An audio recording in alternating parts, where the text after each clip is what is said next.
What's up, Aegis enjoyers? Welcome to the semifinals of the ADL Winter 2026 playoffs. This is the final step before the biggest stage, and both of the teams joining us on the Rift tonight are close enough to taste the title. This is Vistaya's #1 seed Akuma Peacemaker versus the Vistayan 3rd seed Iceborn Vengeance.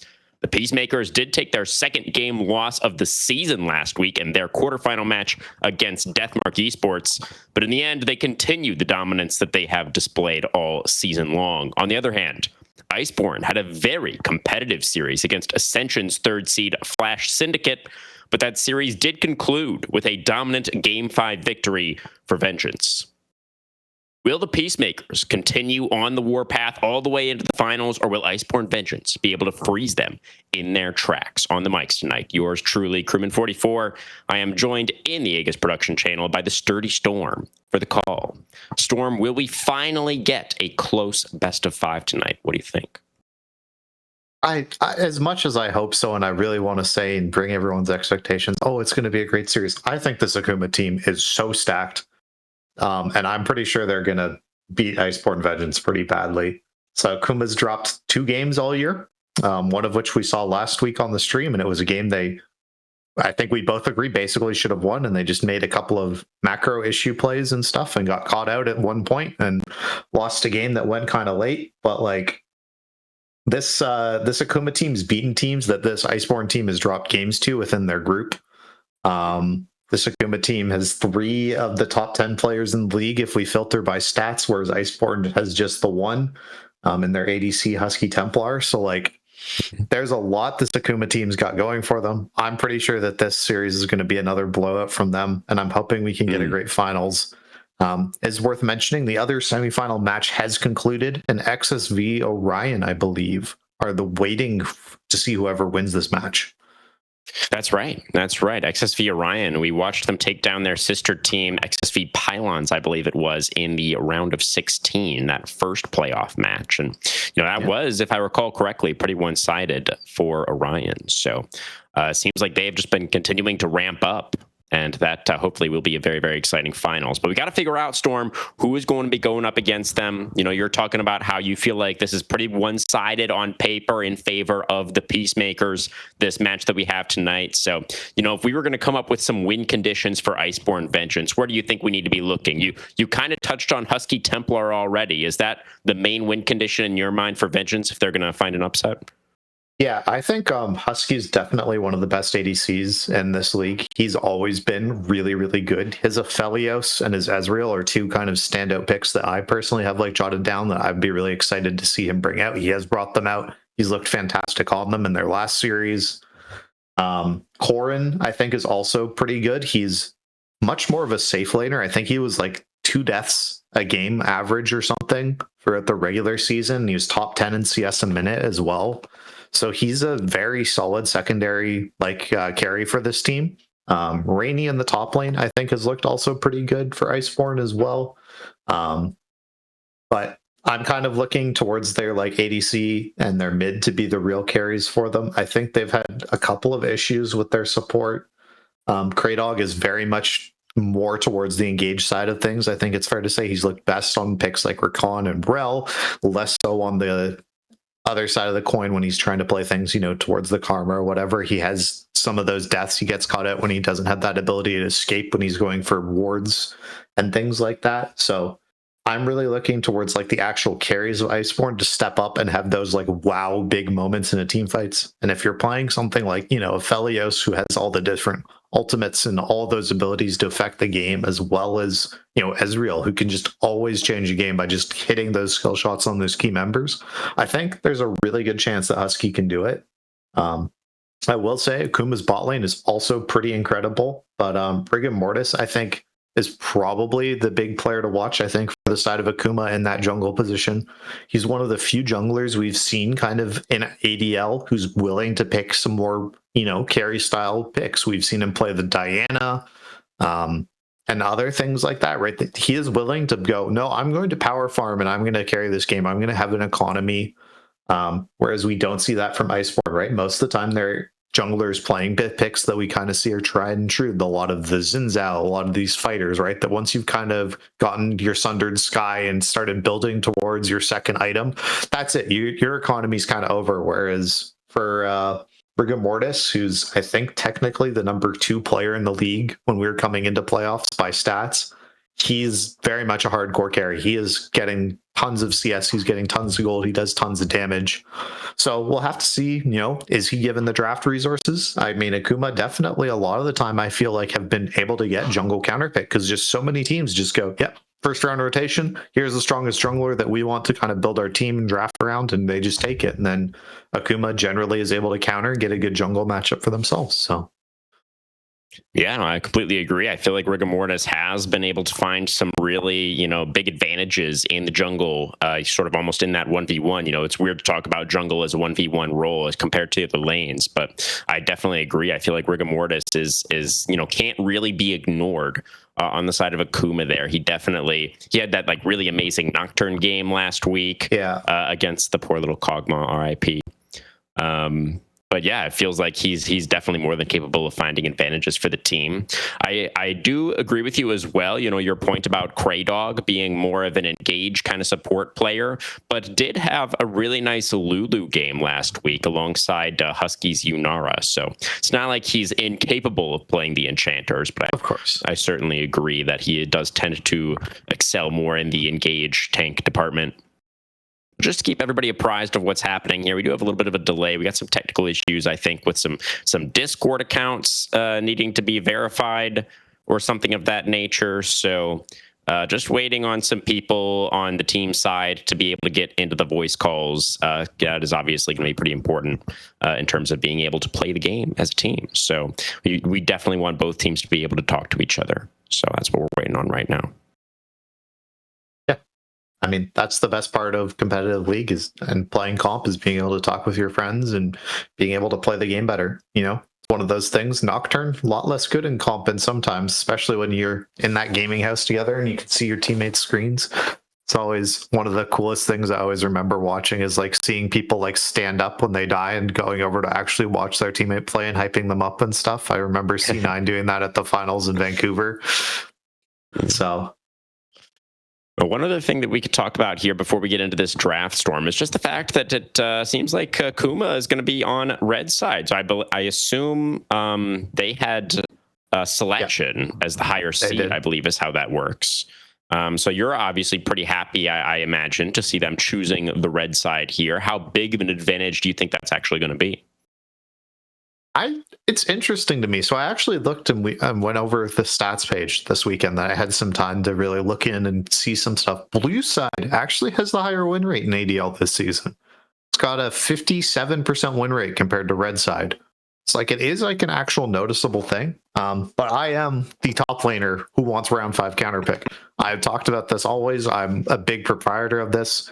We saw some of these picks coming out as well last week, like the Garen R5 and stuff like that, right? There are picks you can slam that can really make a huge individual difference that can really carry a game. I just think it makes the series a lot more interesting when you're able to take these. I think on blue side, it's very much a lot more of being able to try and take flex picks early on to lessen some of this impact of these really brutal counter picks.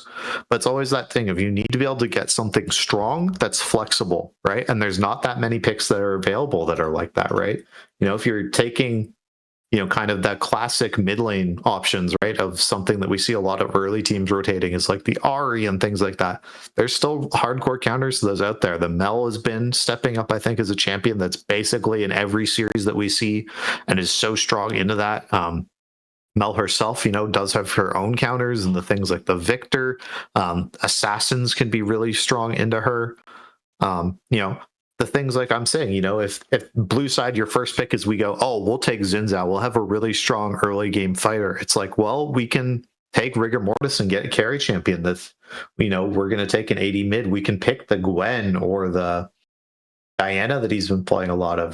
There's also the option to go towards those other flex picks for yourself and steal them away and take the Ambessa. So I just like being able to react to what your opponent's doing. I think it's just generally, to me, it always makes the most sense of on blue side, you're trying to build your own game plan and really innovate, I think. It's fair to say, whereas I think on red side, you're able to react to what your opponent is doing and counter them.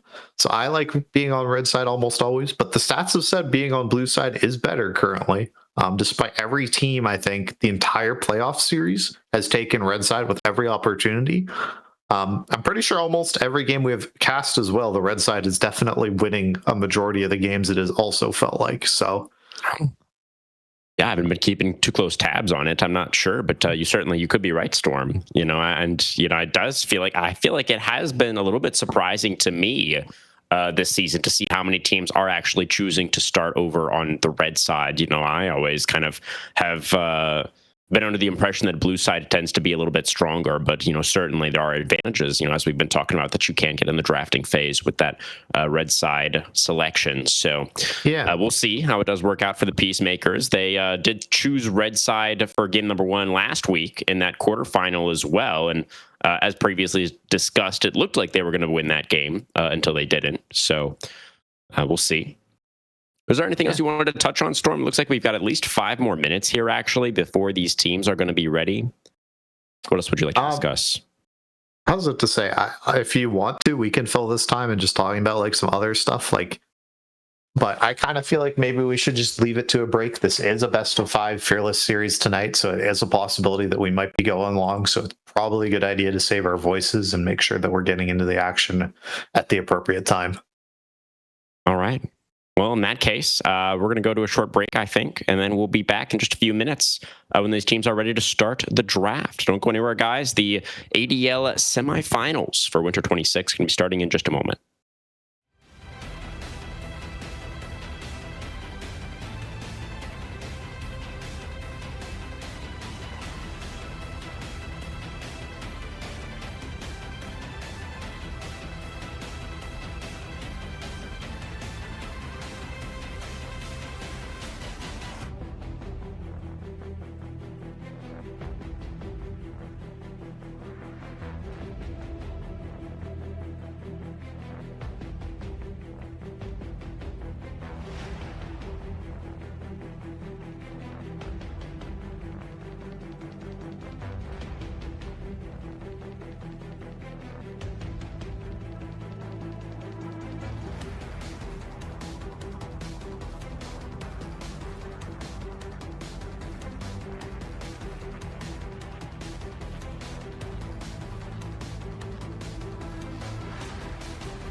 All right, everybody, welcome back. I guess we probably could have bought a couple more minutes there, huh, Storm? Wasn't sure exactly how much longer we were going to have to wait for things to get sorted out, but we are now about to get underway with that Game 1 draft. So let's take a look at the starting rosters that we do have for both of these teams. On the side of Akuma, the Peacemakers, in the top lane, we've got our quarterfinals, POM, Dwami, Poppy.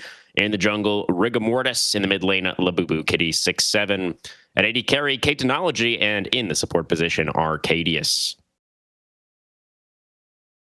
Yeah, and looking to pull out the upset tonight, we have Iceborn, Vengeance. In the top, we have Rainy. Jungle, we have Rehurt, Corrin. In the mid lane, Husky Templar, ADC, who I was highlighting, who I think will be the biggest difference maker for this team tonight.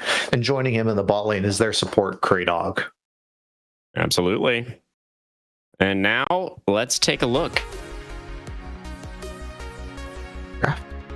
Entirely, as previously discussed, We do have Akuma on the red side to start off the semifinals here.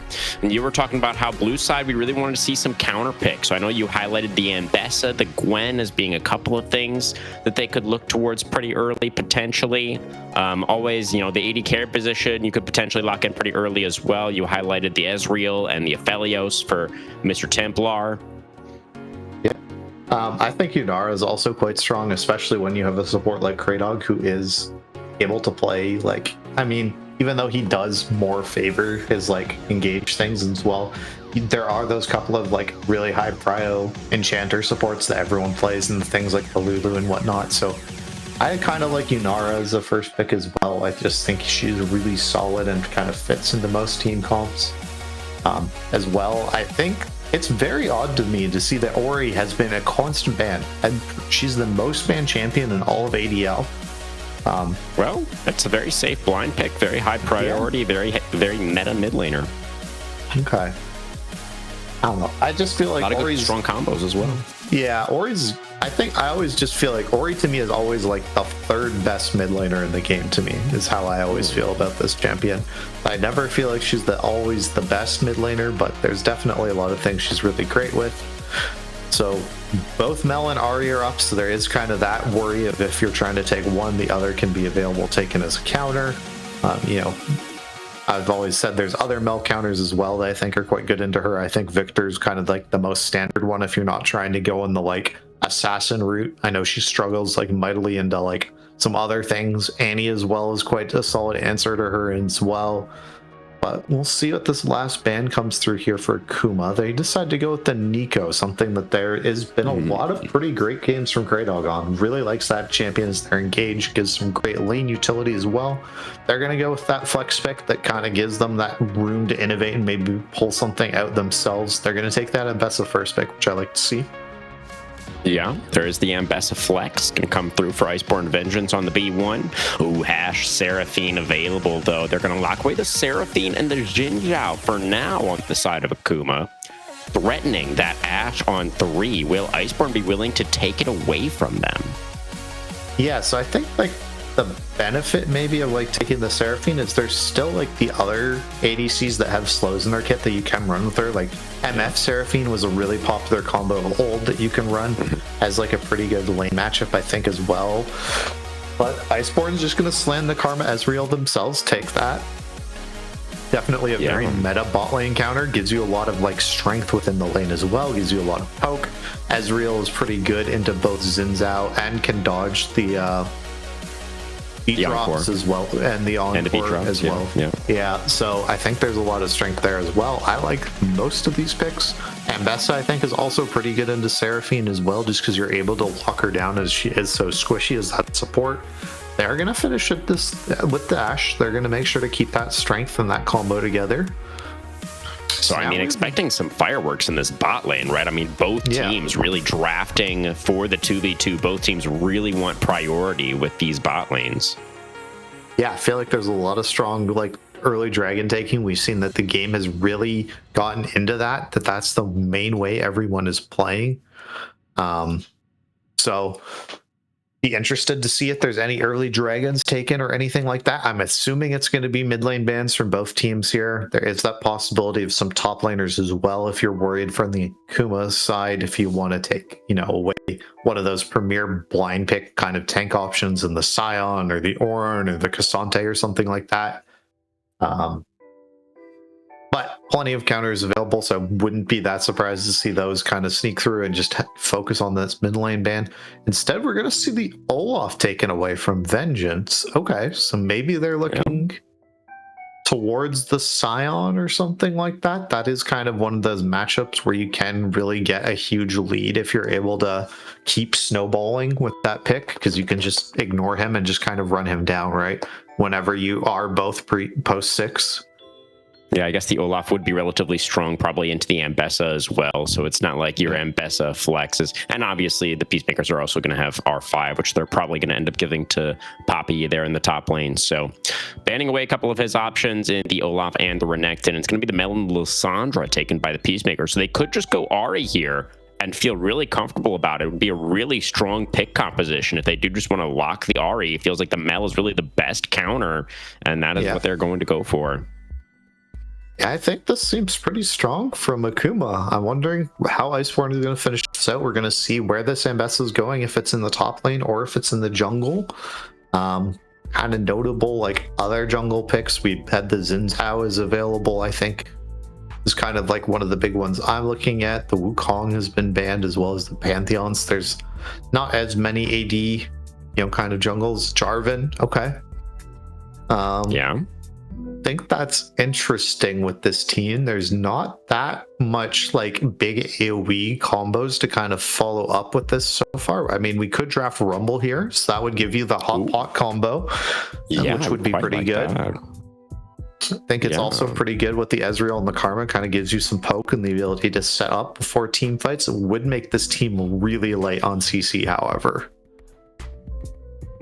Let's see. Oh, whoa, they're going to go for the Silas. Well, I mean, they needed mid lane. They had the Ambessa already in the top lane, so they couldn't really go. I mean, Rumble mid, is it a thing? I'm not sure. But guess. The Silas is like a known counter into the Ahri, has been able to find some success against the Ahri in the past. And it does feel pretty strong. You've got some decent other options, some decent other ultimates to steal here as well. You're going to feel pretty good about taking away, honestly, any of these ultimates on the side of the Peacemakers. And it is going to be the Poppy on 5 for Poppy, which is incredible. Didn't realize that was a thing until just now. But feels really strong here, Poppy. Yeah, really strong into Ambessa, really strong. It's incredible into Jarvan. Basically makes Jarvan's life impossible, I think. It almost fair to say, into engaging straight up 5v5s. It's very good into the Silas as well, just being able to lock him down with that wall stun with your whole team, then being able to follow up onto him. I think this is a really strong draft here from Akuma. I think Iceborn has a very difficult game to play, but I think they have a lot of opportunities to. It's just all about how well they're able to survive and just dodge out from these big like AoE starts the fights, like these Ashe ults, these Seraphine encores, the Ahri charms and things like that. If Iceborn is able to maintain their distance for this Ezreal Karma, or be able to get the kind of snap picks with Silas and Jarvan and Ambessa, it's very interesting for me because they have the tools to dodge out away from all of these things, right? Let's like, no one on this team really shouldn't just get hit by an Ashe arrow, right?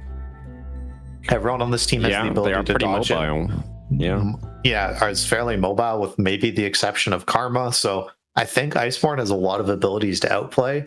I think this game's kind of a lot of onus on them. I think Akuma have a much cleaner way to start out their fights in a lot of ways with these tools that they drafted. So I'm leaning towards them as well for this game 1 draft. What about yourself, Kerman? No, I'd have to agree. I mean, Iceborn, they definitely have the potential to like skirmish early.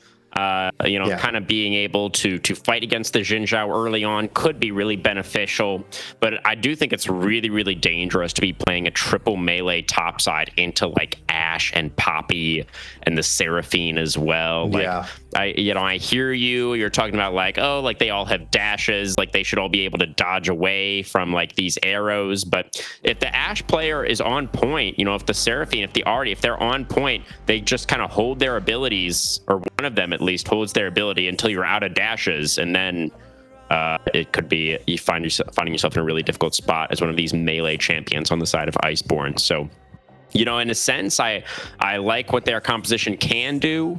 And I think they did kind of draft somewhat towards their strengths, giving Husky so much agency with this Ezreal pick. That feels really good for them. But I still feel like with this all-melee topside, it's going to be a very difficult game for them to play out. I think the Peacemakers definitely have the edge coming out of this champ select. Yeah, I mean, We'll have to wait and see how it plays out, of course, right? That's always the name of the game. Draft can only do so much for you, but with Akuma coming into this, probably fair to say as the heavy favorites and having what we feel is a draft advantage, I think this should be a really interesting game. It's kind of on Iceborn to be the ones to pull out these upsets and to do this interesting things, and they are picking the champions that can do that, right? Salas is always one of those champions who can make the play happen. Same with Ezreal. Same with the Ambessas. There is a lot of outplay potential from Iceborn. We'll have to see if they're able to do that in this game number 1. Don't go anywhere, guys. We'll just be waiting for them to finish off this champion select before we bring you the action of this game 1 of ADL semifinals. Yeah.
All right, everybody, welcome on to Summoner's Rift for game number 1 in the ADL semifinals. Iceborn Vengeance on the blue side, Akuma Peacemakers on red, as we get a couple of wards in the bot lane to start us off.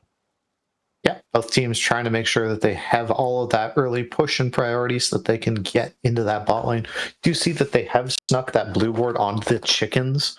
So Rigor Mortis does get in that into his first clear, which we see that there should be an option for Vengeance to maybe see him on this first clear. Don't think Akuma was able to get any sort of early visions. They're unsure where Reherd is starting on the map so far. But shouldn't be that big of a thing. I feel like they're fairly resistant to these ganks, but who knows? We'll see what Reherd is able to do. Are you expecting a big jungle kind of ganks early on from the Jarvan here? We always kind of want to see it, but... Yeah. I mean, I was just going to mention, as far as junglers go, the Jarvan definitely one where the early gank is generally very threatening, but we'll see if Reherd does actually decide to go for it. We could see both junglers are going to be pathing towards this bot lane right now, which does make a lot of sense given the champions that have been picked, as there's a lot of damage on a Grey Dog and Husky already. There's the heal popped as they try to retreat. Peel on both sides used Ignite in the mid lane from Labubu. It's going to get Corrin down to a couple of hundred. So a lot of early trading in both mid and bot, as that high note's going to not connect onto Husky critically, who is going to be able to trade back with some Mystic shots. There's an Inner Flame onto Arcadius as well, so the Seraphine chunked extremely low. Yeah, there's a pretty ripe gank here for Reherd, especially when he seems to be ahead so far of Rigor Mortis. I mean, Rigor Mortis is starting on this Gromp, hasn't completed his blue buff so far, so does have like probably another solid 45 seconds or so before he'll be able to join this bot lane fight. Whereas I feel like Reherd is probably going to be able to have a gank within the next 30 seconds here. This should be a 15-second window, but we do see that really nice shot coming out. Yeah, and really nice ward in the tri-brush as well from the Akuma bot lane. So they are going to see the Jarvan coming. I didn't catch it before, but K-Technology actually burned the flash in that trade earlier. So the Ashe does not have the flash right now, and so that ward very, very critical so they could see Reherd coming. They're able to back away. The Jarvan will still be rewarded with that bot side Scuttle Crab. You can see Rigor Mortis recognizing that is just going to move straight towards that top side river. And we will trade off for Scuttle Crabs. Rainy also going down very, very low in this top lane. Yeah, Dwami just taking over to 4 there and has the wave pushing into him. This should be a great position here for this Poppy, especially if he can make Rainy stick around and see if Rigor Mortis is able to get anything here. He is coming up. I don't think there's any vision for Rainy. There's the ward. Well, there is the audacious charge forward. That's going to force the flash out from the Ambessa, as that W did connect for Rigor Mortis. So nice gank. Reherd is now wrapped around into the lane. So the Jarvan going for the lane gank here potentially. In goes the Ambessa, and that is going to be the flash out from Dwami. But now Rigor Mortis is here. No flash for Rainy. The knockup is going to be there, and the first blood goes over to the Xin Zhao. But Reherd is very strong on the Jarvan. Off the reset, able to take down the Xin Zhao rather, and picks up the double kill as the Dragon Lance through Poppy's heart. 2-0 now for Yeah, had that Conqueror that we can see on that Jarvan fully stacked there. It's just got so much extra AD in that fight. Rigor Mortis taking a lot of damage from these minions as well, and just fully tanking in that 2v1. Dwami was forced to flash out there to preserve his life first, and then goes back in trying to save his jungler. Just really unfortunate for them. But is the bot lane winning in isolation so far for Akuma, which we weren't really expecting to see, or I certainly wasn't. I thought this Ezreal Karma lane was the lane oppressors, and they're supposed to win most matchups. So interesting to see that they are currently getting pushed in quite hard here. Grey Dog trying to hold the wave, will not be allowed to do so. Will be pushed in by K-Technology. Yeah, interesting to see if Husky's able to get any sort of reset stops. You can just kind of throw out those Mystic shots and see if you can cancel any bases. That is Arcadius getting canceled a couple of times there. I think that's just them moving, but K-Technology gets theirs off and is able to buy a BF sword, which always feels incredible on your first back as an AD carry. Yeah, at least the Ezreal was able to get the early tier, but not quite enough gold to get towards the Sheen as well, which would be the dream first base for the Ezreal. But regardless, going to be able to get the wave pushed out now. Both junglers going to be on this bottom side of the map once again. First dragon of the game is Infernal. Yeah, also roam towards mid right now. Charm is going to miss. And Kitty playing towards the correct side of the lane, respecting that roam potential of the Karma. Yeah, I think it's very interesting to point out as well. Rigor Mortis has went for a Tiamat so far on the Xin Zhao, so he's not building towards, you know, this very standard sundered Sky Rush that we almost always see. I quite like it. Yeah, going towards the Titanic Hydra there. Yeah, you think it's Titanic? There's no chance we're seeing the lethality one coming out that we sometimes see. Certainly not. The Titanic is really good against a lot of melee champions like this, being able to get that not only the AoE damage from the Hydra, right, but also the fast Q3 can be really nice when you're able to consistently get on top of targets. Can be really powerful. Dragon started up right now. Xin Zhao off the reset, not in time to the objectives. That is going to be secured by Rehurt. Charm is going to land, though, onto Kraydog, and the Karma immediately one shot. Rehurt chunk down low, the flag and drag away for the Jarvan. Should get him to safety. No, Lubu. Kitty flashing forward. Not quite able to get that lockdown, though. Does get the flash trade as Rehurt has to flash away.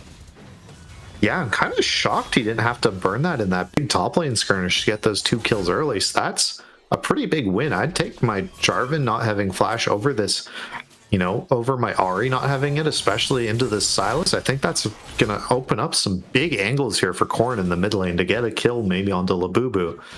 Yeah, does have that stolen Spirit Rush ready to go, locked and loaded. Yeah.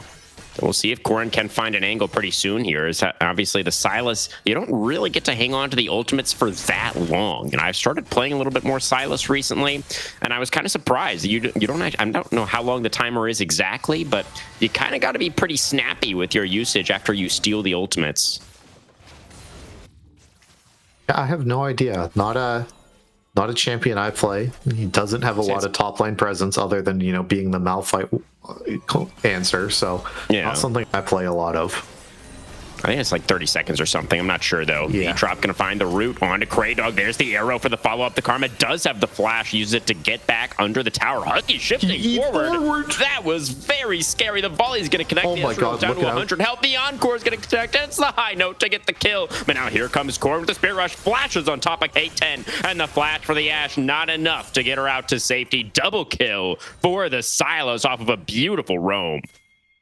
Yeah, I guess that's why they knew they could go for that. They could just continue to play aggressive and get that E forward, but Husky is able to even keep both of his summoners there for that extended play, so that's a big win for them. But yeah, we can see this flash. Kraydog just baiting so much.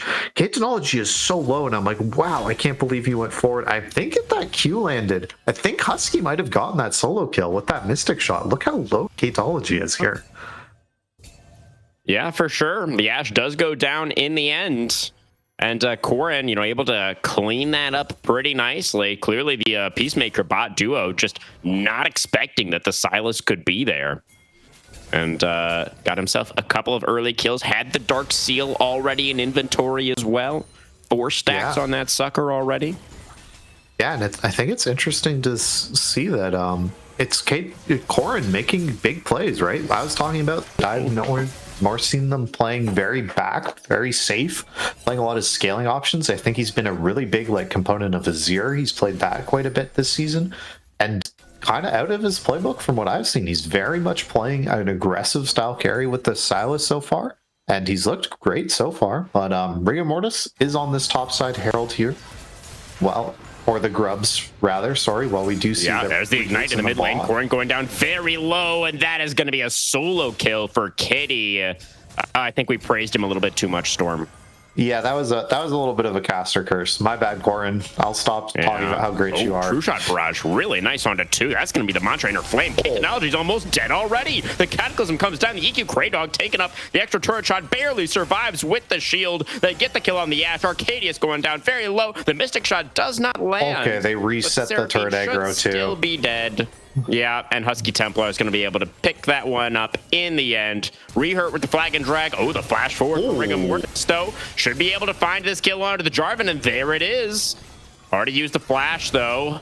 Is going to be able to dash now on top of Kraydog. The empowered tether, not enough. Rigor Mortis with the double kill. Needs another E. Yeah, I don't think he Husky's wins going to this shift in one. on top of him. Doesn't have the damage, or the W is going to miss, but still the Ezreal was healthy enough to clean up that kill onto the Xin Zhao. So ends up being a 2 for 2 in the bot lane. Yeah, but big winner out of this is Husky Templar picks up double buffs. He's 2-0-3 now, 96 CS. Resetting with these components, I'm pretty sure he's going to be very close to getting towards his Trinity Force. All right, is just going to be that next component, I believe, finished? No, has it fully completed, and the boots. This is a really big spike for Husky. And I misspoke. It was actually a 3 for 2 because the bot lane went down plus the Xin Zhao. So that was overall an advantage for Iceborn, in addition to that gold going right where you want it onto the Ezreal. So yeah, Iceborn Vengeance looking good so far in this game number 1. They got the first dragon as well. Second dragon coming up now. Yeah, be interesting to see if they're going to play for this. They don't have Prio right now. We do see Rigor Mortis is clearing towards this bot side. Rehurt having that tempo advantage right now can just go start this, and they do have the push in. So I feel like this is just going to be theirs taken.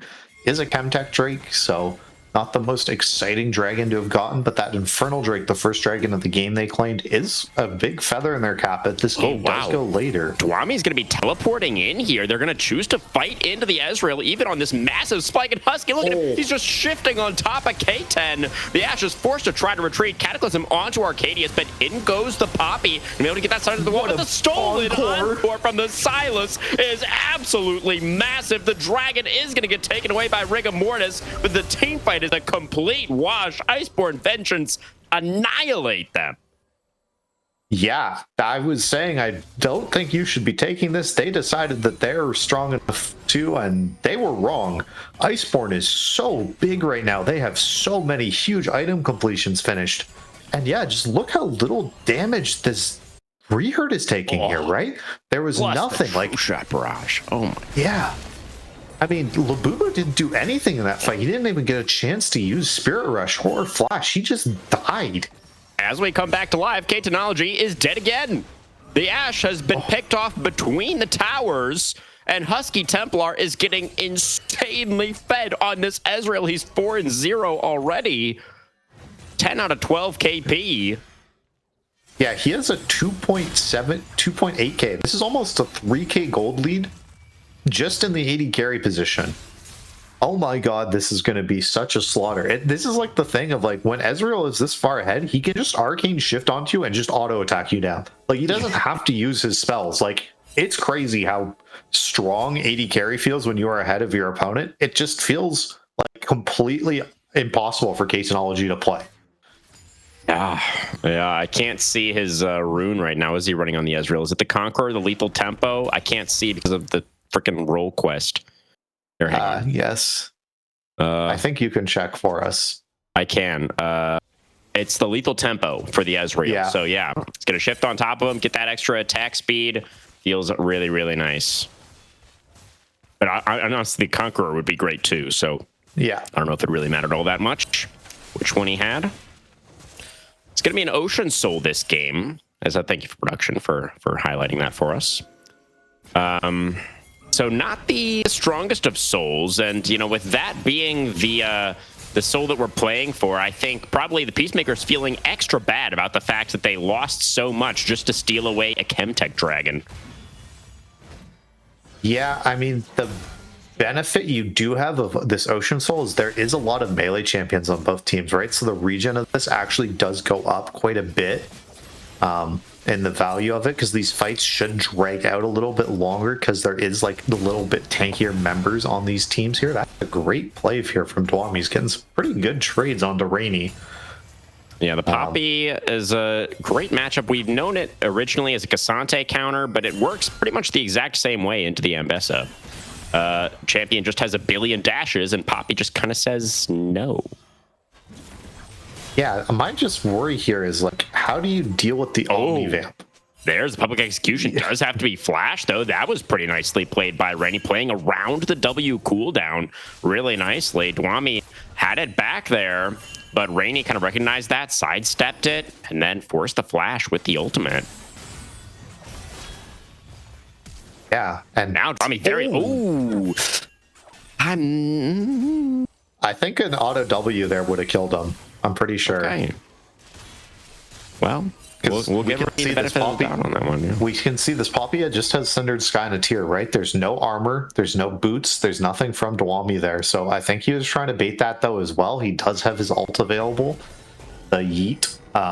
So he could have just got that knock up under his own tower. I think that's what we were playing for. But Dwami, please buy boots.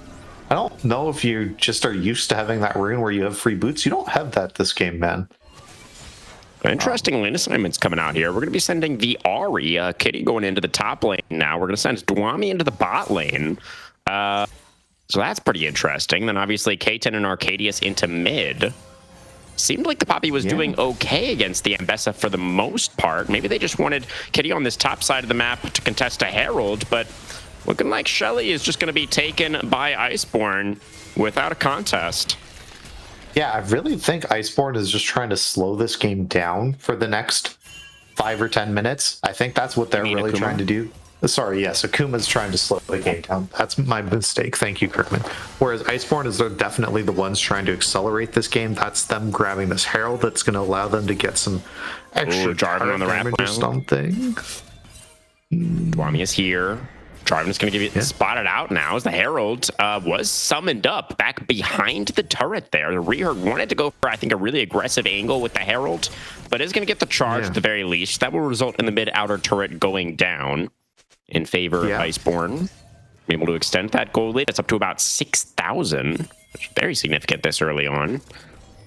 Yeah, you can see that there's just a gold lead on just about everyone on this team, but it is very concentrated towards this bot lane for Husky, like I was talking about. So yeah, you can see Akuma just not even wanting to come close to this dragon, especially with their mid lane tower gone. There's no way they're going to be contesting. I think this next two even. I think this third Drake is also going to go over without a fight for Akuma, and they're going to hopefully be on their second items or third item spikes and be towards parity. Maybe a little bit, as Iceborn hopefully won't have their fourth items finished when this next fight breaks out here. But I'm really curious to see, with this, kind of classic combination from this Ezreal done pretty soon here, is there going to be a really big push from Husky to get something done? Because he's getting to the strongest point he's going to get very, very soon here once that Muramana completes. Yeah, definitely. Feels like Akuma are starting to run out of angles at this point. It's they're always going to have the pick potential with this composition, but feels like it is just going to get more difficult as the game goes on. It is a very snowbally situation for Iceborn with what they have, and honestly, the look macro at this game for them is coming in. Oh yeah. It's Rigamorta trying to run, trapped in the Cataclysm, immediately has to try to flash away, pops the Crescent Guard as well. That's going to push off Corrin. And so the Xin Zhao will have to burn everything, but he does survive. Yeah, they were trying to look for their own pick themselves onto Corrin there with the Ahri, Xin Zhao, that kind of combo of, the charm into that 3 Talon strike or something. But that whole collapse from Iceborn just have so much time on the map. There's so little lane pressure, and you can see the wards just getting pushed further and further in by Iceborn as well. Arcadius has no one to help him protect this vision line of these pinks that he's placing down. It was Jarvan finds the EQ. Arcadius almost dead already. The auto attack in the air, and Husky takes down the Seraphine after the flash. In goes the Silas, destroys the Ashes as well. Does have to flash back out from underneath the tower, but it's going to be a double kill for Husky. And just like that, it is 3 kills instantly in the mid lane. Iceborn just running over them. Yeah, and that's a big, huge win. You can see Arcadius is just so squishy. This is why I'm kind of a Seraphine hater and don't really like seeing her in the meta. But yeah, Husky being able to cleanse away that Ashel and just the autos, just autos him down. Corrin as well, able to flash out and lives, keeps that book, gets those chapters alive. Even saw nice McHale's there from Kraydog. Iceborn just firing on all cylinders, and they're not looking like the underdogs at all right now. They're looking like the team that should have been poked by us to win the series, judging by this game 1. Absolutely, yeah. I mean, the macro's been good, and even the micro in that last fight, like the follow-up, the re-engages, the aggro juggling on the turret, all looking really, really nice. You know, we should remember as well that Akuma did lose game number 1 last week, but that game number 1 did not look like this game number 1. Akuma were winning for most of that first game that they did end up losing, whereas in this situation, they're just getting straight up outplayed. They're getting dominated by the side of Vengeance right now. And I'm kind of worried because the Baron damage for this Iceborn Vengeance team, like, while it isn't like fantastic, it's not that bad either. Like, Jarvan with the flag and all these melee champions gives a lot of attack speed, so there's a chance that Iceborn's going to be able to take this Baron pretty soon. And I feel like it's really hard for Akuma to establish vision for themselves here, other than that, you know, kind of hawk shot and these Scryer Blooms, but they do have a chance right now to kind of group up together and get some of these wards out. Yeah, they are going to be able to get a little bit of vision back for themselves, as you say. And the side of Iceborn, they're not really trying to force too much. I guess that, you know, they've probably got maybe a couple of other item spikes. There's 2 items done now for Corrin, so that's going to be a big spike. Now I feel like maybe they should be looking to force something around the Baron, but we do have just 1 minute on the next dragon, so maybe they play for that first, get themselves up to soul point. But when you have a lead this big, I definitely would like to see Iceborn try to push the pace a little bit more. Yeah, I definitely agree with you, but it is just that thing of, it's this 45 seconds here of you just need to wait. Once you get this third dragon, the game gets so much easier. Out in the jungle. There's the Enchantress Arrow plus the Encore, but the Jarvan is tanky enough. He just flags and drags away. Eventually, it looks like they will take it down. The Cataclysm 1-2 and the flash out. And the follow-up was not there. That invade into the jungle. Corrin's going to TP in after the jungler's been taken down. Does get Rigor Mortis down pretty low. It's a TP back in for Rainy as well. So many low health bars. The Keeper's Verdict does not connect. Dwami has to flash away. The True Shot Barrage connects onto the Seraphine. Oh my god, look at the Husky damage. Almost enough. Barely Arcadius will survive, and somehow Akuma actually get everybody out to safety. And that was just Rear going a little bit too deep without any help. Yeah, but they lost pretty much everything. They have no Ash Art, they have no Sums on King Technology here, and this is Dragon spawning. They're going for this. I don't think this is a fight they should be looking to take here, especially with Rehurt being back up. Like, let's Guami off the reset. Poppy teleported back out. Husky does get tagged by the W. Shift away from the Jinja. The flash follow is there for Rigor Mortis. That is going to be the flash away for Husky. Teleport for Rainy on the flank angle. Though. The Ambessa does not have ultimate available right now. Kitty is going down very low. The Spirit Rush is popped. The Ari Blast goes back over to a blue buff pit. Xin Zhao dashing into the team, but didn't have the ultimate. Is going to get taken down by Husky. And Kitty ended up falling there as well, I believe, at the hands of Corrin. So it's going to be a couple of more kills for Iceborn as they seem to have stabilized. And they will go up to Soul Point. Yeah, if we can get just a really quick replay of that, Mr. Bruce, we can just see, look at the damage these Mystic Shots do from Husky once he lands one. This huge alt lands across multiples. Look at K Technology's health. He's been tagged by 1 Q and an ult. Another Q, almost dead. He's at like 200 HP. Husky is so strong right now. Rigor Mortis as well, trying his best to drag his team back into this game. But without Sundered Sky, he's just popping when these fights. This Black Cleaver, while it should be useful for the rest of his team because there is that AD from the Poppy and things coming out, there's just not enough extended time in these fights. They're over so quickly. Right, looking for another pick now in the top lane onto Dwami. The Stolen Keeper's Verdict does not find the knockup, but the real one is going to miss as well. And the steadfast presence not going to be enough here. Husky Templar goes legendary, picks up his 8th kill in this game. Now 5v4 on the map for Iceborn for 40 seconds. Still, Akuma trying to play with some priority in the mid lane. But Rehurt and Rainy moving in to push them back. Going actually chasing pretty far. Yeah, we can see this top lane push just happening for them. Corrin going to be able to start hitting this top lane tower here, and they're going to be able to cycle back towards this Baron, get that swept out, and be able to see if they can start up the purple worm here. Well, they are going to start it up now. There's Control Ward in the pit for the side of Akuma, but looks like they're not going to be able to get over here. Look where Rigor Mortis is trying to get over here in time. But the Baron damage looks like it will be enough.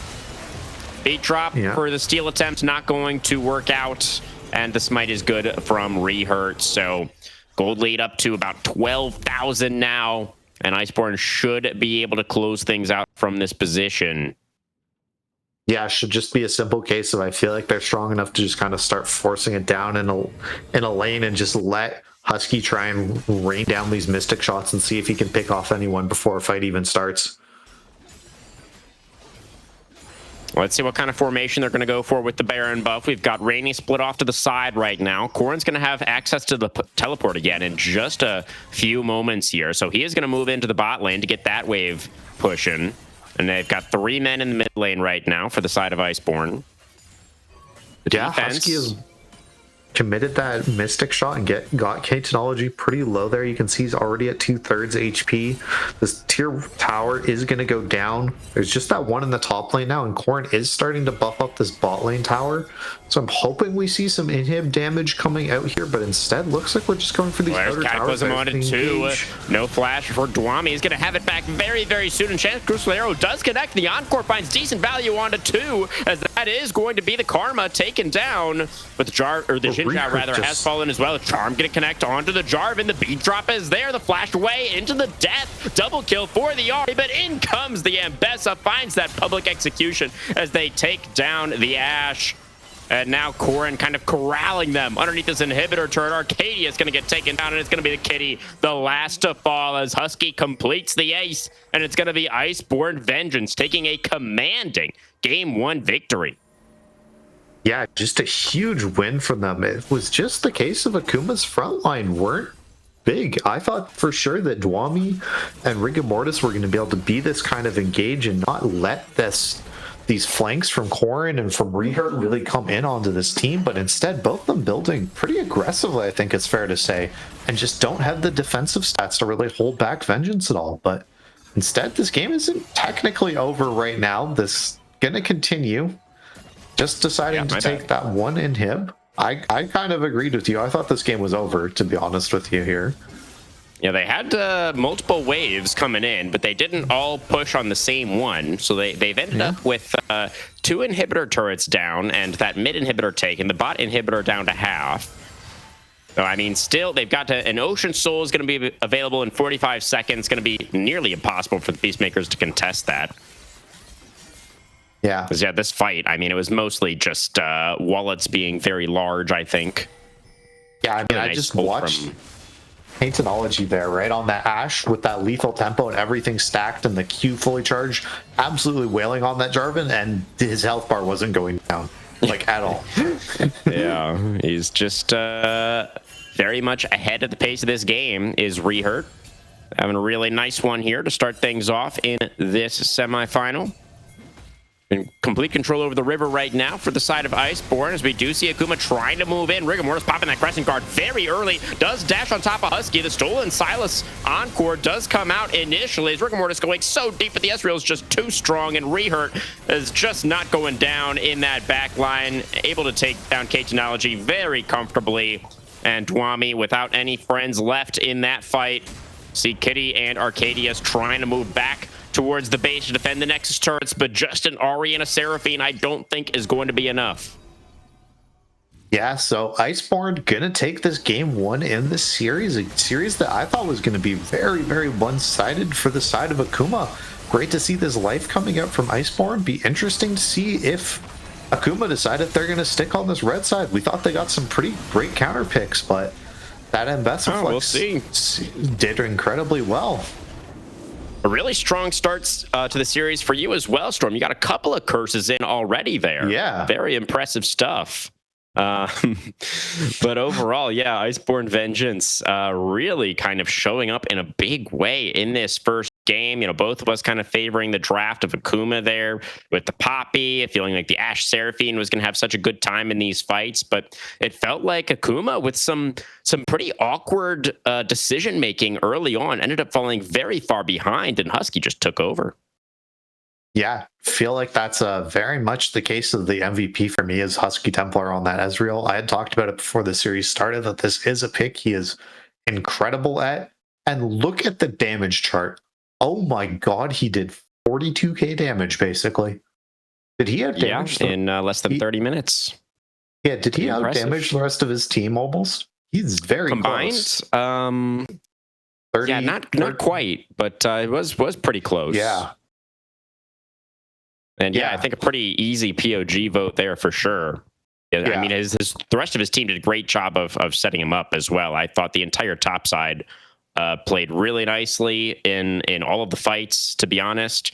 And Kraydog had a couple of really nice moments as well, honestly, as had a pretty strong laning phase and had that really nice Mikhails at one point as well. So yeah, pretty much strong performances across the board there for Iceborn Vengeance in that game number 1. We're going to go to a short break, guys, and we'll be back to see if the Peacemakers can bounce back like they did before, or if we just underestimated Vengeance coming into this match. 全マーケットは迅速な発送ですぐにお届けします。あ、ボクセット？大丈夫？でも直接来てくれたの？これって漫画みたいだったね。しかも今衣装着てるし、花でもあれば完璧なのに。完璧だよ。壊れ物だから自分で届けたかったんだ。あなたって完璧。ありがとう、全マーケット。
All right, everybody, welcome back. We are now getting underway with Game 2 draft between Akuma Peacemaker and Iceborn Vengeance. Iceborn Vengeance taking a decisive victory in that game number 1. They just looked like the better team across the board.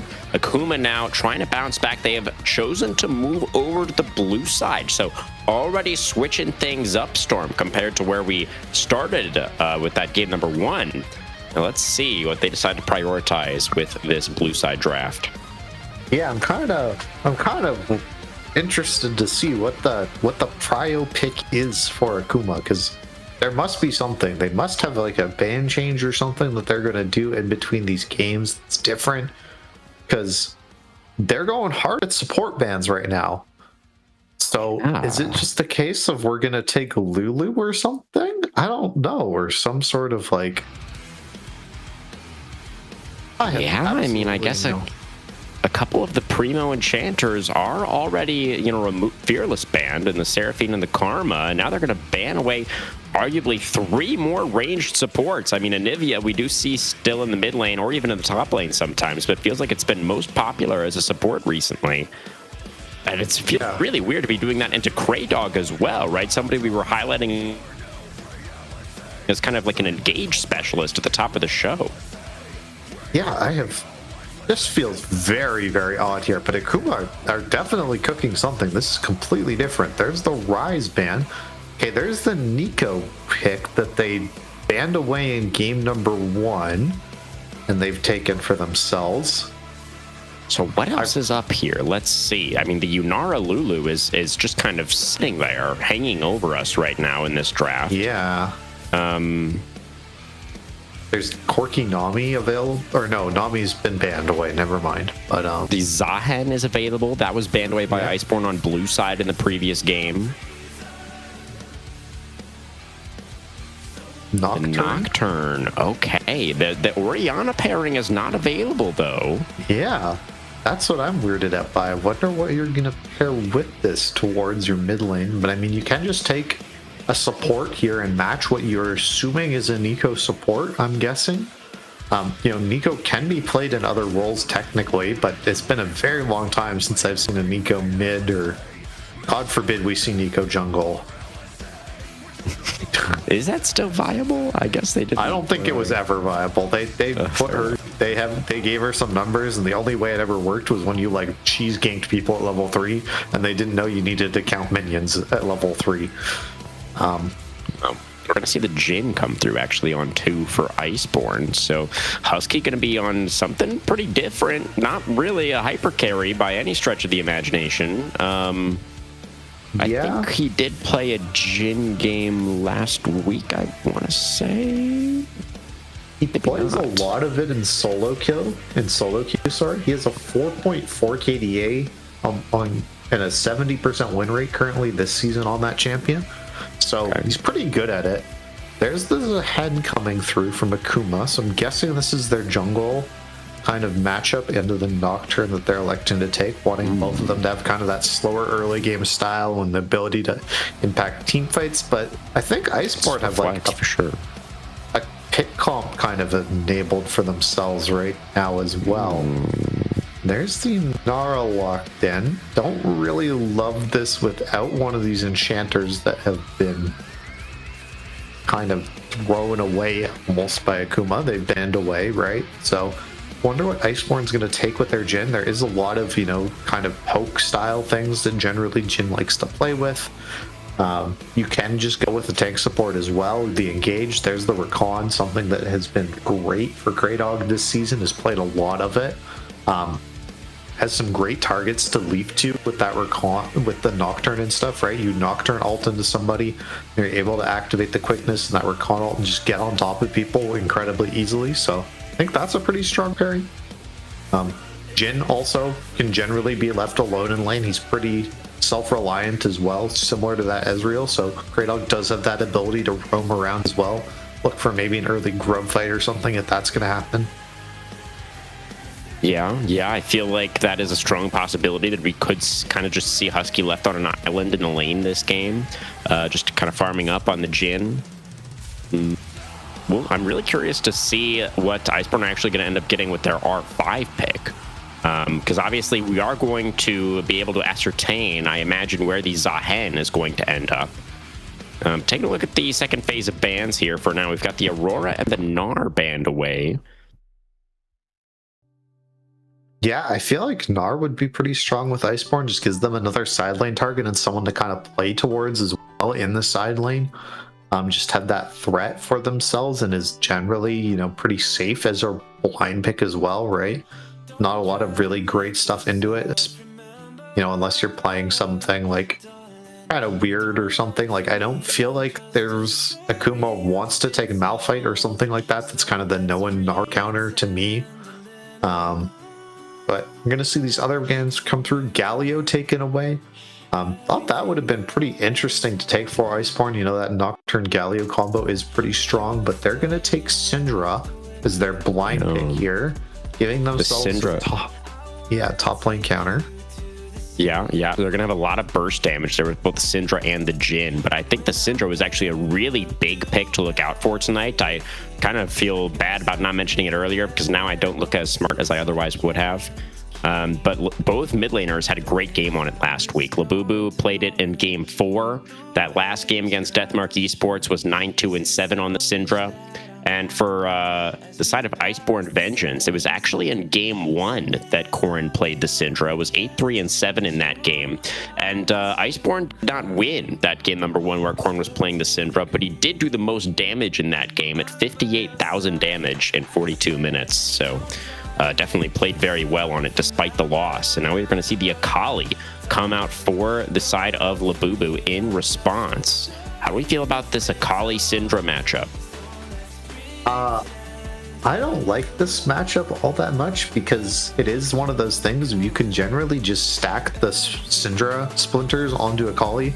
It's once you hit that 125 mark is when you've fully upgraded everything and you get that extra 15% AP. So I feel like this matchup isn't that great, but there is all those opportunities, right? Akali's that champion of if you hit E2 onto someone, they're probably going to die. It's like one of the highest base damages in the game on that Shuriken flip from Labubu. Is Labubu's most played champion in solo queue this year as well, so something they have a lot of comfort on. Dwami as well, taking that Scion, making sure that they have that kind of engage for this team to follow up with Arcadius going for those plays. So I like kind of what Akuma have, but I don't think it's necessarily the team's strengths. I kind of always seen Akuma as been this team that they just play so well early on, right? That they're the team that just win the game and they just feels hopeless for the enemy team. That it's like last game where Iceborn just had that huge gold lead throughout the entire game. That's how I've seen Akuma play and how we've seen them play on stream the whole year. So interesting to see for me. I feel like Iceborn again have a lot of pretty strong lanes for themselves. I like what they have.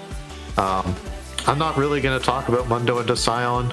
That's just two beefy boys stacking Hearthsteel on each other and rolling up to team fights with a lot of HP. That's what's going to happen. Sure. I am kind of I mean, I think it's fine to pick Mundo into Scion. I don't think that's bad necessarily. I mean, you're just kind of matching the stacking like you're talking about, Storm, and it's a free lane for Mundo to scale.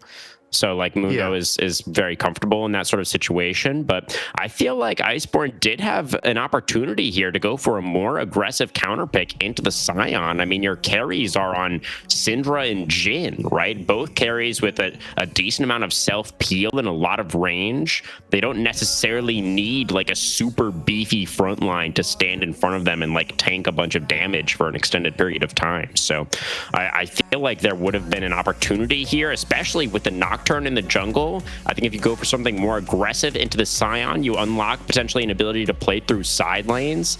That could have been really powerful for Iceborn.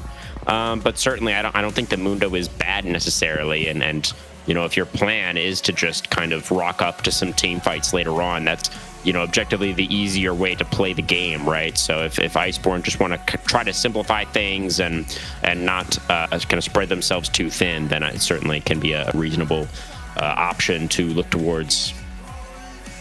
Yeah.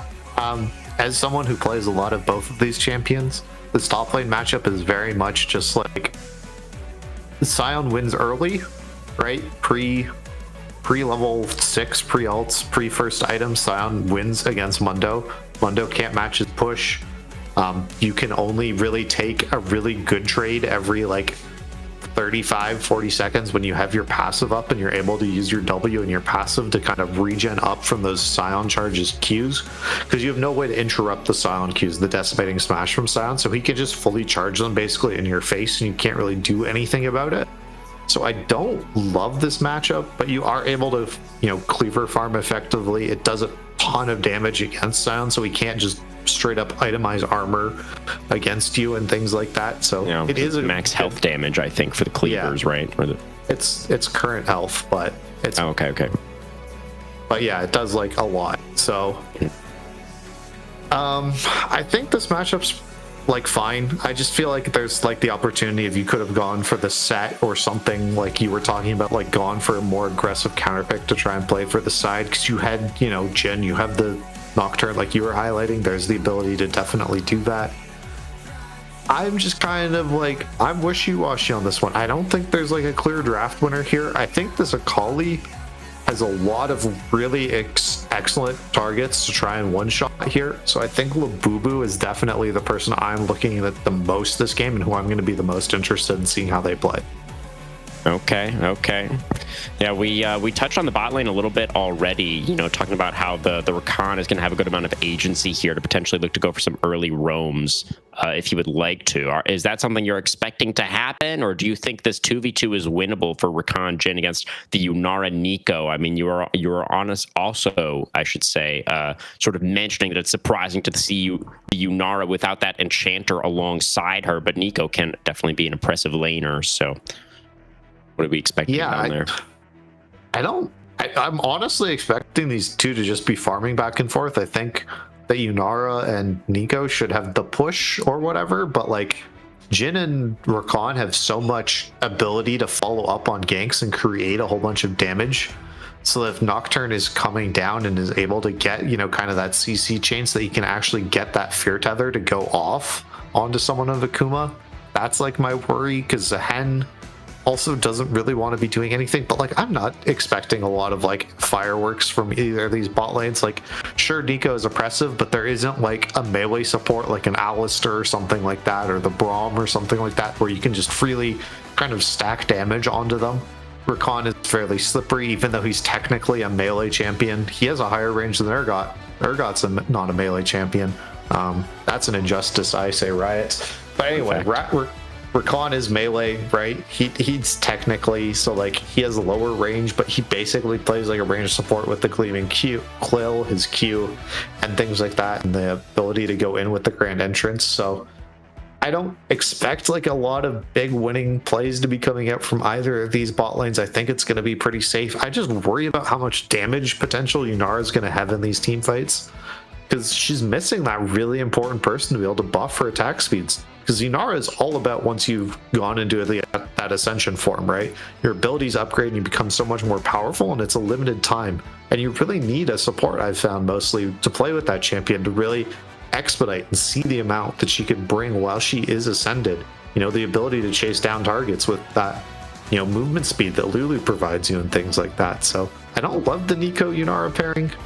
So I think that Jin Rakan should be fine, but like, I'm not expecting Jin Rakan to like solo kill either. I don't think there's a lot of like threat from this bot lane, but there is a lot of safety. Well, let's get a prediction from you, Storm. Iceborn Vengeance definitely surprised us with their play in game number 1. Do you think they're going to be able to do it again with this draft? You said you liked their lanes. Is that going to be enough to get them up to match point, or do you think the Peacemakers are going to bounce back here? I'm going to go ahead and I'm going to go with the Peacemakers, as much as I think that there's a good matchup in the mid lane for Iceborn here. I think I like the side of Akuma more, just for the fact of I can see how their team fights are going to go all the time, whereas I think for Iceborn, I'm not certain who they're pressing their buttons onto, right? We have all this pick potential. Right. That is actually all the time we have for now, Storm. We got to go to a quick break, and then we'll be right back for game number 2.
Right, everybody go. Here we go on to the Rift for game number 2. Iceborn getting some vengeance in that game number 1. I believe that was like a 27 or a 28-minute victory, something like that.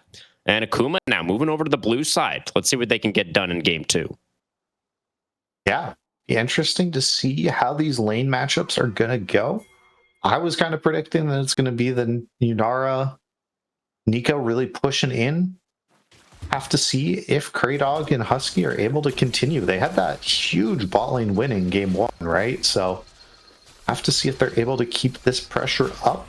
Husky has some phenomenal solo queue stats. I'm sorry to interrupt you right now, Storm, but we really need to address the fact that Rehurt on the Nocturne just flashed over the Dragon Pit wall to start on the enemy red buff. I think that's kind of where we need to take a look at right now. That seems a little important. I definitely missed that. That's crazy work. He is gonna 3 camp him, isn't he? We're going to try to, or split the map, maybe? Or could even, I mean, a level 3 Nocturne gank is not something we usually see, but it should be very unexpected. Is he spotted on this minion wave? Oh, I'm not sure if they saw him on that minion wave or not. Also, I mean, yeah, K10 and Arcadius are pushing very aggressively. They are very exposed to a gank right now. If the timing works out here for Rehurt, it looks like it probably will. And Rigor Mortis is about to get the news. The Zahen has finished his topside clear. He's going to find this Raptor camp and be like, oh my god, there's a Nocturne in my jungle. Watch out, guys. But is it too late? The Grand Entrance is going to land onto Arcadius. Here comes the Nocturne, and the Dustbringer gets the first blood. The Fear Tether onto K-Technology as well. Before he could flash. That's going to be the flash over the wall. Rigor Mortis on the way, but the Deadly Flourish is going to connect the Lethal Temple second for the Nocturne. Rigor Mortis just died. Find it. Rehurt picks up his second kill, and Rigor Mortis is forced to flash away. Iceborn Vengeance up 2-0, 2.5 minutes into the game. Yeah, crazy work. I was also like, why doesn't Rehurt flash over that wall? He obviously killed Rigor Mortis there, but he had already used his flash, so wasn't able to follow that Zahen.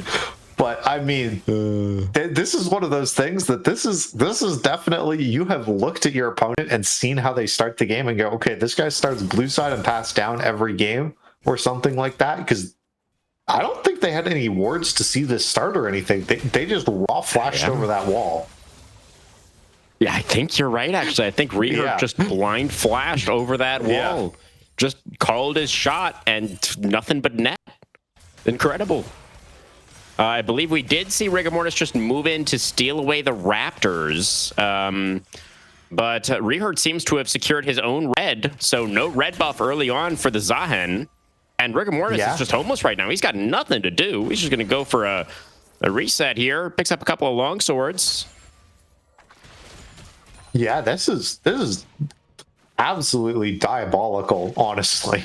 Like, I don't know how you recover from this right now as Rigor Mortis. It's going to be so long before you're back in the game. I mean, I guess you do have your camps spawning now and they're starting to cycle, whereas Rehurt is just taking like his level 1 camps now on his bot side, but it should be such a huge win for them. Kraydog trying to see if he can get any sort of pressure.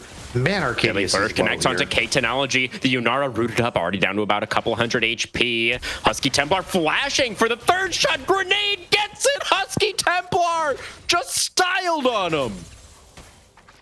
Yeah, that's generally not the combo we see from the Jhin flash in. It's normally Jhin 4th shot and the Q 4th shot, but the third auto into the Q actually did that damage with that second point in the downswing grenade there from Husky. Oh my god, Iceborn is destroying them.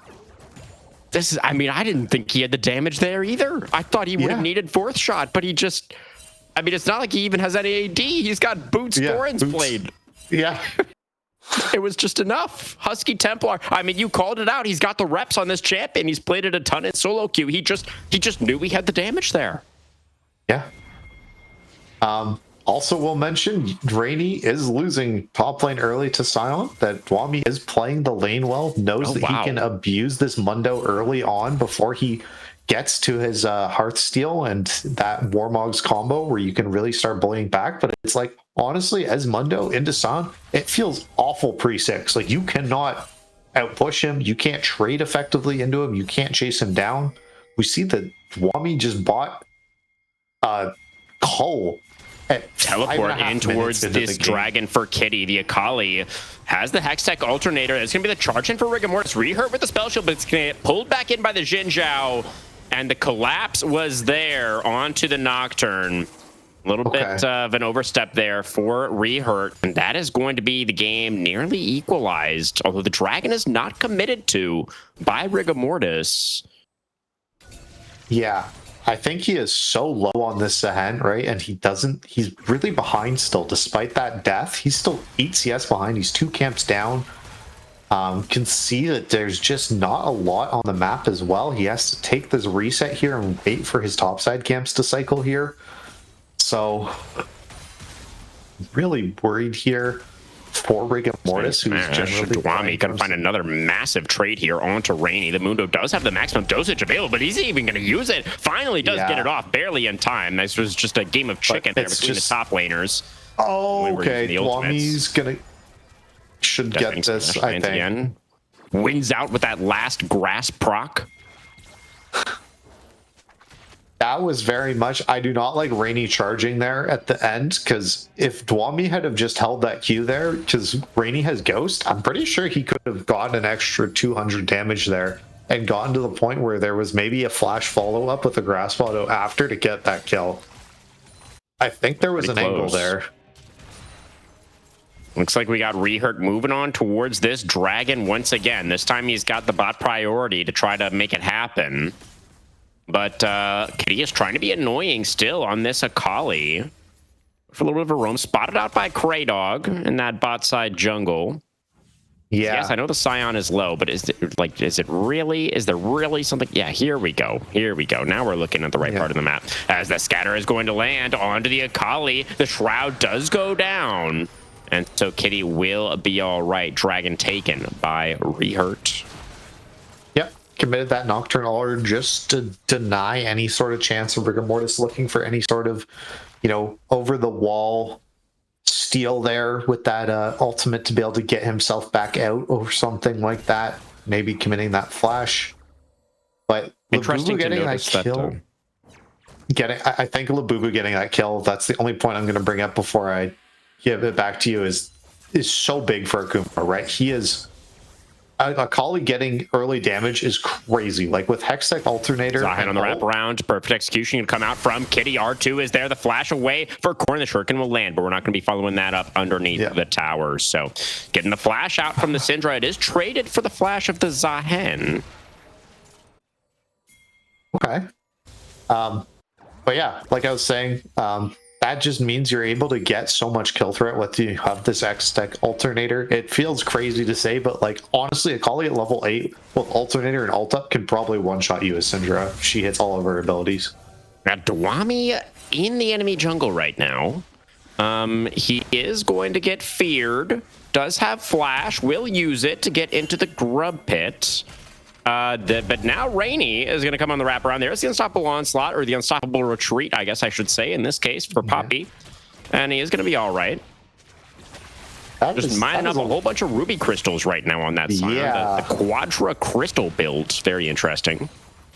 That is just not correct. I'm sorry to say. You want want Giant's belts. They are more useful than ruby crystals. That's what Rainy has. Yeah. Yeah. One of the crystals is now a belt. Yeah. I'm not sure how that process works exactly. Is there just a crystal in the centerpiece of the belt, like a little gemstone, like where the buckle is? It's your belt buckle, yeah. Well, that sounds very fashionable and flashy. Just like Mundo wants. See, Rainy's big green bead for his belt buckle. Yeah. Is that really as nice as the ruby crystal, though? The green bead? It doesn't sound quite as nice. I think it works with his black suit quite well. Oh, okay. Just in terms of the color scheme, I could see that being a little bit more aligned. That does make some sense. Hexblade done for Rehurt. So that is the first actual item completion in the game, besides putting belt buckles and that sort of thing, which is also, of course, very important. I will bring up one other thing. I see a Scout Slingshot in the inventory for Husky.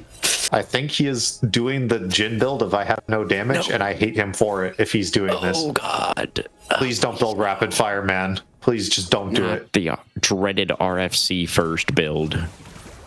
Hopefully not. I swear to God, there must be an item. He has Yuntao. He has Yuntao components. This is how you build Yuntao. There's no way we're building Yuntao on Jin, right? That sounds awful. Not. I mean, I guess like a little bit of attack speed is not the worst thing in the world.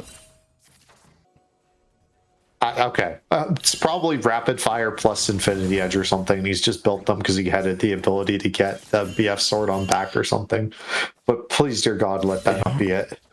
I don't think we'd love Infinity Edge first item either, as he's in a lot of trouble now, actually. Not that much trouble.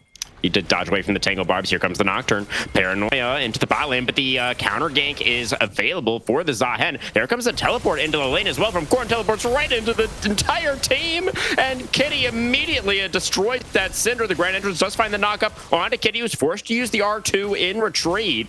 It looks like it's just going to be the one kill for Akuma, but that was very unfortunate for Corrin. Yeah. Both top laners were also looking to get into that as well.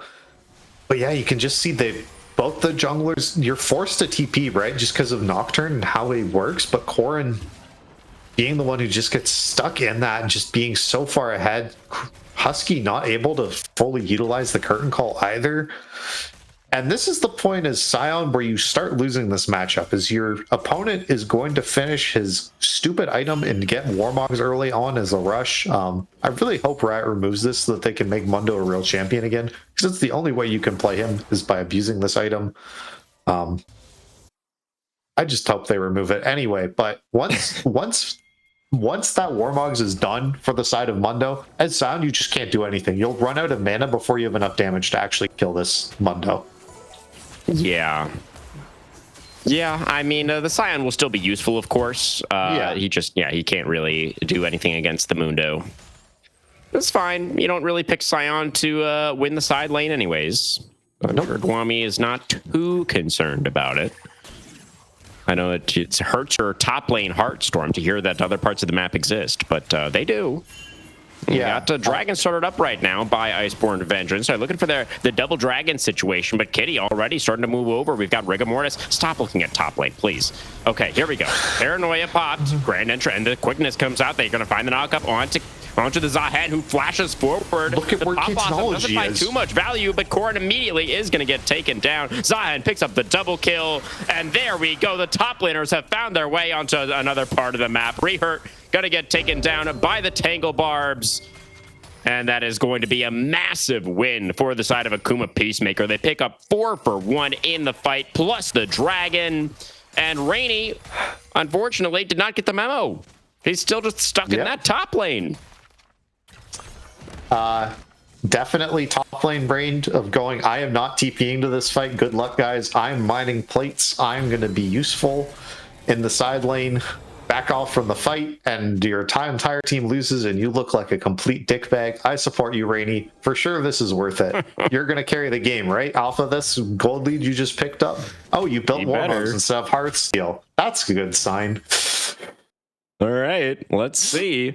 It does kind of bring me back a little bit. Oh my goodness, we just got Husky Templar pinging his top laner's teleport in the chat.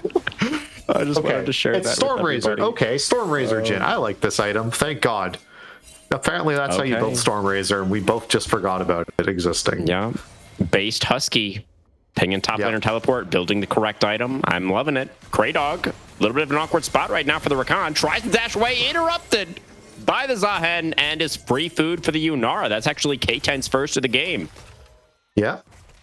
There's some more plate mining going on for Rainy there. Even TP'd to get that done. I'd be kind of pissed if I was Corrin that my Mundo just walked into my lane to take my really easy to get tower plates and just pieced back out. But whatever.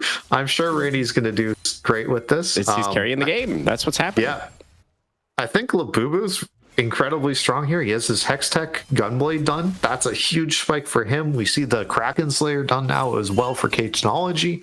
There's some pretty big spikes coming through. I cannot believe on towards, I believe that's the Nico. Yeah, the Tangle Box does come out, but the fourth shot going to be there for Husky, and he will pick up his second kill of the game. Support's taking turns getting picked off there. Yep. I am shocked to see that our Scion Dwami Poppy has built a Sunfire Aegis, despite the fact that we only built Ruby Crystals. There's no like Hearthsteel completed or anything like that. I thought for sure that's what he was going for. Yeah, just weird to see. Yeah, I mean, I do think that the Sunfire does have a good amount of value this game. The only magic damage on the side of Iceborn is, oh, that's a knock-up onto Husky, who does not have Flash. He's trying to help out with the Rift Herald, and he actually does survive. He's zooming away from this one. The Zahed does go in with the Grim Deliverance. In comes Kitty, finishes off the Jin, and that is going to be a kill onto the Nocturne as well. Kraydog trying to run, but he is running in the wrong direction.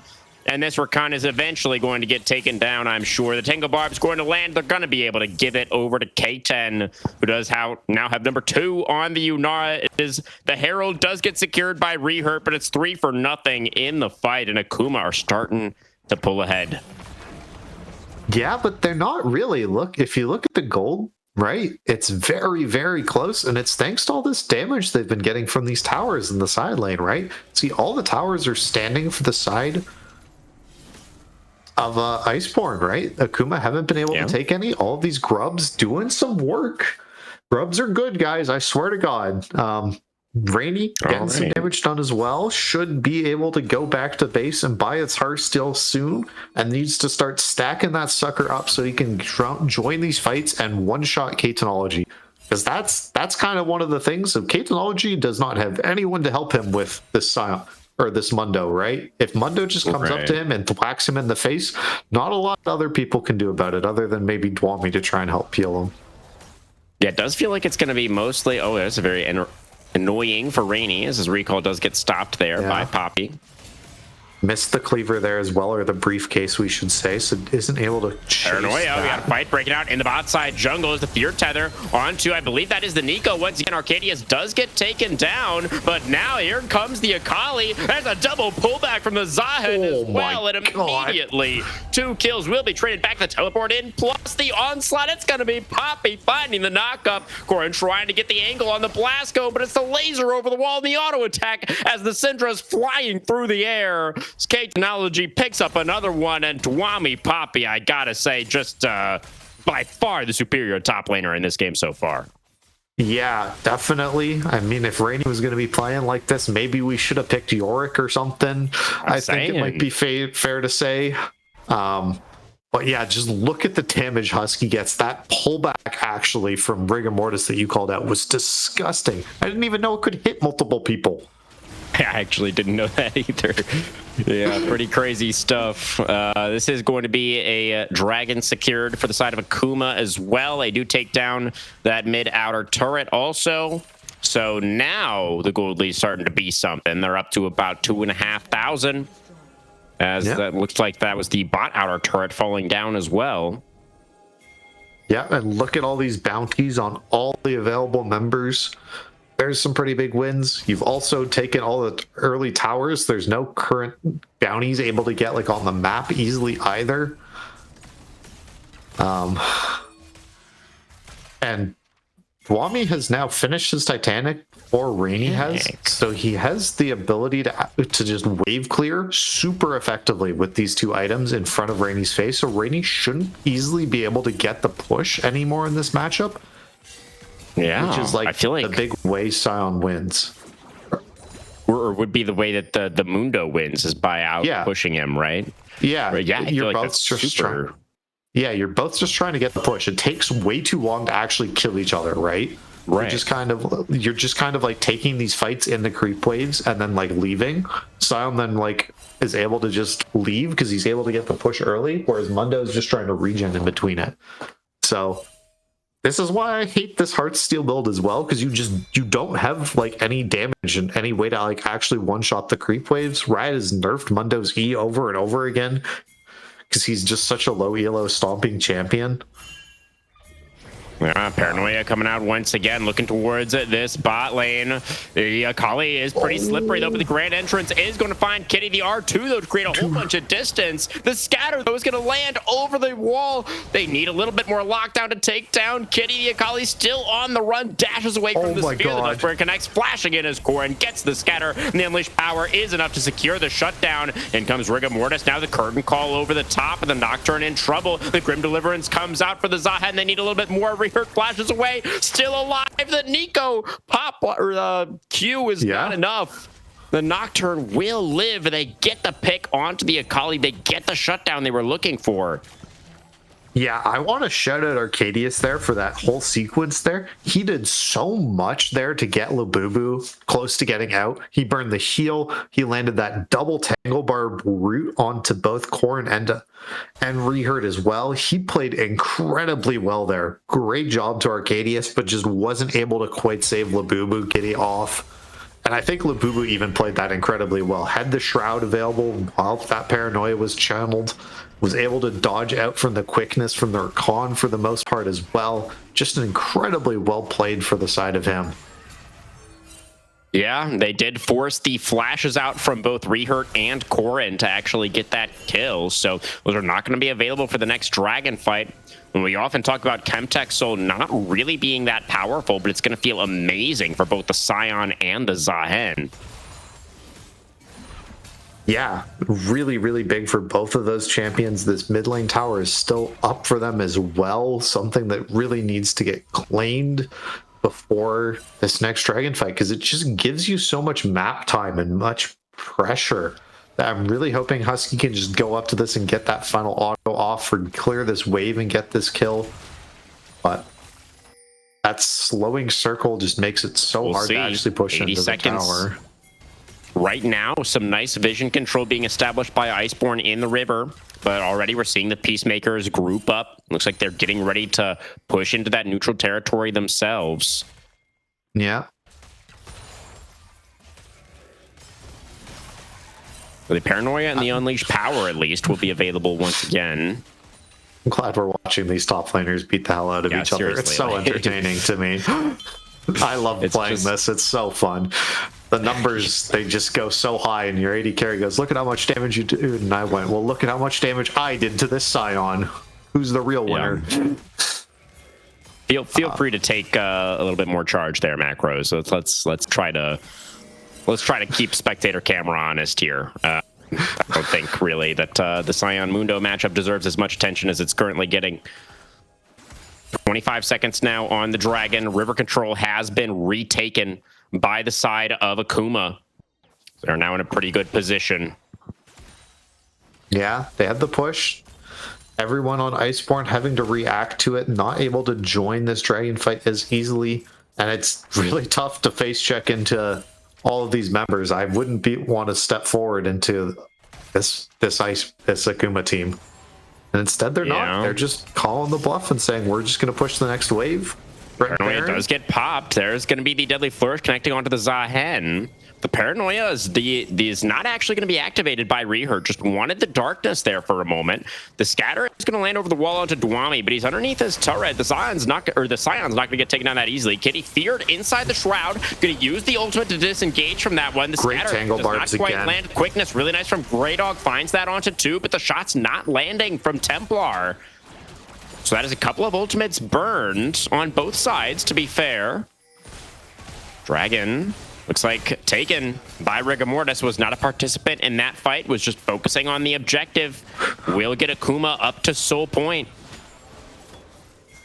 Yeah, big win from them. I think, like I'd said in that fight, we saw from Arcadius, he landed as the quickness got popped by Grey Dog and started looking for that play, was rooted up from that Tangle Bar again from the Nico. Arcadius doing a fantastic job making sure to buy time for his team.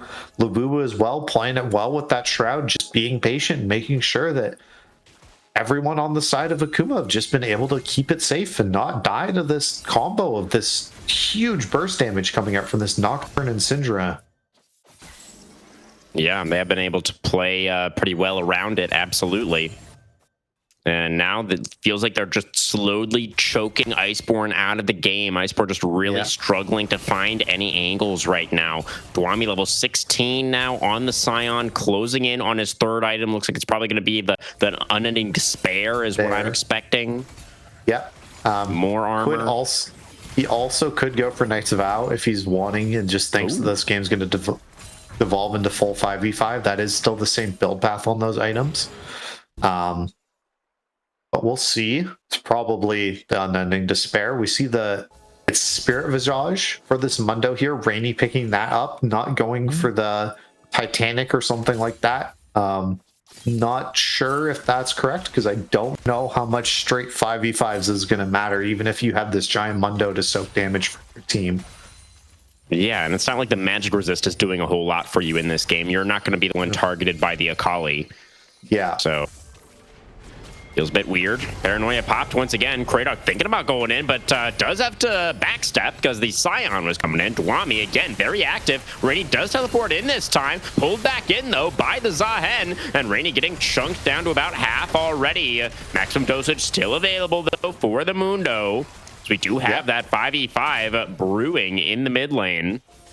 Yeah, and Rainy does have his Warmogs to be able to regen back up to full health before this fight breaks out. So if we're able to turn this into a poke war and have Rainy sit in front to soak damage, it's great for Iceborn. But I think there's no way Akuma is going to let that happen. They just break it up and say, okay, that's not what we want. We're going to try and get some deep vision in this jungle, force into these side lanes and get those pushed in, and make sure that we're set up for a Dragon Soul win fight. Yeah. Complete control over the area. Still a ways away on that next dragon spawn. It's not going to be up for a couple of minutes still, but it does feel like Iceborn have to try to find a place sooner rather than later. They've definitely been trying to find stuff. It just hasn't really been working out. Rigor Mortis is going to get a little bit chunked. Paranoia about to come back for rehurt, but the Zahen is going to back away. Yeah, you don't want Rainy's smoke right now. Despite being like 0-0-0, he is level 17. Like, he has a lot of stats. I bet you he has more AD than a lot of people in this game. Onslaught here in the side lane. Corrin manages to sidestep it. Pretty good scatter as well to push away Dwami. The Sign ultimate should be back, though, for the Dragon. Yeah, just seeing if you could maybe get the flash out from the Syndra there. That, you know, that slow from your ult, if you're able to connect the actual charge into someone, it does lead into that follow-up decimating smash Q afterwards. So I think it's definitely worth it for Dwami to look for that. It doesn't really cost him anything, and there is that ending despair finish now as well. It's going to make it even tougher for Husky to kill him. This is kind of the risk of you when you pick Jhin. Is the enemy team picks a super tank, you are not killing that guy until you get to like 6 items or something. It is so difficult for you. And Husky hasn't even quite finished his third item, still only halfway to that Lord Dom's. It feels like that would have been a spike he would have loved to get for this fight, but not quite going to have it available. It is 3 items done for the Syndra and for the Nocturne. See if Iceborn are going to be able to find a way to make this work. Teleport for Dwami, though, onto the flank angle. Rainy going to get pinched to start this one out, and Corrin isn't even here. The Syndra does have teleport of her own, but the Mundo is going to be able to walk this one off. Now Corrin rejoining with the rest of the team. Scatter going to connect only onto Rigor Mortis. There is the Sign ultimate going to come out. Corrin does it. He is forced to flash. Grim Deliverance comes out from Rigor Mortis, going pretty deep for that one, and so is Rehurt. Almost able to take down the Nico, who will fall in the end, but the Nocturne traded back for it. And that is not an even trade. Definitely the side of Akuma getting the better end of that one. No smite on the side of Iceborn, but they feel like they have to contest this dragon anyways without the jungler. So Unleashed big power right now. and curtain call still available, but Dwami just doing a good job of frontlining. The scatter does land really nicely onto 2 in the bit there. He tries to flash forward. The curtain call now is going to be opened up as Rainy is the one now trying to frontline. The shot's not landing for Husky. The scatter does over the walls. Rigor Mortis chunked down to a couple hundred HP. Unleashed power on a K-Technology. Deadly Flush. The flash in for Grey Dog. They get the shutdown as Husky is able to find it. K-Technology, though, on the side gets the auto in the air. The Blasco not enough to keep the Syndra alive. Dwami, was that another silent ultimate? And it came back up again. Hitting going to be able to finish off Rainy. And now it is only Husky left trying to run. Rehurt on the respawn. Has the Paranoia back again, but I don't think he can get to the Dragon Pit in time. Chemtech Soul, it looks like, is going to be taken. Now the Nocturne just cannot get in. Close fight, though. Yeah, just you can see that Mundo is Paranoia now utilized. Only onto a Scion, though. Rehurt feeling desperate. He just doesn't have the damage. Not even close. Yeah. Yeah, that guy, that Scion did not take any damage there. But yeah, you could see how much space Rainey was able to build up for his team there, but you can see the Dragon tanks him, and it just stops his Warmogs from tripping up, which is pretty big. It means that he's 300 or 400 HP less, just had to buy that little bit more time, and there just isn't any damage coming out from Husky. You know, while Corrin was able to get some pretty big scatters and some actual damage into these people, like K-Technology and was just safe for almost that entire fight there. It felt like, you know, even though Syndra used her full burst combo, it was just that barrier coming out was able to keep themselves safe. And Yunara, despite not having an enchanter to support them or anything like that, is still 4 items. So you're going to start doing a crazy amount of damage. There comes K-Technology. Transcends himself, and Husky is just going to get obliterated. It did end up looking pretty close there. Husky traded back some damage, but that was through the barrier. K-Technology just ran him down. Yeah, that was also by missing some of our skill shots there as well, and we just autoed him to death. Yeah. Now Baron started up. No 80 carry for the side of Iceborn. Rainey, you have to TP to this, man. I'm sorry to tell you. Even if he does, they don't have their ADC. Greydog gonna get rooted up by the Tangle Barbs. In goes the Akali, grand entrance and quickness. Really cute there from Greydog to try to survive. Looks like he is managed to dash back over the wall. Reaper gets into the pit, but does not manage to smite away the Baron. I think that was honestly the best Iceborn could hope for, was a steal coming out from the Nocturne. Yeah. And it was a good attempt from Rehurt, but just not quite able to find it. Yeah, I think that's all they were playing for there as well. I agree with you, but it's just that case of, I think if you have Scion there, it just, or sorry, your Mundo there, it just makes it so much easier for your team to look for it. A deadly flourish and the connection onto Rigor Mortis. They're going to take down the Zahen. That's going to slow down this Baron power play pretty substantially, although Kitty is going to be able to take that top outer turret. Yeah, that's a pretty big win for them. Rainey did burn his TP as well for that. Hasn't even completed any items, just went straight from base back into the fight. As I'm pretty sure he's sitting on a fair amount of gold there. Took that entire tier 2 tower by himself in the bot lane. You can see Jin now as well, pretty close to 4 items. These 80 carries, you know, they're not that far apart actually. Yeah, just feels like it's going to be so tough into the Chemtech Soul. I mean, Iceborn, they've indexed so much into burst damage with this composition, and it's really tough to make that work against the Chemtech Soul, especially against Scion and Zahen, although they did just find that pick onto Rigor Mortis, so, you know, maybe it is still playable for the side of Iceborn. Yeah, just how they're going to kill Dwami Poppy is what I'm wondering about, right? The Scion just seems like an absolute raid boss right now. Labubu? There's the quickness. They're gonna look, getting maybe a pick onto Kitty here. The Shroud does go down once again. The Deadly Flourish in the smoke, though. Perfect execution to retreat. Rigor Mortis dashing in to cover for his mid laner.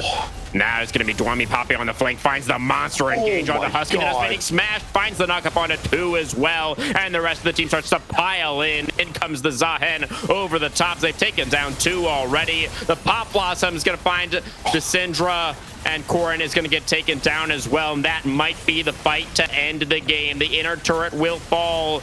Husky is in the base trying to heal up on the Fountain as his top laner gets taken down. And the Jhin, I do not think, is going to be able to hold against the entirety of this Peacemaker squad. Yeah, that's a clean win there from Akuma. Just showcasing that they were able to play through the lanes and just get these leads.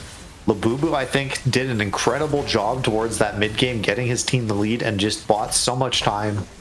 Yeah, the Akali, a really nice lane. The Nexus turrets go down, and Akuma Peacemaker in 34 minutes take the victory in game 2. Big win. I think that's huge for confidence as well from Akuma, right? You got kind of smashed in game 1, and to come back with a pretty clean game win from them, I think it feels really, really good. I'm really looking at Arcadius as my POG. I think he had some absolutely incredible tangle barbs. He had some really great knockups as well with those pop blossoms. I think he played really, really well on that Nico, and I think I want to shout out a support for playing really well and having impactful moments. While, Dwami Poppy on that Scion, I think was also absolutely incredible.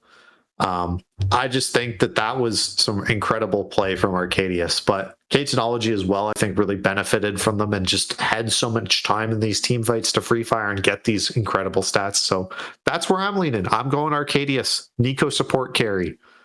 Yeah, I mean, Arcadius did have a really great game on the Nico for sure, but my vote for this game for sure is Dwami Poppy. I mean, I felt like the huge turning point in this game, I think it was the second dragon where the Scion teleported in and the Mundo didn't. And honestly, that felt like the backbreaking moment to me in this game. Where it's just like Dwami had that massive impact. It was like 4 for 1 in the fight plus the dragon, and that's kind of when it felt like the tempo shifted all the way in favor of Akuma, and the side of Iceborn were just never able to get it back. Yeah, I think that's fair. As much as I want to give it to Dwami, and I think it's definitely fair to, I just want to fight more for Arcadius. I think that's just Rainy making a mistake, man. If you're going to commit to the Mundo play and go for that tier 1 tower and stuff, I need you to build Titanic and things like that. You cannot build extra tank items after that. If you're going to commit to the side lane, commit to the side lane and build a hull breaker. I've played that way as Mundo. You can win a game 1v9 if you're going to do that. But if you're taking that tier 1 top lane tower, that's the way you're playing the game. So I still want to give it to Arcadius, but I'll agree to give it to Dwami, I think, if we'll get us into this next draft. We can see if Macros has strong feelings about it, or maybe Twitch chat is leaning one way or the other. Where do you think of Macros?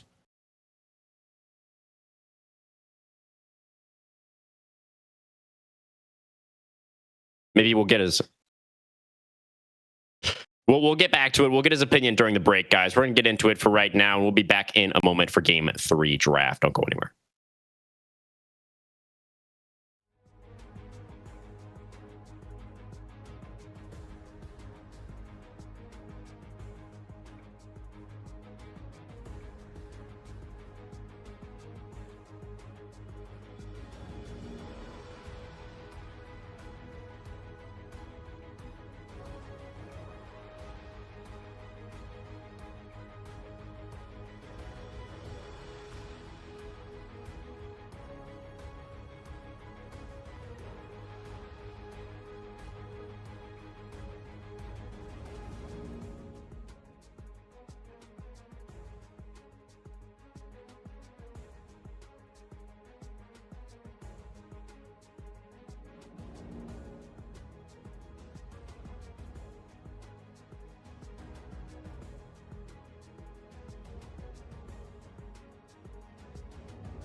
All right, everybody, welcome back. We are now getting underway with Game 3 champion select between Akuma Peacemaker and Iceborn Vengeance. Iceborn took that convincing win in game number 1, but Akuma came back strong, kind of choked them out in that game number 2.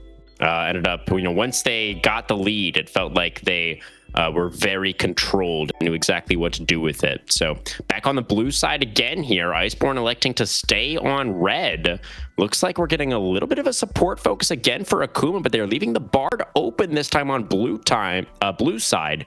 Feels like that's probably what they're going to look for with that B1 pick if it is open. Yeah, the Polypuff special, the Bard first pick coming through. Big shout outs to Polypuff for making incredible YouTube videos and for finding Faker. Probably doesn't need it.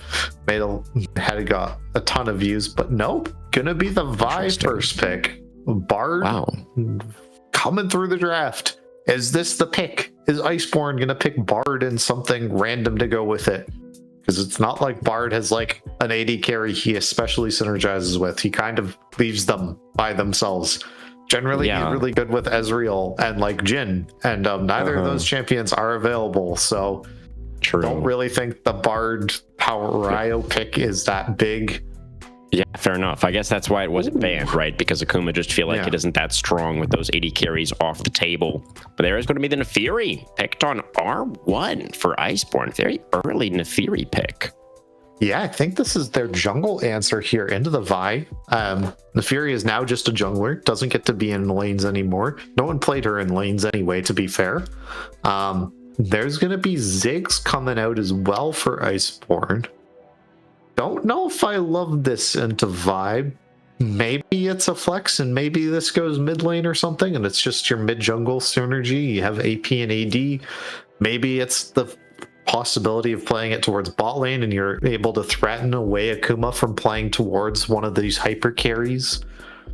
But I don't know if I like Iceborn putting Husky onto this champion. I kind of feel like Husky has looked really good when he's had a lot of priority. Yeah, we felt kind of weird about him on the Jhin in the previous game as well. And, the Jhin looked okay at certain moments. But, yeah, it does feel like they kind of need Husky to do a lot of the heavy lifting. And when he's on these poke-style champions, it's just a little bit more difficult for him to sort of make that happen and have that consistent impact in the game. So we'll see if they're going to be able to combo anything with the Ziggs to try to set him up for success. But Akuma have a very scary-looking composition coming together already over here with the Aurora and the Kaisa locked in. Very heavy dive that they're showing. Yeah. There's a lot going for them right now. There's a lot of dives, so I think some other kind of disengage or some things that can play peel back. You don't necessarily want the Leona or the Nautilus, even though it is great with Ziggs. Maybe you want a little bit of disengage. No, we're going to take Rel instead, make sure that we have lots of ability to go in. That does make it much easier to hit those Mega Inferno bombs onto these priority targets, so I can see why we're picking it. Also makes it a lot easier for Nefiri to gank your lane. So I do support it. Just kind of worry now that if Akuma is able to take some sort of range support themselves, that they might be able to really bully Iceborn towards this bot lane. I'm pretty convinced that this is Ziggs mid. I'm just going to say it. I'm going to be that person. I'm going to say Husky is too important for this team to be put onto Ziggs duty. They're just cooking and they're giving him a later pick in the draft. Yeah, I would quite like that. I think that could be a really good angle for Iceborn to look towards here. I am curious if maybe with the Bard still being open, that's not necessarily a classic pairing with the Kaisa or anything, but it would feel, I think, pretty strong into the Rel in lane. Yeah. So that's something that I'm kind of thinking about a little bit right now. What other ranged supports are still available? There's like the Lulu, but that's not really you're not going to pick that with Kaisa. What else? Let's see here. I was about to say yeah, there's kind of like the classic poke mages. I don't know. You could go with Sona just to give your team some ability and some inevitability towards late game. That's a champion I really like to see sometimes getting picked out. Zillion, I think, is is fairly Oh. strong. I like really fun. off meta picks. I'm gonna be real. I don't like. And you like your playing a lot of scaling stuff. as well. Yeah, I'm a big scaling guy.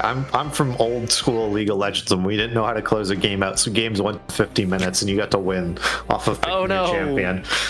Storm, our dream of the mid lane Ziggs. It's dead. Okay, and we've also put our second best player on our team onto a tank. It's not looking good. Yeah, I'm gonna be real, Iceborn. I don't like this look. I don't like this look at all. So, I mean, Galio can be good into dive, right? Yeah. Where he's got the ultimate where they're trying to dive onto a target and Galio's like, I'll save you. Yeah, Will he save them? that's his whole lore, isn't it? I'm pretty sure. Yeah, no, I think that pretty much sums it up. Yeah. Leona is going to come through now for Akuma. And we're going to see that in the support position alongside the Kaisa to further augment the dive as if they even needed it. And now looking for a top lane selection here for Mr. Poppy, Guami himself, who my game 2 POG. I understand you guys in the chat want to give it to Arcadius as well, so we can give it to Arcadius for that game too. But it's going to be the Yone top lane. Guami wants that POG. He wants it. That's a wild friggin' pick, man. Why the hell are we blind picking Yone? Because he wants a POG. I mean, I get Storm. it's not like the enemy team can pick a tank and just go, oh, we're just gonna win off of scaling, because then they would have 0 damage other than a Neferi. Sorry.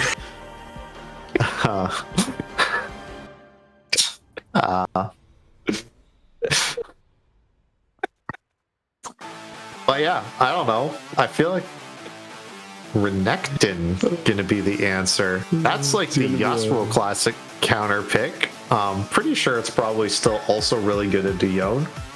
I don't know. I just hate Yone, and I feel like after they nerfed him and they made his soul unbound to actually like be able to be CC'd, that champion sucks now. So I don't really want him in it. I don't think Iceborn has any damage. While it is true Akuma have like no frontline really, like they have a Leona, she's pretty tanky, but like that's it really, right? So it's not like it really matters that much. There isn't that much damage for the side of Iceborn, I guess. Like I can see where they're going, but I hate this draft, man. I feel like you've put your best players in Husky and Corrin on the like supportive things, and Rehurt, who has definitely been a jungler who has played very much towards frontline and engage and things like that for your team, has looked great on those picks, is now playing like an incredibly aggressive champion. Like we saw last game as Nocturne, he did some crazy stuff, right? We flashed over the Dragon Wall and we stole red buff and we put Rigor Mortis so far behind. Yeah, and then he didn't do anything with it, right? In a lot of ways. Well, it was really tragic. So that was actually, I believe, around the first dragon where Rehurt just kind of like started up by himself and got pinched. Yeah. It was like a kitty on the Akali teleported into the banana brush, and he didn't have the bot lane prio, and he just kind of died and lost all his tempo. So yeah, I mean, it does. I definitely agree, Storm. I mean, I feel like Iceborn are really kind of just drafting away from their strengths here from what we've seen from them so far this season. Some very curious decisions being made. Yeah, I mean, I feel like they just lost out pretty heavily in this draft. I mean, the Galio, it can work. I mean, it should have a decent lane into the Aurora. Like it's another pick that can potentially set up for like big Ziggs AoE. Yeah, the Renekton seems like a decent answer into the Yone, but it just feels like Akuma's composition is so much more cohesive and they have so much more damage. I just feel like the game is going to be so much easier for them to play, and they have the momentum now as well after that game number 2. Yeah, I'm very much in your camp here that I like Akuma's draft a lot more in just about every way. I think they have a real ADC, which matters a lot. They have Yone, which means they have CC to go on top of with these between worlds and these Vi ults as well. I feel like just what does your team do when your Ziggs gets Vi ulted? Like, it just sounds so terrible. Like, what is the follow-up? Is it just like Galio trying to punch everyone on top of it, and like Rel sitting on top of your Ziggs? Like, no, Rel wants to be engaging, and like, there's not a good person for Rel to engage into on the enemy team. So Yeah, I think it this, really. yeah, this whole draft I think just favors Akuma the whole way through. Is our opinion. We're laying the caster curse on thick here. I want this to go the full series. There's no way Akuma can lose with this draft. The caster curses. Let's see if it takes effect. Your curse has been pretty strong tonight, Storm. So I appreciate you giving it your best effort there. That is really good. But you know who else is giving it their best effort, giving you amazing deals? Zen Market, our wonderful sponsor. They are your one-stop solution for buying products directly from Japan. They will help you buy items from over 10,000 different shops, as well as place bids on auctions on your behalf. They will even consolidate all your items safely into one box, and they can ship internationally. They provide excellent customer service in 19 different languages, which is why Zen Market is trusted by over 2 million users worldwide. Check the panel below the stream or click the link in the chat to try them out now. If you sign up with promo code Aegis, AEGIS, you'll get 3,000 yen off your first international shipping fee. And Storm, how many dollars is that? 3,000 yen? That's like $30. Amazing. $30. You definitely want that. So make sure you use the promo code. Thank you, Zen Market, for sponsoring the stream. We are feeling like it's pretty likely that the side of Akuma Peacemaker are going to go up to match point here, but just maybe the side of Iceborn will be able to surprise us. Don't go anywhere, guys. Game 3 right after this.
All right, everybody. Sorry about that extended break. We had some issues with the spectator draft, or the client drafting, I should say, where some swaps happened and the other team was not able to see the swaps. But now we can all see the swaps. Dwami Poppy on the Aurora, Labubu Kitty on the Yone. Your thoughts, Storm? Okay, so this is much, much better now for this team as well, right? So, And it was already pretty good. And it was already pretty good and we liked it, but it's much, much better now because Renekton destroys Yone, or I'm just assuming he does one of those things. He destroys Yasuo, and those are basically the same champion, Yone and Yasuo, right? Yeah, genetically very similar. Yeah. And Renekton generally struggles against champions who can kite him, so should be a great matchup as well. I just saw Husky miss a bouncing ball on the wave, and this does not bode well for my Ziggs. No, that's not a good start. No. That is another one that is going to go wide. Yeah. Yeah. So the other thing here as well is the fact that they picked the Ziggs so early. They picked it R2. And so K-Technology just got to lock in Kaisa, and now he's just going to have a free lane as Kaisa. Yeah. Like, that's crazy, no? Yeah, Kaisa generally sucks in early game. That's like one of her biggest weaknesses, I would say, basically, is that she isn't a great laner. You do have to kind of rely on your plasma to supplement your early damage while you're waiting for your upgrades to happen. You can see that, like, we just landed all of our abilities onto Kraydog and they took like 250 damage. We do have both of our junglers did start on the top side once again. Reherb did not flash over any walls at level 1 this time. Just decided to start on his own side of the map. So the junglers pretty much just keeping pace with one another as they move towards this bot lane once again. Yeah, I would call him a coward for that, but I think it's correct, probably. You do it the one time in the series for that, and then the enemy team probably has some sort of idea to try and look for it or track it the next time around. Yeah, I wasn't keeping tabs on that. I don't know if there actually was a defensive ward placed by Akuma to try to spot that out this time. I'm not sure actually if that happened or not. But regardless, it looks like it is going to be Rehurt first into the river. So similar to what we saw in game number 1, Rigor Mortis is going to respect that and is just going to move directly towards that top side crab. Yep. I'm really hoping we get to see some sort of win coming out from Rainey here on this Renekton. He has taken the PTA in this matchup, which means he is looking for some of that more advantage here. He did get an early cheater recall as well, got that longsword, and now he is the point of I am Renekton and I do not at the push, but here's... Oh, Kitty is going to be able to rebind the soul and gets the first blood. He just had the damage. Oh, Corey didn't even flash. Just got cut down. Yeah, so that Yone E2 thing, that you take that extra damage when he snaps back, right? Isn't that how part of that ability works? It does something else, because of course it does, because he's a modern league champion. Eye roll. Yeah. I feel for Corin. That's just playing against Yone. That's what that is. As hey, that was a little bit of a tough spot, actually. Sidestep on the crash down is going to have to burn the flash.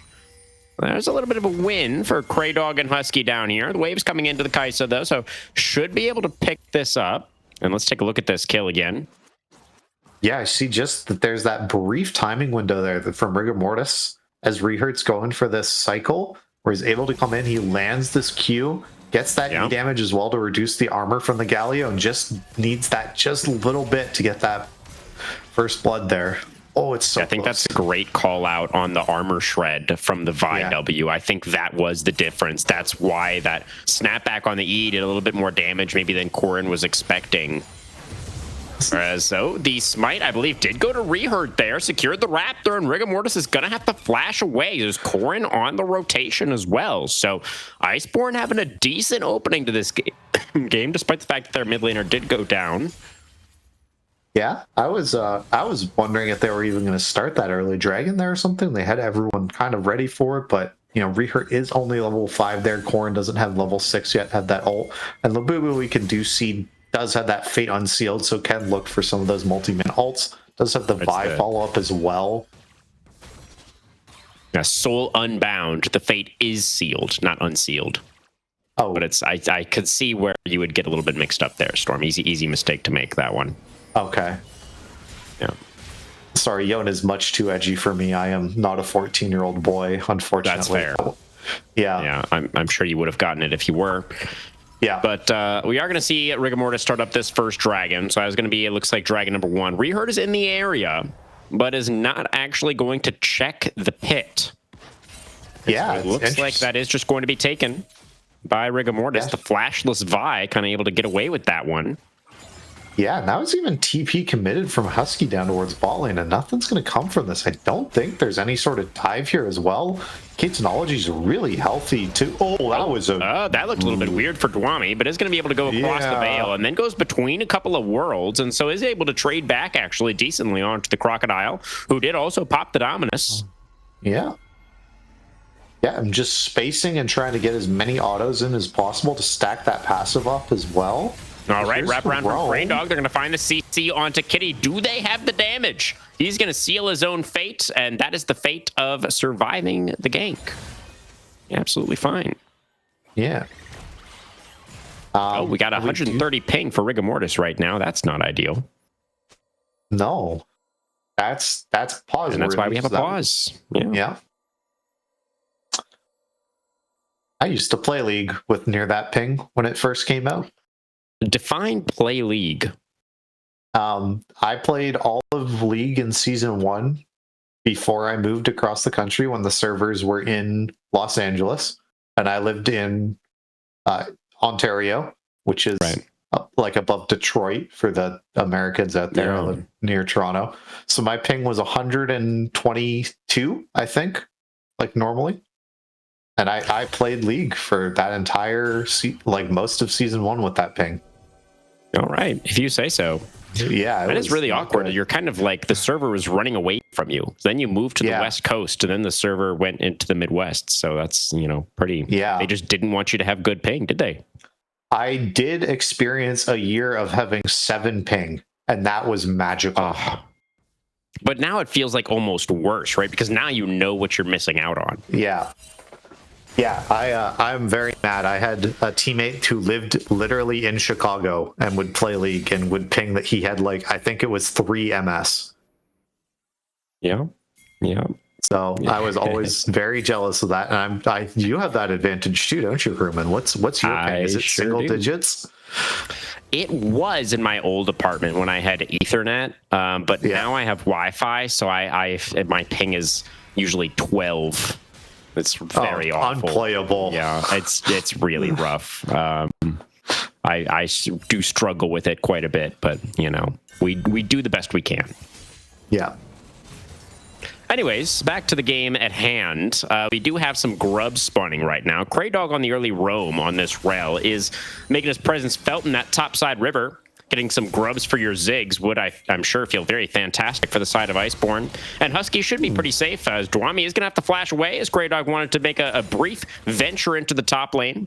Does get out the Aurora flash. Rigamortis is towards this bot side here. I don't think we can dive the Ziggs, especially when he just wave clears incredibly well like this. And there's 2 pink wards that we have to run through.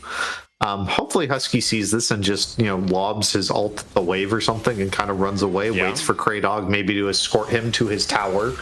I do love that from Kraydog. They saw Rigamortis on the bot side of the map, so the Rel immediately channels the recall, and now is going to try to get Husky back underneath this tower. They're not really able to get there just yet. Eventually, they will be able to get Husky at least the caster minions. But it's about a 12 CS lead for the Kaisa down here. And about 20 CS lead for Dwami in the top lane. Who have a little bit of flank position for Rainy right now. But the Aurora is going to go across the veil once again and should be close enough to the turret here. Yeah, it's absolutely fine. Doesn't find the 2-fold hex, though. That's so funny to me to watch Husky playing Ziggs. He's A-clicking, right? Like, you can see him get that auto off as he was going into the brush. Like, he is so ADC-brained and built. That's so funny to me.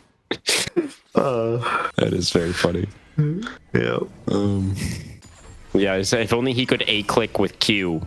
Yeah, he would be doing much better. That way. Yeah.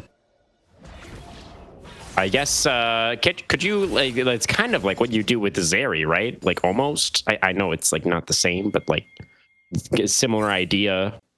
I don't know. I don't think so. I think Zeri just doesn't feel like a league champion. I'll be real. She doesn't feel like she belongs in league. Like I think she is so cool, and I like her design and everything, but she doesn't feel like a league character to me. Yeah, I think I agree with that one. Yeah. Dragon number 2 in 45 seconds. First dragon was taken by Akuma. It was kind of snuck away by Rigor Mortis. That was before he had the big ping spike. Yeah. Let's see how the second one is going to look. Grey Dog on a little bit of a roam once again here, helping Corrin get this mid-wave pushed out.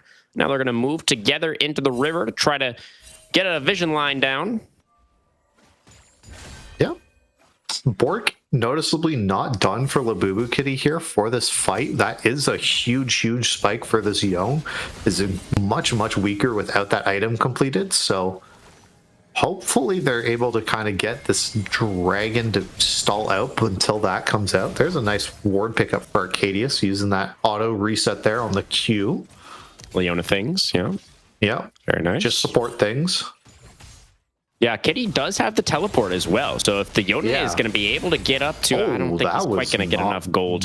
What's the combined cost on Blade of the Ruined King? Do you know when you have all the components? 925, something like that. Yeah, Kitty's not going to get there.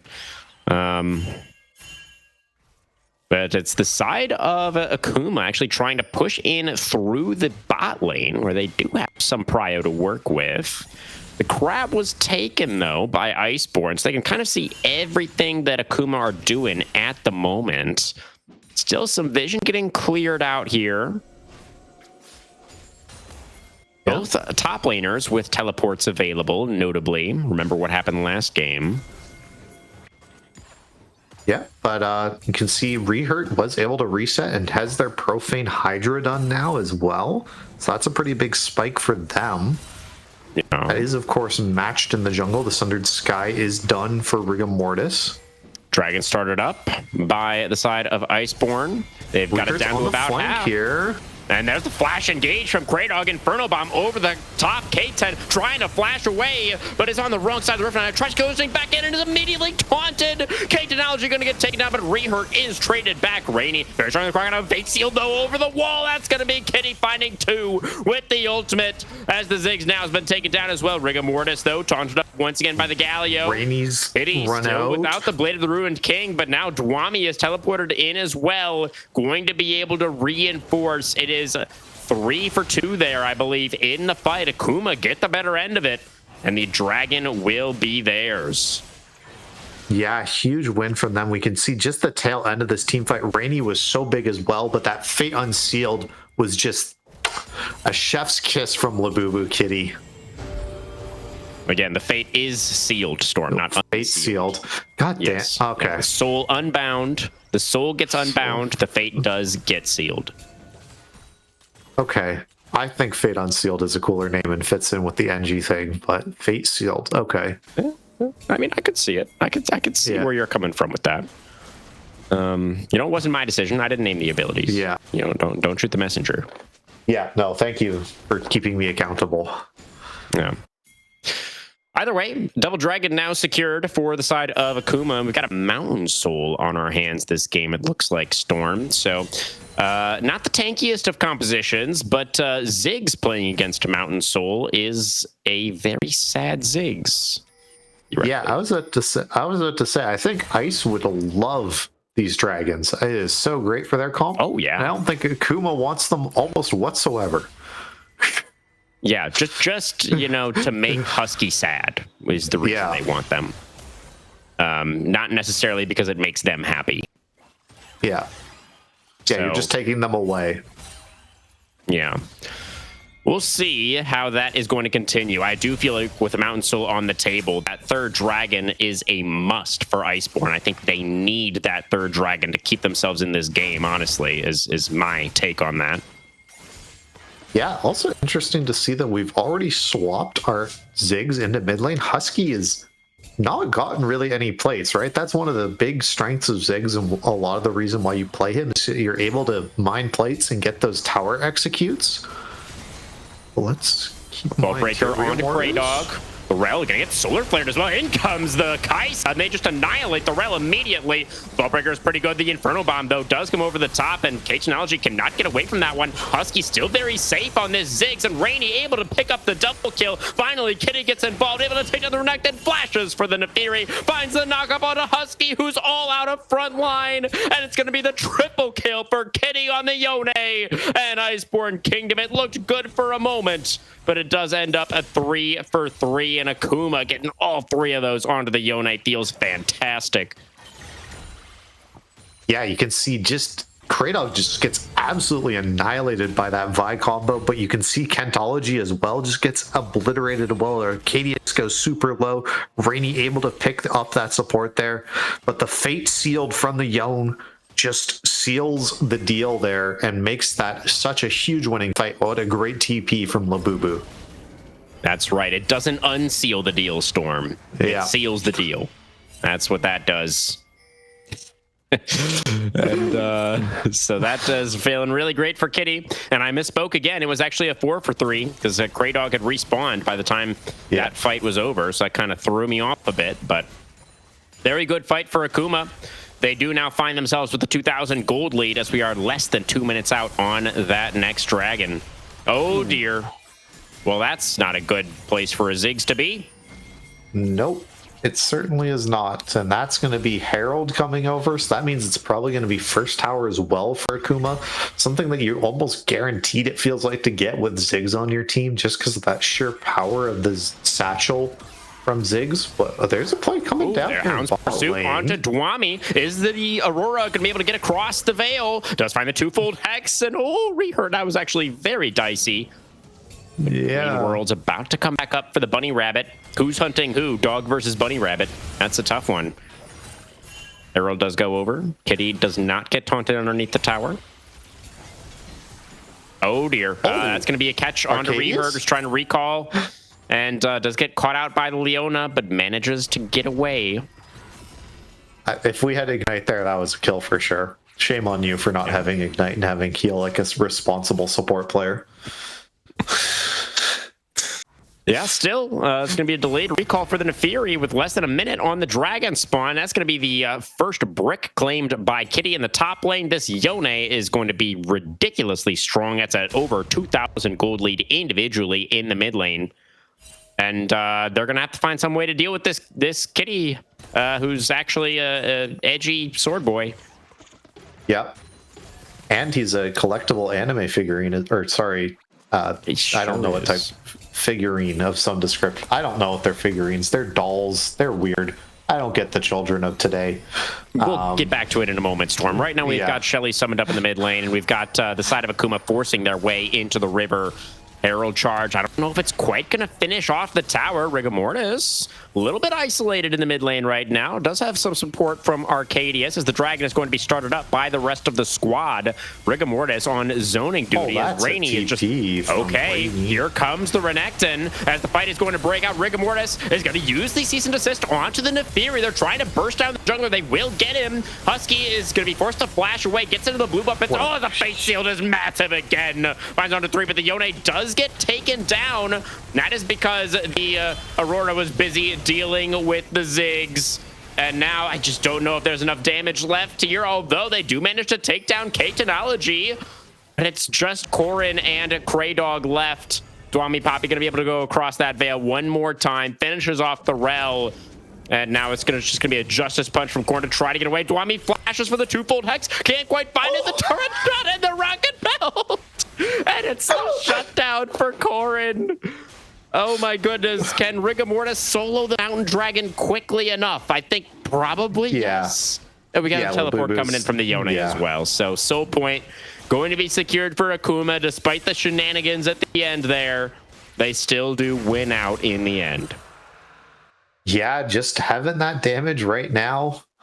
It was a great start to this fight from both teams, right? We saw Rehurt able to get forced out here, really getting just dove on. As soon as he uses that W, they commit the rest of their CC here, and then just some incredible CC layering here, and just the sheer damage from these tanks right now and these fighters, just able to get that burst damage out in that fight.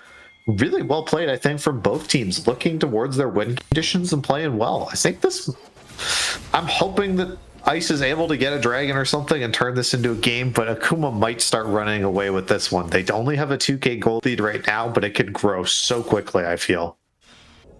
I mean, I just think that once 3 dragons go... Is Aurora fine here? Yeah. She is. I just think that once 3 dragons go over, you just inevitably end up in some kind of impossible macro situation where you're forced to choose between giving like a Baron or the Soul or like an inhibitor or something that just... There ends up being too much on the map where I feel like Iceborn are just going to run out of options. Like, yes, like theoretically... If they can like find a well-timed play to like get a drag, it just, they need so much to go right for them from this position that it just feels, it's really difficult for me to imagine it actually working out and them coming back into this game. It's possible though. Anything's possible. We've seen stranger things happen on the Rift. There's no doubt about it. Yeah, Egos beware. Stranger things here.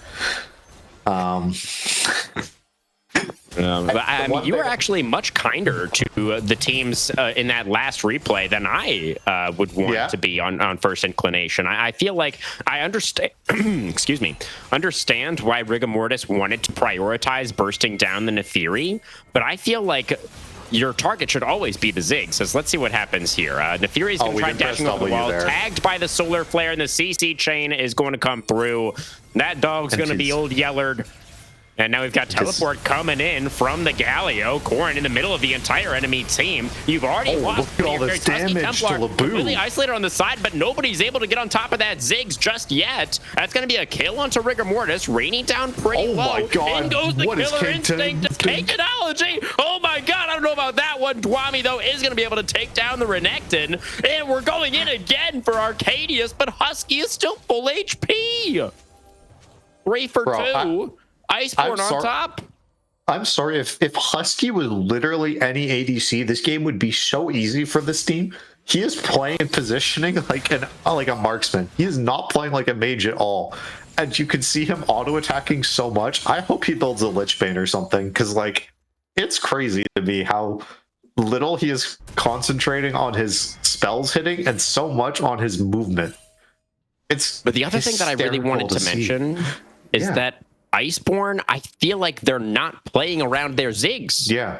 I feel like he's their main carry, and Husky just feels like he's alone in every fight. Yeah. He's like doing a good job like positioning safely and not like exposing himself to getting engaged on.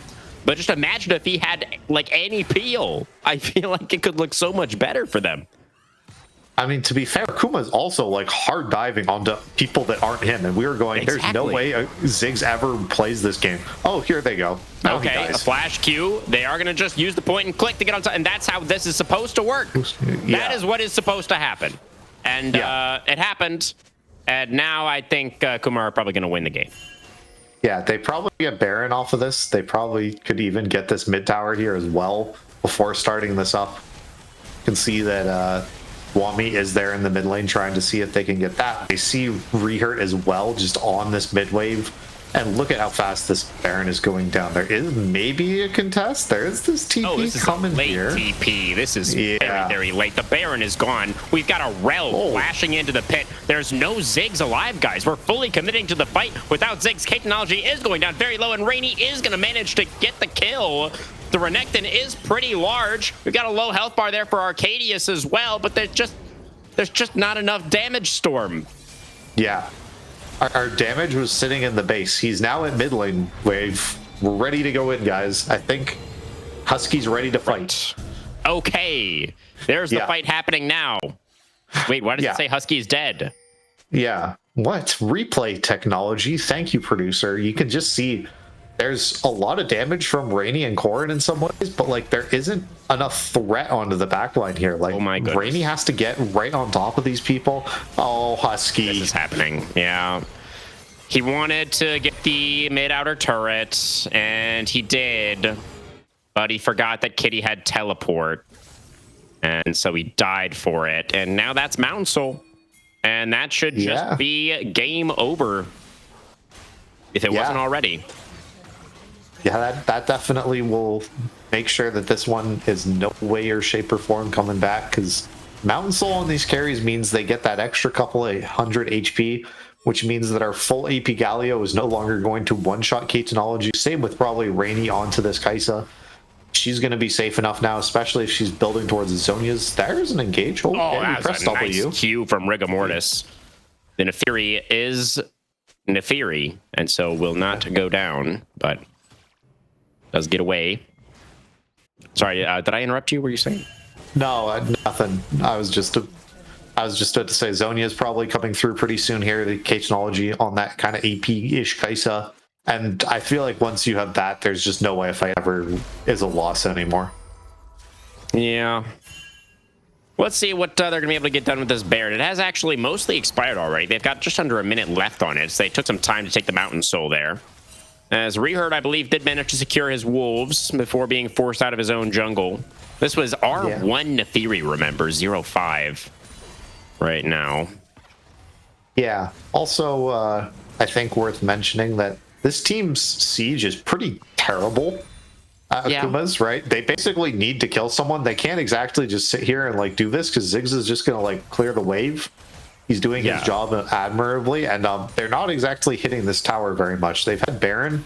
I'm pretty sure it's almost gone. Oh, okay. Never mind. All right, here comes the siege storm. Solar Flare into the Killer Instinct, into the dead Ziggs, and the hero's entrance is too late.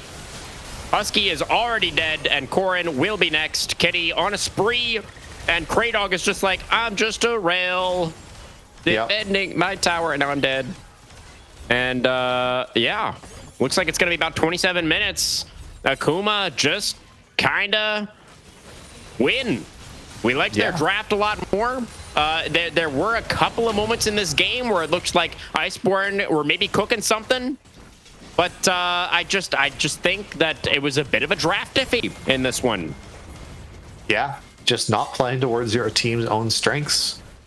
I think it's fair to say that they haven't been trying to play towards their carries. They're trying to give Rehurt and some other people a shot, making sure that they have their time to shine. And I think it's time to go back to Xin Zhao. Or something similar. Is he still available? I thought he was played in game one. He was played in game one. We're not going to be able to go back to Xin Zhao. That is tough. Maybe we get a Wukong game. I think he's been banned every game. Oh, he has been banned, hasn't he? Yeah. Pantheon, I think, has been banned as well. Yeah. What is left? What is left? Jarvan is Fearless banned. Yeah. Oh.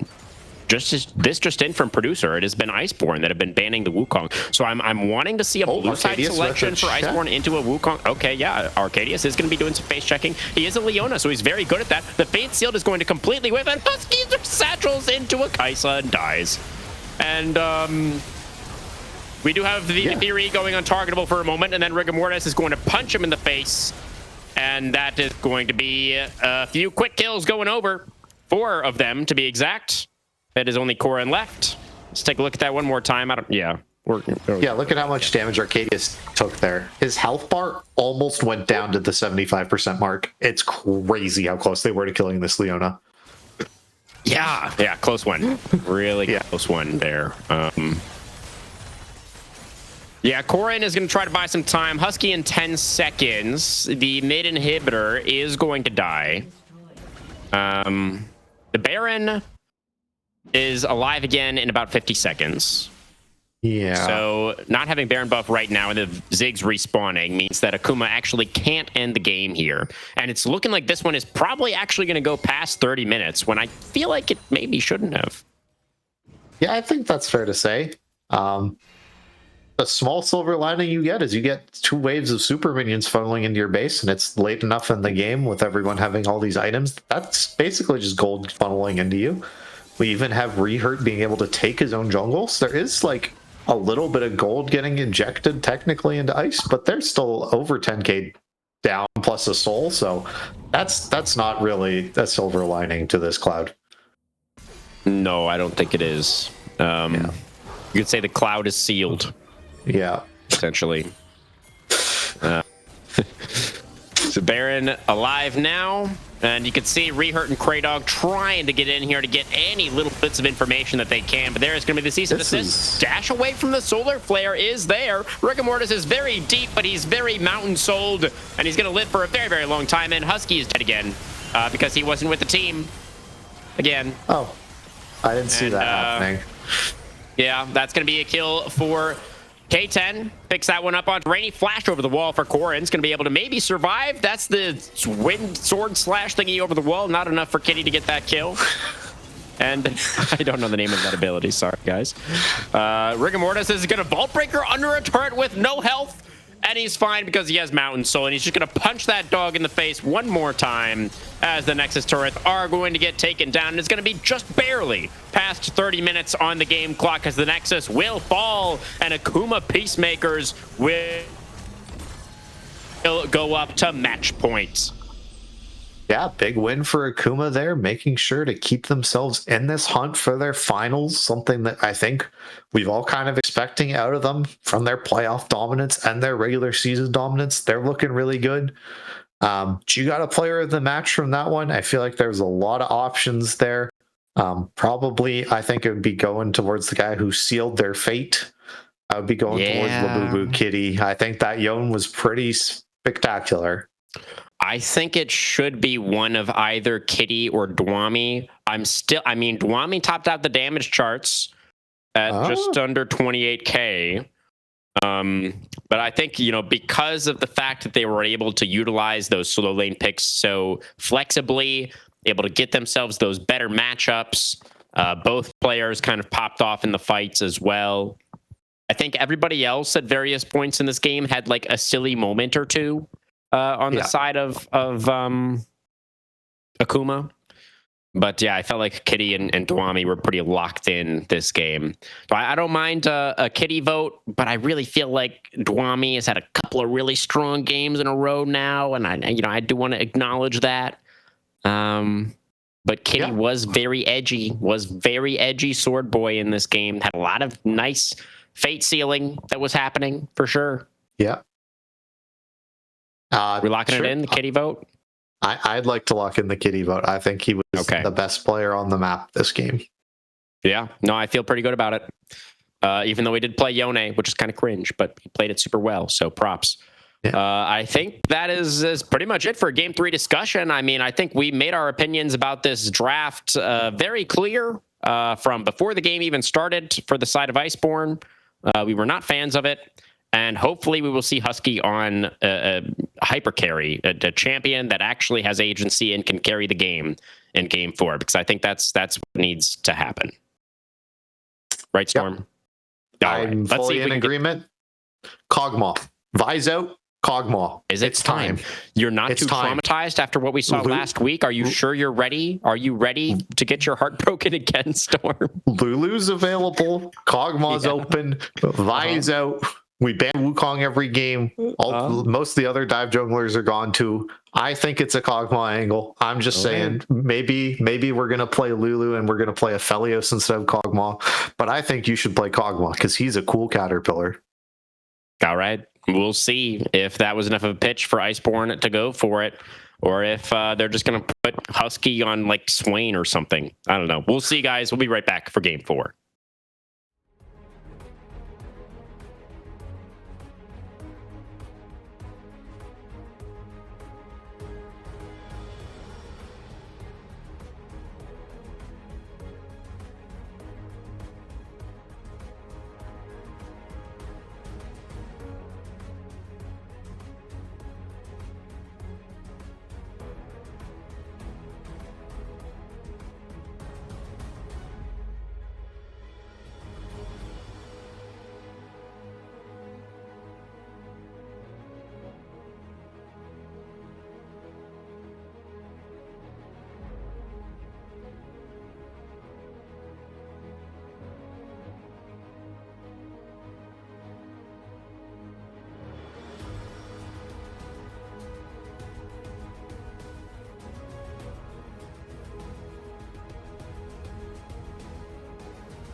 That's Okay, everybody, welcome to Champion Select for game number 4. Iceborn Vengeance are going to go over to the blue side, which I personally think is probably the right call. Storm would probably disagree.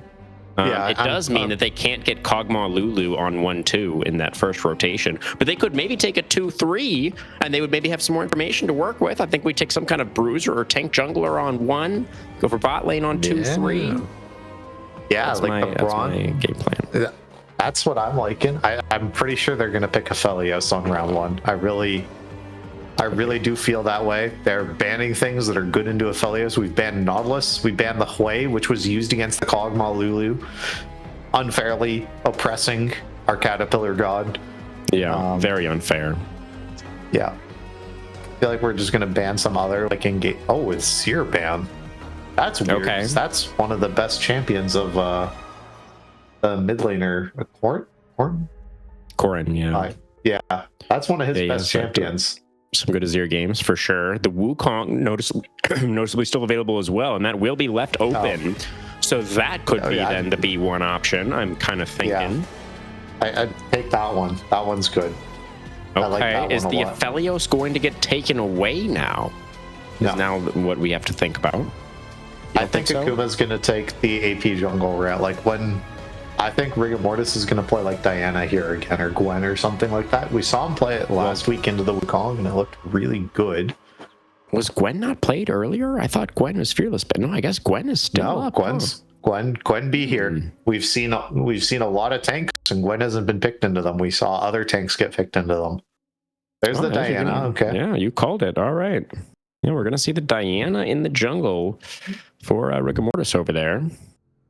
And maybe we're just going to go for a mid lane pairing here. I mean, we've kind of opened up Kitty to go for another AD mid laner. There's not too many of them that you really want to look towards. I mean, Yone is kind of the premier one, right? I mean, like, Zed, I think, kind of exists right now. They're going to scoop up the Lulu instead, so that the Cog Lulu option is going to be denied. A Lulu would be a great Aphelios pairing as well, of course. Yeah. Yeah, the two supports I almost always see with Aphelios are the Lulu. I also see a lot of games of him with Karma, just because it means you have a really strong lane together. And the main thing of Aphelios basically just wants is safety. He doesn't need like other hyper carry things. He doesn't want the attack speed that Lulu offers him so much, because Aphelios just cares so much about raw AD. Bard Rumble. Okay. So we do have a lot of wombo potential here for the side of Iceborn, but not really like a super reliable way to set it up. I mean, I guess Wukong Engage is like pretty reliable, but like, I don't know. I like this draft so far from Iceborn, but I don't love it. But I like it. I think it's pretty good. I'm gonna say I don't like Rumble and Bard together, because I've seen too many times you line up the perfect Rumble ult, and then they Bard ult your Rumble ult, and you just scream slurs at your support. Oh dear. Yeah, well we definitely don't want that. Yeah. We're gonna see Cassante picked into a Rumble. That's a choice you could make. You generally just want tanks into Rumble. It's basically the only thing that's you good into him, is you want stuff that can just build MR and just tank him. Like Sion is like, I think, the best answer into Rumble. Technically, like if you look what at if Rumble just takes first strike and kills the rest of your team after he farms you for gold for like 10 minutes? I just feel like it's, if you're trying to pick like an AD champion or something into Rumble, he just kites you and just kind of pokes you down the same way. It is that thing of like, yes, he is going to get accelerated, but at the same time, it means Iceborn probably isn't going to have like a real front line, right? They kind of have Wukong as a front line. Bard's kind of tanky generally. The build is like, Dead Man's Plate and stuff like that, so he's kind of tanky a little bit as well, but like, there's no real front line for the side of Iceborn. Whereas Akuma, they have a real front line. They have a Lulu ult to like knock people up. I'm hoping we see something crazy. I want Yasuo. We've seen the Yone, the boring one. I want the OG. I want the cool Yasuo's one. banned. I want Yasuo. I'm sorry, Storm. It's been banned by Iceborn. That makes so much sense for Iceborn, and I applaud them for their skills in the ban phase. Okay, Kog'Maw. That's what I want to see now. Yeah, the Kog'Maw notably still open, as is the Aphelios. Yeah, both AD carries actually getting dropped to 4-5 here in game number 4. Such a shame that Jin is banned. Yeah, I feel like you know what I mean. picking either Aphelios or Kog'Maw into Jin, or sorry, into Wukong and Bard and Rumble sounds awful. I think Sivir makes a lot. That makes more sense to me. She at least presses arm, even when she's dead. She's useful. Okay, sure. Yeah, the other you're getting the Sivir utility often overlooked. Fair enough, Storm. You can also spell shield Tempered Fates, which can be pretty good. So, I don't mind it. Yeah, it's I mean, it's a great Lulu pairing as well. You definitely want some kind of hyper carry with that. Vayne, is that locked in? Oh, I hope. I think so. I think we only get lock-ins on our stream here. It is locked in. Oh my goodness. That is the classic Sivir counter pick. I have someone on my team who I played with for a very long time who is very, very good at this Vayne champion. And every single time when Sivir was meta, we would let enemies B1 take Vayne, and take Sivir, and we would slam Vayne into it every game, and he would get a solo kill, and it would look so good. And then we would get Vayne spawning moments later in the game and lose off of it. But we're not going to get there. Okay. We trust Husky as well. Yeah, I trust Husky. Okay. All right. The blind Cassio in the mid lane. What are we going to see come out now from the kitty? The Labubu kitty. Just into long Cassio, range. R5. Long range, Storm says. I just want, like, Vel'Koz. Fighting. We've got Sivir, Lulu. We've got Frontline. Yeah. Vel'Koz, Xerath are some interesting options. Okay, so that's not long range. No. That's in fact pretty much the exact opposite of long range. Yeah. I'm not going to lie. I don't like that one a lot because I don't know who. I guess we need a way to burst Vayne because otherwise Vayne is going to kill our entire team. Yeah. So, and we can point and click Q her, and she does get stunned even if she tumbles. Yeah, we can. So that's pretty good. Okay, I'm liking this more on reflection of we did need a way to kill Vayne, and I think Lulu did bring something that was quite useful into it. Okay, now we're warming up to the Annie. See what I did? Yeah, I did. That was a good one. Okay, so we feel pretty good about that. Thank you very much. I try. How do we feel about the matchup into the Cassio specifically? I think that's why you were talking about wanting some more range, right? Because I think it's the Cassio enjoys. Yeah, I think it sounds really bad into Cassio itself, because that's the reason Cassio struggles in mid lane, and that's why she's generally seen as a top laner. Is you just get to run down top laners who can't do anything to you, and you get to exist and like kite them, even though you're not really like a ranged mid laner. Whereas Annie's Q range and Cassio's Q range are the same, basically. I'm pretty sure they're within like 25 units of each other. Just a reminder, I hope Iceborn knows this. Cassiopeia, you can buy boots. She has a new passive. You don't have you don't have to rely on her passive. You have a different one. You can buy Merc Treads. Oh my god, her Merc Treads so good into Annie plus Diana. Oh yeah. And Lulu, I want to see some snakeskin boots. I want to see our Cassiopeia wearing some fancy footwear. Please build Merc Treads. Yeah, just for clarity's sake, in this case, the snakeskin boots refer to boots worn by a snake, as opposed to a snake being turned into a pair of boots. So just wanted to clarify that for you, Storm. Yes. But yeah, that is a good shout for sure. I think Mercury Tread's value, honestly, for both teams, quite high this game. So we'll see about that.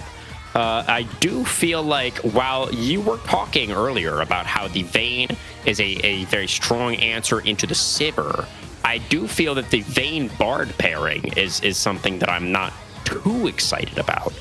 Thoughts there? So the way, basically how this matchup works is Sivir pushes you in your Vayne, and you see us in the tower and you're sad.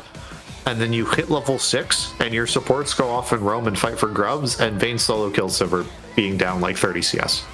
Okay. That's how I've seen this matchup play out every single time my team has played it.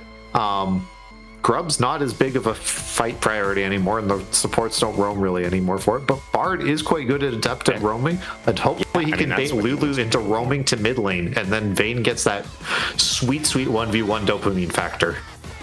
Okay, so the question is Arcadius going to be baited into leaving his Sivir alone in the bot lane with the Vayne is kind of what we're looking out for. All right, very interesting. And now we kind of talked about the top lane already, so let's just take a moment now, Storm, to zoom out a little bit and talk about your feelings about this draft overall. You know, it does feel like the side of Akuma, they've got a pretty solid team fighting composition, about as standard as you could expect in Game 4 of a Fearless series. And for the side of Iceborn, they definitely have gotten themselves some pretty strong power picks for being this late in the series, but the Vayne Cassio does feel like there's a certain like execution threshold that is going to need to be reached for them to actually make this composition work. Yeah, I think that is more than fair to say, but we have given the hardest characters to the best players on our team, is my answer to this point. Husky and I'm sorry for blanking on your name. Corrin, thank you. Have been the best players on this team pretty much all season. Even though Rainy has played quite well in the top lane, he has mostly played Rumble and tanks, and some Ambessa games in there as well. So he has been much more towards the backseat. He hasn't been the primary carry for this Iceborn team. I'm kind of looking at this Wukong and wishing it was a little bit more engage heavy and sort of more towards that tank support, but it is still quite good at getting that engage button in for Iceborn. So I like their comp overall. I think their comp's really hard to play. Basically every champion on their team, I'm pretty sure if you look at like the league difficulty curve, are like at the higher end, with maybe the exception of Wukong. Like there is a lot of skill expression for this Iceborn team, so that means there's a lot of room to outplay and go for it. It also means there's a lot of room to screw it all up. So this team's either gonna this is a crash or burn draft. This team is either going to smash this game, and this team's going to look like an absolute draft god, and we're going to be like, of course they win. Husky's just going to do this and X and Y, and they're going to dodge all the skill shots, and it's going to be a masterclass. Or it's going to be like, oh dear god, avert your eyes. The Vayne is down 40 CS and just lost her tower and has been solo killed. It's a nightmare. So I think it's a very much a win really, really badly, or they're going to lose really, really hard. Their wave clear is really bad. Their ability to like get into team fights and like check objectives is really bad. So if this team is behind, they're going to get absolutely smashed. And if they're able to get to equal footing, I think they're going to win. But I'm really worried because Akuma is really, really good at running away with leads. We've seen it all season. So I don't think they're going to win this game. I think Akuma's going to win it.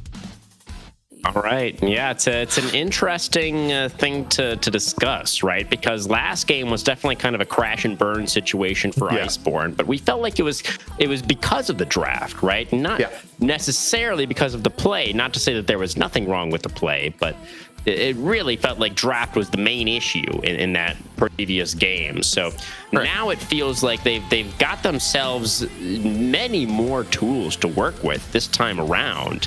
But now it feels like it's kind of a question of like, is that going to be, if they can channel what they showed us in game number 1, then I think we're going to 5, right? Right. But is that Iceborn team that showed up in game 1 still here? Are they still with us? Are they on the phone? Question. Can we dial them up? We'll see. We'll see if we can get them on the line, guys, or if it's going to be Akuma Peacemakers that have cut those lines and are going to be on their way to the finals. Don't go anywhere. Game 4. Hitting your monitors after this.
Hello there, Aegis fans. Welcome on to the Rift for game number 4 between Iceborn Vengeance and Akuma Peacemakers.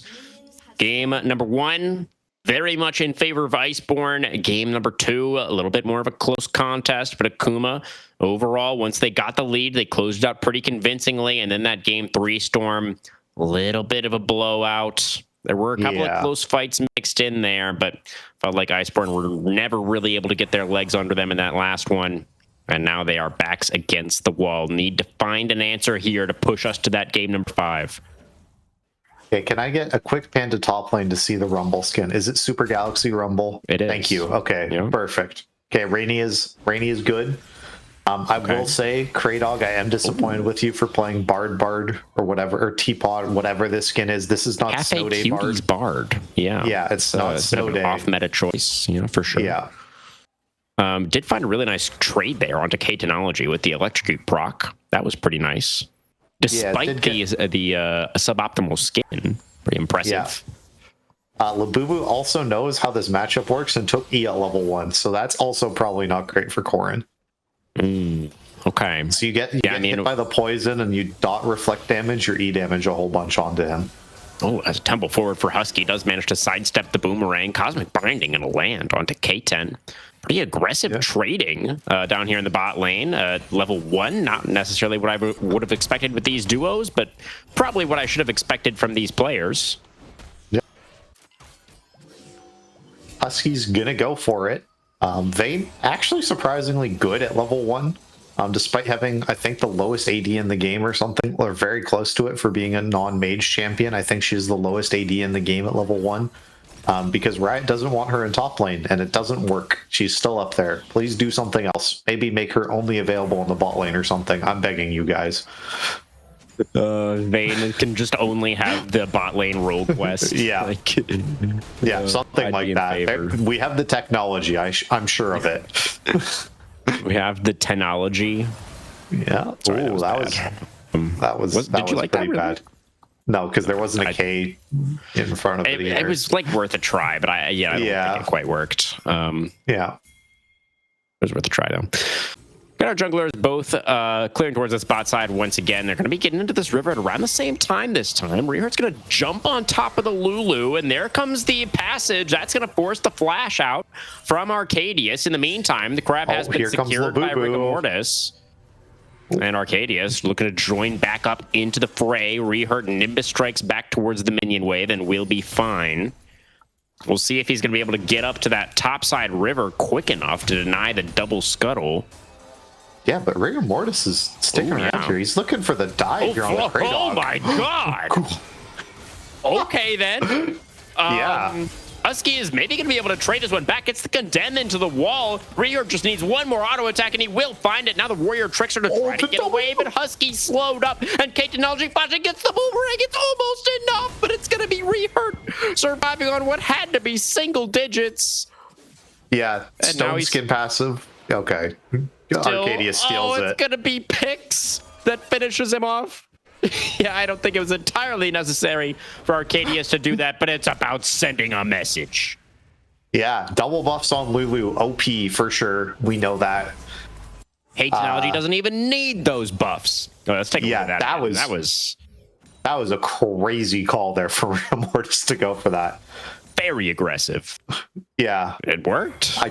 I can't believe Husky also came back in here for this fight at like 200 HP after landing that condemn. That's also a crazy call to do that. I respect it. Is that a Rectix? Okay, no wait, that's how we build the. That's how you build the stupid item. Oh, please don't be lethality Vayne. It's not lethality. He has lethal. He has lethal tempo. Okay. Do you promise, Storm? Will you promise me? I promise. If this is lethality Vayne and we have lethal tempo, I will personally DM Husky and say that he is a bad person for doing it. Does that make you feel better? It does. Thank you. I appreciate that.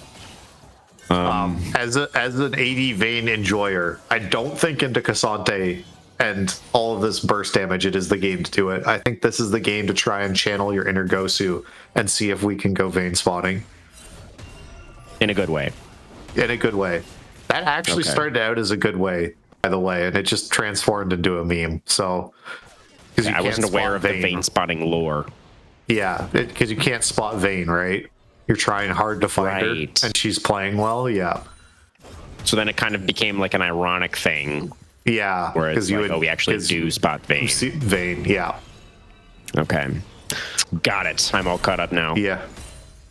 Don't worry, no one knows that one. So far in the bot lane, there's that one kill over to the Sivir. Gives about 300 gold lead for K-Technology, as one would expect. Yeah. Neither jungler making a move towards this first dragon just yet. It is a Chemtech. Oh, there's a Tibbers dropped in the mid lane. Corrin almost just dies to the bear. But it looks like the snake will be able to slither away. Bears do usually win against snakes, I believe, is usually how that one goes. Yeah, we've all seen that the mongoose thing. What are those things called? I don't know if anyone knows what I'm talking about. I'll just stop being old. Okay. The honey badger. Sorry, it's a badger. That's what I was going for. Yeah. Honey badger don't care. Yeah. All right. Well, there was a dragon taken. Honey badger not needed for that one. That was just some moon lady with a sword, and little Yordle with a fairy that managed to take down the dragon. And we got grubs in about a minute.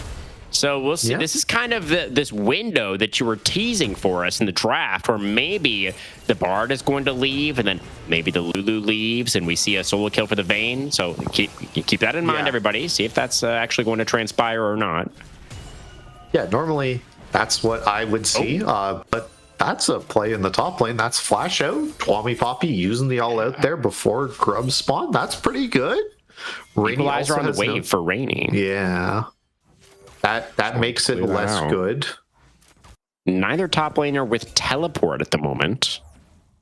But honestly, they have enough time. They're both going to recall. They're just going to walk back to lane, and they'll be back for the grub spawn.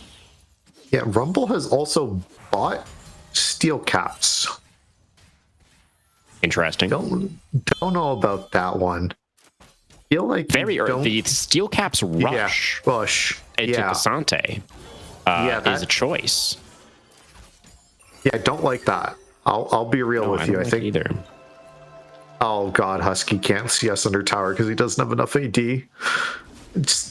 Vayne is just a despicable champion. More despicable than Yone? Yeah. Oh yeah. Once Yone stopped being able to CC cleanse everything with the snapback Q, I was totally on board with that champion. That was a really good change, wasn't it? That was one of the most frustrating aspects of that champion. I straight up refused to play against him when he had that. I still think his W is one of the most disgusting abilities in the game, and just no one knows what it does. That's why they don't complain about it more. But yeah, I never bothered to look up what it was called. Yeah, maybe next series. Grub spawn now. Neither jungler really cares about them all too much just yet. Yeah. No completed items yet in this game either. You know something else I want to talk about, and I'm just going to commend both of these teams. Neither of them have picked Mel. It's game 4 of the Fearless draft. Mel not been picked yet. Good job, guys. Thank you. Just because we don't like Mel is why we're happy to not see it? Not because the champion is bad or anything. No, she's really good. I just hate her. I think... it's most commonly seen as the Ahri counter, right? And then there was that kind of clever draft maneuver in the game 1 where Akuma, he got Corrin in trouble. Nice flash, gets away from the Moonfall. Tempered Fate and response is pretty nice as well. The Miasma goes down. Rigor Mortis going to take a decent chunk here on his way out, but not going to be overly concerned about it. That was a trade, 2 flashes for 1, actually in favor of Iceborn. Yeah. A couple of grubs were taken by Rehurt in the meantime, so they're able to get themselves that neutral as well. We did have a Bard stopping something. I think it's safe to say that's more on Corrin than it was on Kraydog, because that was definitely useful to save him, but that Petrifying Gaze did not land because of the Tempered Fate there, but definitely that's on Corrin. Kraydog saved your life there. I don't think that your Petrifying Gaze would have saved you. Yeah, I didn't even notice the Petrifying Gaze, to be honest. I guess that's just because the Tempered Fate landed first. Yeah. And so, okay. So we'll see if the synergy for Bard's teammates is going to get shored up. So we do see the Mercury Treads, thankfully, come out for Corrin. So we're happy about that purchase. Yeah, we know that we can build boots on this champion. Did you know that she doesn't have boots as a recommended part of her thing? Still, that's hilarious. Yeah, and most people just don't know and just don't build boots on her because they think she still has that passive. Yeah, I didn't know that because remember we were talking about earlier in the season, we were like, oh, what does Cassiopeia not get for not being able to buy boots as like an ABC or whatever? She can buy boots now. That was the change they made. Yeah. Really good, because now it's like part of the mid lane role quest as well, obviously, is getting the upgraded boots. If she still wasn't allowed to have them, that would be a bit of an oversight. Yeah. So glad we've gotten that all figured out on both sides. So very good news. Dragon number 2 coming up in about 10 seconds here. River control currently for Akuma. So they're going to look to secure the double dragon for themselves. Do have Rehurt starting to move in this direction. Cyclone available. Trinity Force done for the Wukong. While we have a very brief second, could I see how much first strike gold this Rumble has made? Is it negligible? We should check that after the dragon fight, I think so. Yeah, okay. The dragon fight is immensely going to happen. Yeah, that's fair. The dragon actually peeled off right now for Akuma. They're not feeling confident to fight this at the current time. It is Kraken Slayer item advantage for Husky over K-Technology. But is an advantage for Kitty over Corrin as well. There's the Teleports TPs coming out from the top laners. Tempered Fate spell shielded by K-Technology. It's the Cassio on the flank. Husky Templar is going to get moonfalled by Rigor Mortis. The equalizer is decent, as now flashing forward is the Cassio. So much damage coming out actually from all of these Iceborn members. But now the Rumble is looking to tidy things up. Kitty still alive, though, trying to walk away from the Flame Spitter. It's not quite enough. Dwami now on the Cassandra is trying to make it happen. Finds the flip back, but Rehurt with the clone gets away. And now it is just Dwami and Arcadius versus Rehart and Corrin. Feel like the Wukong and the Cassio should be able to control the space here. Dwami and Arcadius, I think, should just be forced away. Rehurt is very low. But Dwami is so much MR. Is trying here as well. Dwami's just going to go in, try to take down Rehurt, but the Warrior Trickster is going to allow the Wukong to secure the Dragon, sidestep on the Q3. But eventually, Rehurt looks like he's going to get taken down. Unfortunately, he ends up giving that kill over to K10. It's number 2 for the Sivir. But still, Dragon secured for Iceborn. And let's take a look at this replay, because there was a lot going on. Yeah, we can see that Vayne here is just so struggling. Husky just trying his best to stay alive, barely gets to play, even gets flashed on by Dwami, still gets away from this, think he's going to get out from the Bard portal, and then Labubu goes, here's a bear, have a fun with Tibbers. Yeah. Oh, good cleanup there from Kitty, who did ultimately end up going down, of course, as well. Very, very close fight there in the river. We do have a Cloud Soul this game. Wow, that's really good for both of these teams. Yeah. And I think Iceborn probably going to be pretty happy that they were able to pick up that last dragon. So they're able to equalize 1-1. Now we're going to have, a lot more options moving in towards the mid game here in terms of, these actual objective decisions. Yes, first strike is on cooldown. How I can't see that number. I'm sorry, production. You could just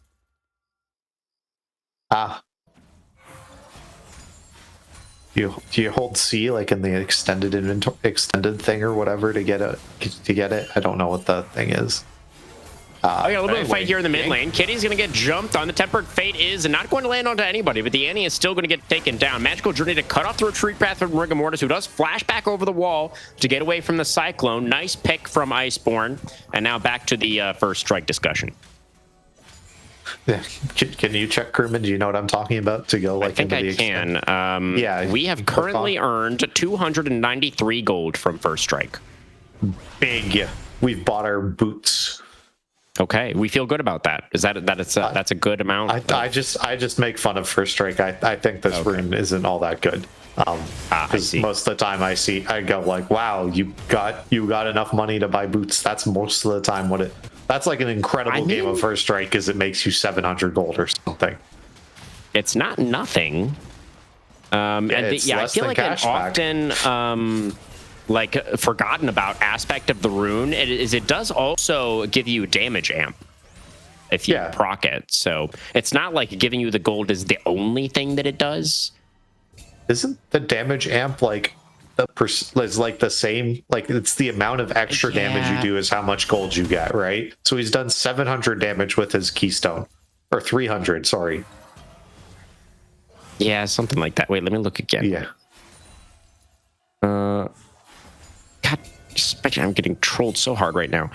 He's actually done, oh dear, he's actually done less damage than he has earned gold. So okay, yeah. So it's like a percentage. As Arcadius, good, picked off in the jungle there. Great dog with a great tempered fate there. That was a really nice play from him, getting a great setup. Arcadius just not having any way to kind of peel himself, even burned his ult there, the wild growth, and just got taken out. Yeah. So a nice pick there from the Bard. Good stuff from Kraydog, somebody we were talking about at the top of the show as like kind of being like this engaged specialist, but I feel like he's kind of disproven that tonight. We've seen Kraydog on a number of ranged picks, and he's looked very solid. Yeah. All right, final hour for Husky. That's going to be the ultimate end response from the Sivir. Underneath the turret we go, and that's not going to work out for the Vayne. Vayne spotted because the turret has true sight, and so it's very good at spotting Vayne. Okay, we did get Arcadius's flash. He did flash there to E his Sivir under the tower. So that is a reason, but I'm sure Husky must know this. Every Vayne does, but using your ult gives you like a BF sword worth of AD. It doesn't just make you invisible when you tumble. Doesn't it also do that? I mean, if you're not under a turret? Yeah, it does do that as well, but it gives you a BF sword worth AD, and I mean, he autoed twice after using his ult. He might have wanted I to have did led notice with that both AD carries like waited pretty long to use their ultimates. Yeah. I do wonder if Husky had gone for that one a little bit earlier, if maybe. I think he just wasn't expecting K10 to trade with him that much. Yeah. That's kind of my thought. But now, after that kill, K10 is up to 3 kills now and has his second item done on the Sivir versus like 1 and a pickaxe for Husky. So that's not great for the Vayne. Nope. And this is the point of the game where you need to start doing something with this counter pick and get some kills, because if you do not accelerate yourself as Vayne and you can't get the levels and be able to side teleports from both solo laners of Akuma joining up with the team. We got teleport coming in now from the Rumble as well. Shelly summoned up towards the bottom part of the river. Dragon already started up. We got a wrap around right now from the Rumble and the Bard trying to get on top of the carries. Equalizer goes down very early as Shelly's driving through the team fight. The Wukong's gonna get into the backline, finds the massive Cyclone, the petrifying gaze combo. It looks amazing. The move will come out onto 3, but it's not enough. And it looks like Iceborn Vengeance are gonna tidy up the team fight. Labubu Kitty is still alive, finds the stun on the rehurt, but the crushing blow for the triple kill. Oh my god, that was so cool from Iceborn Vengeance. What a crazy fight. Okay, Corrin and rehurt just saved the game completely, because Vayne Husky is useless right now. He is so far away from being useful. Kraydog gonna be able to get this auto attack, I think, has the speed, gonna give this away. So Dwami not able to get that execute either on the end of it. But look at this. The Herald driving is so sick here. So the Rumble ult just makes everybody split up, and look at that. That's a 4-man stun. Oh my god, it catched everybody, and it just meant that there was just free hitting for the whole fight for Husky there.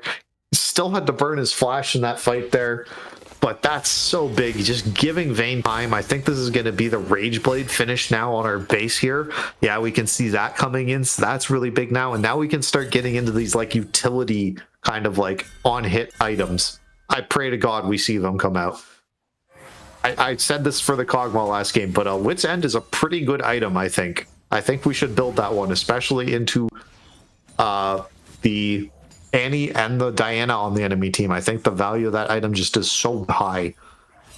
Yeah, it could make a lot of sense, I think. As Dwami trying to defend this top outer turret will be successful for now. Clears out the minion wave. Some reinforcements coming in the form of Arcadius on the Lulu. And so there was that initial dragon that did go over to Akuma. So Iceborn aren't threatening Soul quite yet. But they are now, I think, in a pretty good position in this game. It was looking really dicey with their AD carry falling behind. But now the Vayne is all caught up pretty much. I mean, it's like back to 200 gold behind in the AD carry position. Basically nothing.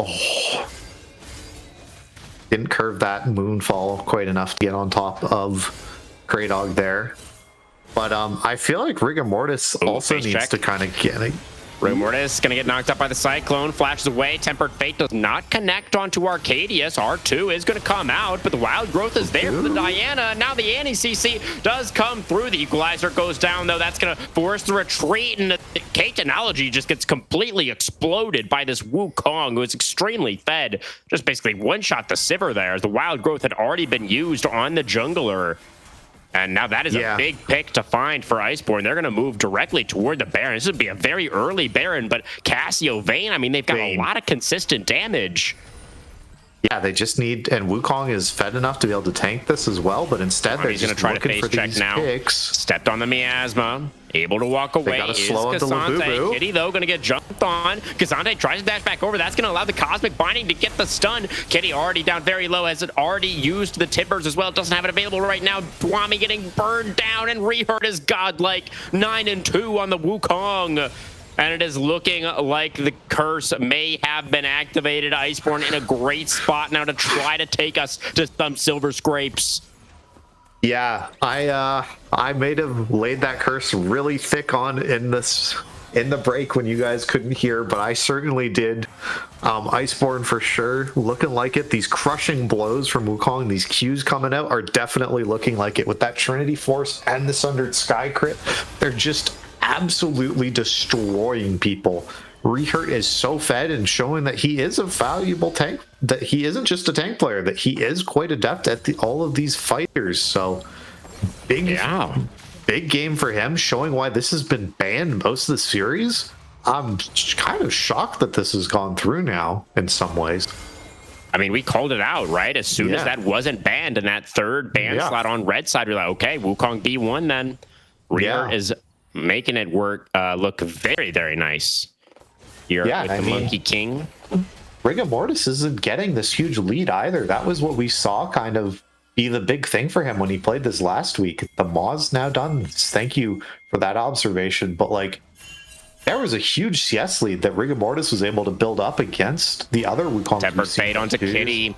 Cyclone available for Rehurt. I think this Annie is just a dead girl walking. And Zibber's going to get taken down immediately afterwards. Another pick set up by Kraydog, knocked down by Rehurt. The jungle support synergy this game has been phenomenal for Iceborn as well. Oh, and now they're looking for another play. Cyclone still available, actually, for the Wukong. He's going to dash forward. Can't quite find it onto Technology just yet. The spell shield is there, but finally the knocker will come through. The flash away for the Sivir, who will survive. Does cost the flash and the ultimate. Kitty still down for 10 seconds. Does have the teleport available. Baron would be started up by Iceborn. Pretty aggressive, but they do it very, very quickly, and Akuma are not going to contest. Still not TPing. They're just taking the dragon. They're trading dragon for it. They're going to give the Nash and look to trade it for the dragon, but we can see Kraydog already moving over the dragon. I think they're going to have enough time. Oh, the Tempered Fate comes out. It delays the take. Is that going to buy enough time for the team to get in here, though? It looks like the dragon will be taken. Is there going to be a punish as Iceborn move in? They're trying to cut off the retreat path of Akuma. No, they're good. They're taking it off. They're happy with their Baron. They get this tier 2 tower in mid. Look at all this time that Husky has on this tower. And they're just able to delay these resets. Maybe Bard is able to delay some of these with the Q or something. Okay, no. Okay, Dwami was the correct person to stay behind there. He is not going to get burst down on that Cassante. So, well exfiltrated by Akuma. They do lose out on that mid-inner turret. Is going to be taken. Losing a huge wave in this top lane tower as well. Yeah, the gold lead is up to about 7.5K for Iceborn Vengeance. Yeah. Absolutely ballooning. Yeah, 4K here for Rehurt above Rigor Mortis, who isn't poor by any stretch of the imagination, right? He's only 1,000 gold behind his ADCs. It's just Annie is so far behind. Labubu not having the greatest game here.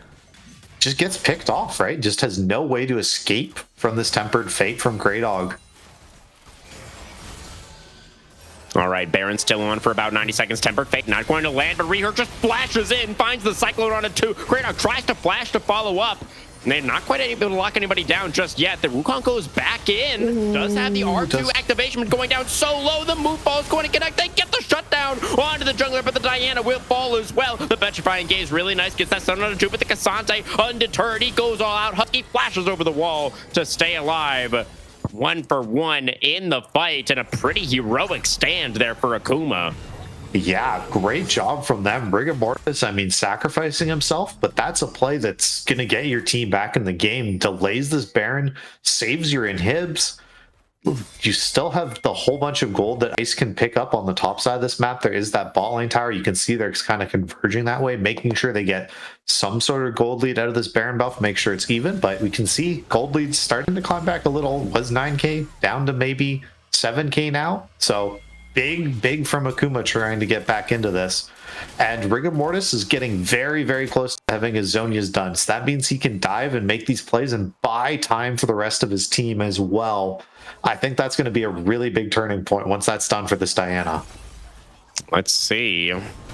Baron about to fall off now. They've only got it for about 15 more seconds. Stwami should be all right here underneath the turret. They see picking on the Rigor Mortis here. Is there flank happening? I can see Rumble the Diana on him. In the jungle is going to get found out on the Gromp and assassinated by the Vayne.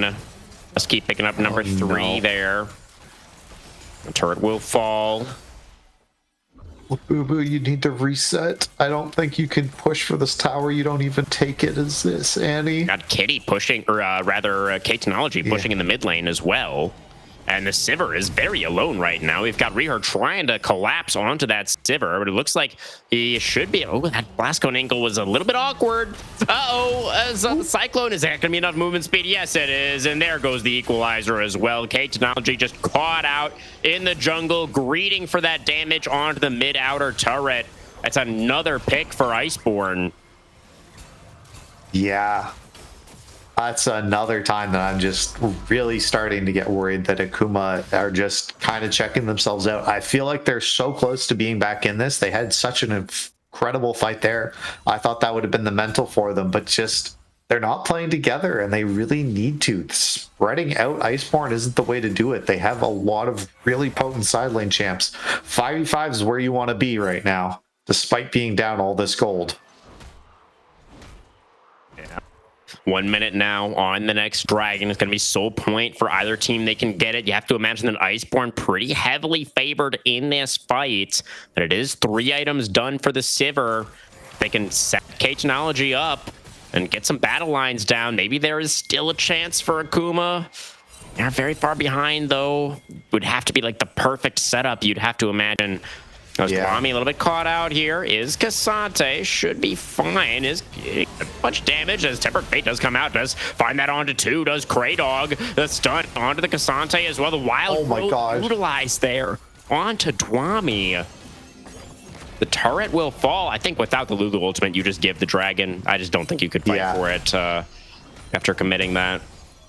Yeah, we can see already Rigor Mortis on this top side, clearing through all of Rehert's camps. The call is clear. They're not trying to get this anymore. You can also see Rehert has finished his Guardian Angel now as Wukong as well. Has that extra ability of safety and the ability to dive in. Do see Husky is coming up here onto this tower, wondering, okay, he is going to play it safe. Wait to make sure that he has this wave and Rainy with him before he goes towards that, so he doesn't get insta-burst by Labubu and Rigor Mortis. But has his wits end done. I'm liking that. Yeah. 4 items done on the Vayne. Yeah, this is the Vayne point. You've built enough damage. Build tank items now. You don't need any more. What do you mean? Wits End has magic resist. It is a tank item. Yeah, that's what I mean. Like, you can just build, like, you know, the Jack Show and things like that. That's the point you're at. It's the Varus thing. You have enough damage in your kit. Just build survivability. That's all you need now. Yeah. We'll see. I don't know if either AD carry is getting a 5th item in this game. Probably will it before then, I'm imagining. Baron is alive once again. And once again, it is Iceborn with position around the objective. Kraydog moving in, getting some info.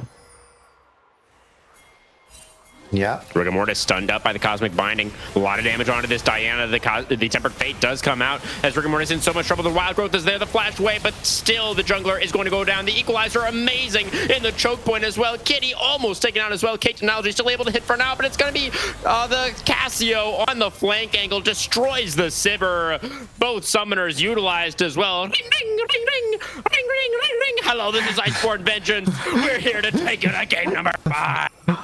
Yeah, the call came in and I went, where is Husky? And Husky answers. His ringtone phone switched off silence, painted black, blaring out of the speakers. Vayne is here, but I think it's just as much Corrin arrived to this game, and Rehert coming out of nowhere from the top ropes. Just played incredible this game on this Wukong.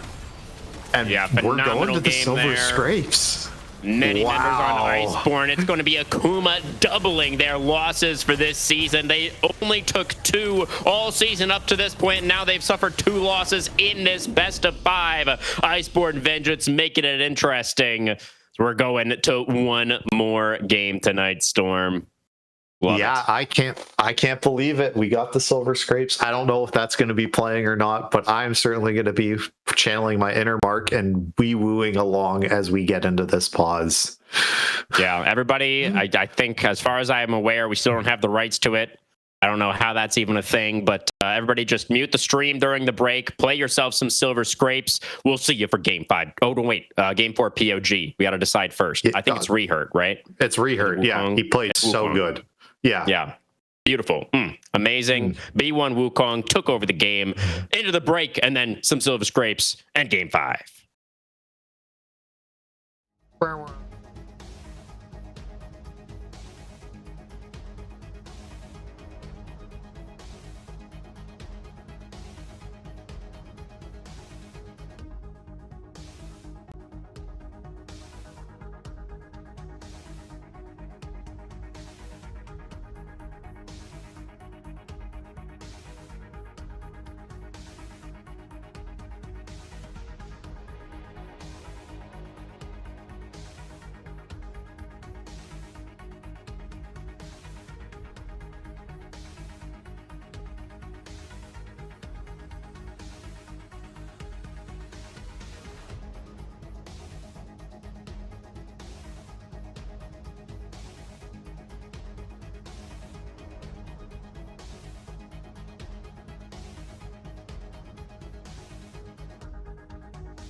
All right, everybody, jumping straight into this Game 5 draft. Akuma are staying on the red side, Storm. It does mean that Mel's Iceborn been banned. We had a series without Mel. Yeah. We did get a full best of 5 It's without cinema. Mel. It's true. It's true. And Victor not in it, or Ori, or Rise. It's like none of the premier mid laners have made it through. That's Are we gonna really be 6 as out of well. 6 mid lane bans here for this Game 5 draft? Oh, not quite. Pantheon gonna get taken away on that third ban slot on red side. Hey, I mean, Pantheon mid has been viable at various points in League's history.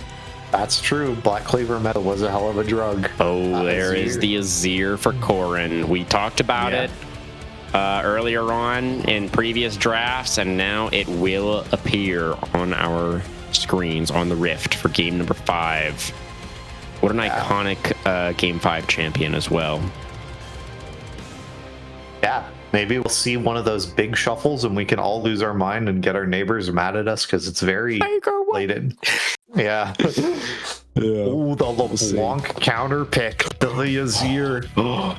We're channeling Faker here. Oh my god. The undefeatable Demon King on his signature pick. Akuma. I love to see this. The narrative. Oh my god. Okay. All right, Akuma, what are we taking on to? With the LeBlanc, something exciting maybe? So maybe even like an assassin jungler? Or is it the Game 5 Kazakhs maybe? It's Varus. Varus. Okay. I feel like that's kind of exciting. We haven't seen Varus in a long time.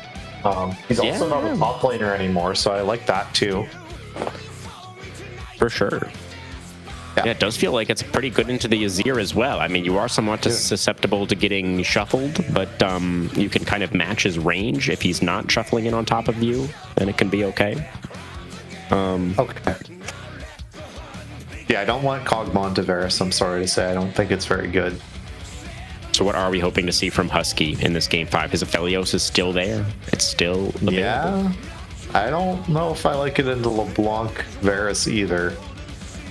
Feels scary. I'm just kind of like, it does feel scary no matter what you pick. I'm kind of like, MF, like match some of the poke of Varus and like the lethality is like, I think okay, but like you just get eviscerated by LB. I don't know what you do into her. I just don't think there's very many ADCs who are good like into it. Oh, it's the MF? Okay. They're going to go for the MF. Okay, well predicted, Storm. Yeah, I mean, it does feel like it's a pretty good, pretty decent setup with the Nautilus, and they've got a lot of team fighting power with the bullet time alongside the Azir to try to control the space. Definitely something coming together here, I think, for the side of Iceborn. Yeah, and for Akuma, their draft's pretty aggressive, right? You're picking generally a lethality ADC, you know, does have that on-hit option, but very much has been nerfed. Braum, okay. Braum is incredible into Nautilus, right? So and good into it. You can, cancel the depth charge, can block the bullet time, can provide stuns so that LeBlanc can get easier combos onto people. I think that pick's really, really good here. Oh yeah, Jungle I like it quite a bit. Probably from both sides here. I'm guessing Ice might need to start being like, okay, where's the OP.GG? Where's the weird stuff? Like, are we banning like Jax or like from Rigor Mortis, right? Is this the fabled Viego game? Oh, Your team has a lot of burst.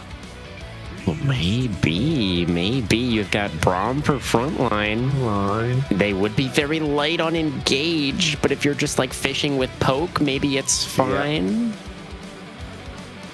I mean, Rigor Mortis plays a lot of Viego. It's been his most played for 3 seasons in a row. I think it might be something you have to consider. He does also have a pretty nasty Lee Sin from what I remember. That would be very exciting as well. LeBlanc Lee Sin is a pretty famous duo as well. Yeah. Ooh. Garen. Very exciting options there. Garen, very interesting ban. Dwami's really good at it, right? In the top lane, and it's that round 5 counter pick. Oh, it's the Viego. It's time. It's time to bring out the Ruined King. It's cinema, baby. I am I'm excited for this Akuma draft. There is a lot of outplay. I think Ice also have a lot available to them as well. Here's what I want. I know it's never happening and it never will happen. Kindred. I like it into Viego a lot. Oh, I would love Kindred. Oh, you're getting my hopes up now, Storm. You're playing with my heart. Yeah, he's just going to pick a tank to combo with the bullet time. That's what he's going to do. I think that's Shen. Oh, yeah, it could be Shen Jungle. Shen Jungle. Yeah, we have seen that. Rehert played it. He played it in Game 5 last week in their Game 5 win over Flash Syndicate. Rehert was 2-0-18 on the Shungle. Yeah. Looking pretty good there. And then he's going to bring it out again. And the Jax. Oh, so they're flexing. Is going to come out as well. Yeah, they are. Oh, that's so cool. Okay, I mean, we saw Akuma with that nasty flex earlier tonight between the solo lanes with the Yone and the Aurora, and now Iceborn's turn. Hit him with the flex between the Shen and the Jax. Now, what are we going to see come out in the top lane? Yeah, because you can't pick Gwen because it's Jax is the Gwen counter, right? So you can't pick Gwen into like Shen. Sejuani. Oh my god. Okay. So, number one, I'm thinking this is Sejuani top. Yeah. Yeah, I think so too. So, this is one of these crazy things of... So, I don't know if anyone knows this, but Sejuani's AP ratios are absolutely bonkers, right? It's not full AP Sejuani, don't you worry. But Dusk and Dawn on Sejuani, so you can Q someone, auto them, and you get insta permafrost. Ooh. It's super, super good. You can also then kite with your W. It gives you AP, it gives you CDR. It's super good on her. If it's the Shen top lane, that's what you're building. If it's Jack's top lane, Rylai's is also very, very good on Sejuani. It gives you that initial slow on your W so that you can land W2, because you're never landing W2 on someone who's good. Yeah. It gives you the AP to actually like one-shot Misfortune and Azir. It's enough AP that you can do Rylai's into like full tank, and it gives you enough HP and stuff. I'm a huge Sejuani top player, but her mana costs are absurdly high. Like, she's one of those champions that like you need tier, or you need Presence of Mind or Mana Flow ban. You need something in your rune setup to enable her in the top lane. It's a pick that like if you do not play this, you are going to like fall on your face like egg all over you. It's something you have to practice and play a lot. I did put time into this champion and basically came to the conclusion like later on is like she's not that good in the top lane anymore. I'm sure everyone remembers like Ignite TP Sejuani. I still think that's the correct play to do it on her because you had such high burst potential. But that's what I'm thinking. I don't think it's Viego top. If it is Viego top, it's terrible into both Shen and Jax. So I'm almost certain that this is our Sejuani top Pig Lady. I'm really excited about this Akuma draft. I think this Akuma draft is so cool. I think this Ice draft is so cool. I think this is a banger of a game we have coming to us. I've just been hoping the whole Aegis season that I want a banger game. That's all I wanted. I want one of those 45-minute games that goes back and forth and we see like an Elder flip and someone steals a Baron over the wall and I lose my mind screaming. I want that to happen. That's all I'm praying for these teams. They've given us a great set of matches so far, but just give me a banger. Just have like a 40-minute game with 45 kills and like an Elder flip or something. That's what I'm praying for. Oh, man. And honestly, I think I like the Akuma. I'm going to say it. I'm as much as I like the Akuma draft and I'm super into a lot of their champions, I like the Ice draft more. I think it's better. I think it gives you a lot more stability and things like that, and there's a lot more people. I think this game as LeBlanc can be super hard because your burst is hard to do because the people, like if you're Wing in, you can get hooked by, you have to, there's so many checks, right? Nautilus Hook needs to be down, Shen Taunt needs to be down, Jaxi needs to be down.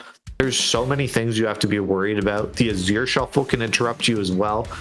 This game is so very, very hard to play if you are Labubu Kitty here, right? And that's my real concern for them is I don't know how this LeBlanc is going to assassinate these juicy targets. And even if you can get like the dream find and you get the perfect flank onto MF, she's just going to get Shen ulted. And Kitty had a pretty rough game in that game number 4 as well on the Annie. That you know, as we move towards the later stages of that game, it felt like Kitty really wasn't able to get too much done. So yeah, I feel like the LeBlanc, it must be some kind of counter pick or a comfort pick, I mean. But was countered pretty effectively, I think, with the Nautilus as well as the Shen and the Jax all being very difficult for the LeBlanc to deal with, as you highlighted. So yeah, that is going to be a big thing for us to look out for, I think, for sure. The Freljord synergy for the side of Akuma with the Braum and the Sejuani is pretty cool. Like, if they are kiting back, they have so much CC, and if they pick off one target and the Viego starts to reset, then they could just take over in these fights pretty convincingly. These Viego resets are also like crazy high S tier. You have Shen dash, you have Jax dash, you have Nautilus dash, you have Azir dash. Like, these corpse takeover to reposition you are insanity. They're so good. If Akuma can get a kill, like, it's crazy. But is Rigor Mortis going to be able to kill people? I don't know. It's all on Labubu, and there's so much ice time for an ice and stuff. I think this game's going to be a cinema game. I'm so excited for this. I hope everyone else is. Yeah, no, it's going to be super exciting. There's little doubt in my mind. We do have a little bit of time here, Storm, to discuss a little bit further. We've got a couple of minutes still. What do we think? So right now, we've got Jax for Rainy in the top lane and Rehurt on the Shen in the jungle. So I think that was probably, the more likely given what we saw, last week from Rehurt playing the Shen. So you were saying that the Sejuani is not going to be building, it should be Rylai's into the Jax, right, is what you were thinking? Yeah, it's like, do you remember like the old Alistair top thing of like you disengage into Jax like almost always, like he can never get on top of you and you're just able to like CC him and like you whittle him down kind of, and then you just randomly all hit him and kill him. That's like the same way as like Sejuani plays. She's like the original reason I started playing this is she is the biggest set counter you've ever seen in your life. Yeah, it's like because every time he tries to go in, you just boop him, and then and you can dodge out of his stun zone with like the True Grit's passive really easily. So like Sedge can always dodge out of Jax E super easily. Like you're able to just Q out, so you should never get hit by stuns. And like the short trades with all the armor you get is super good in Jax as well. You're able to prep grass really effectively.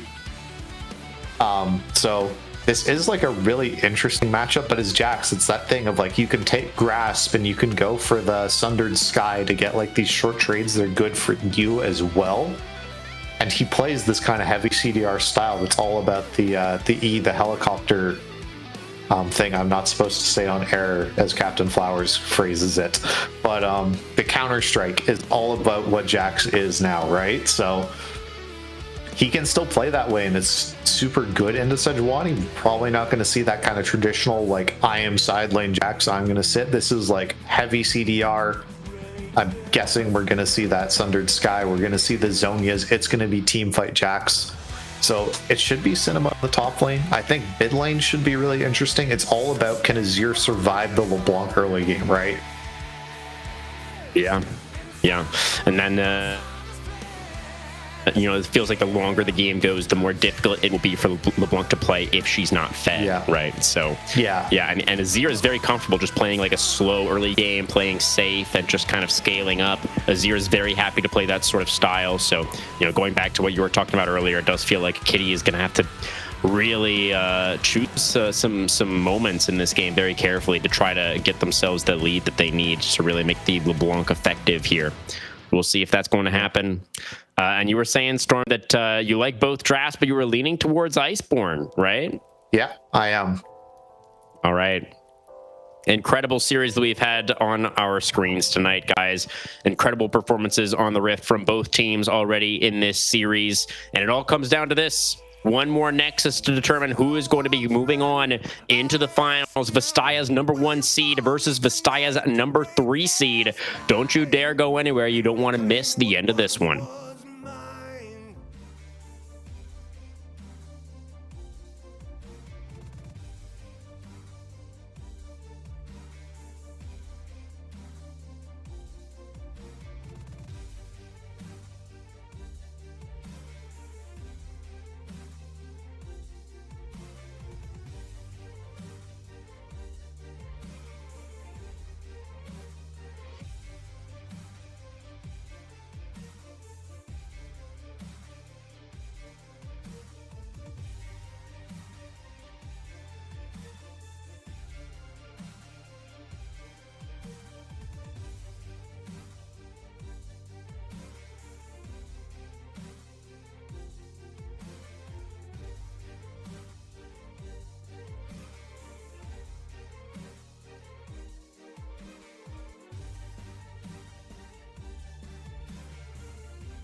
All right, everybody, once more into the breach tonight. Game number 5 all comes down to this. Iceborn Vengeance on the blue side. Once again, the Akuma Peacemaker on red.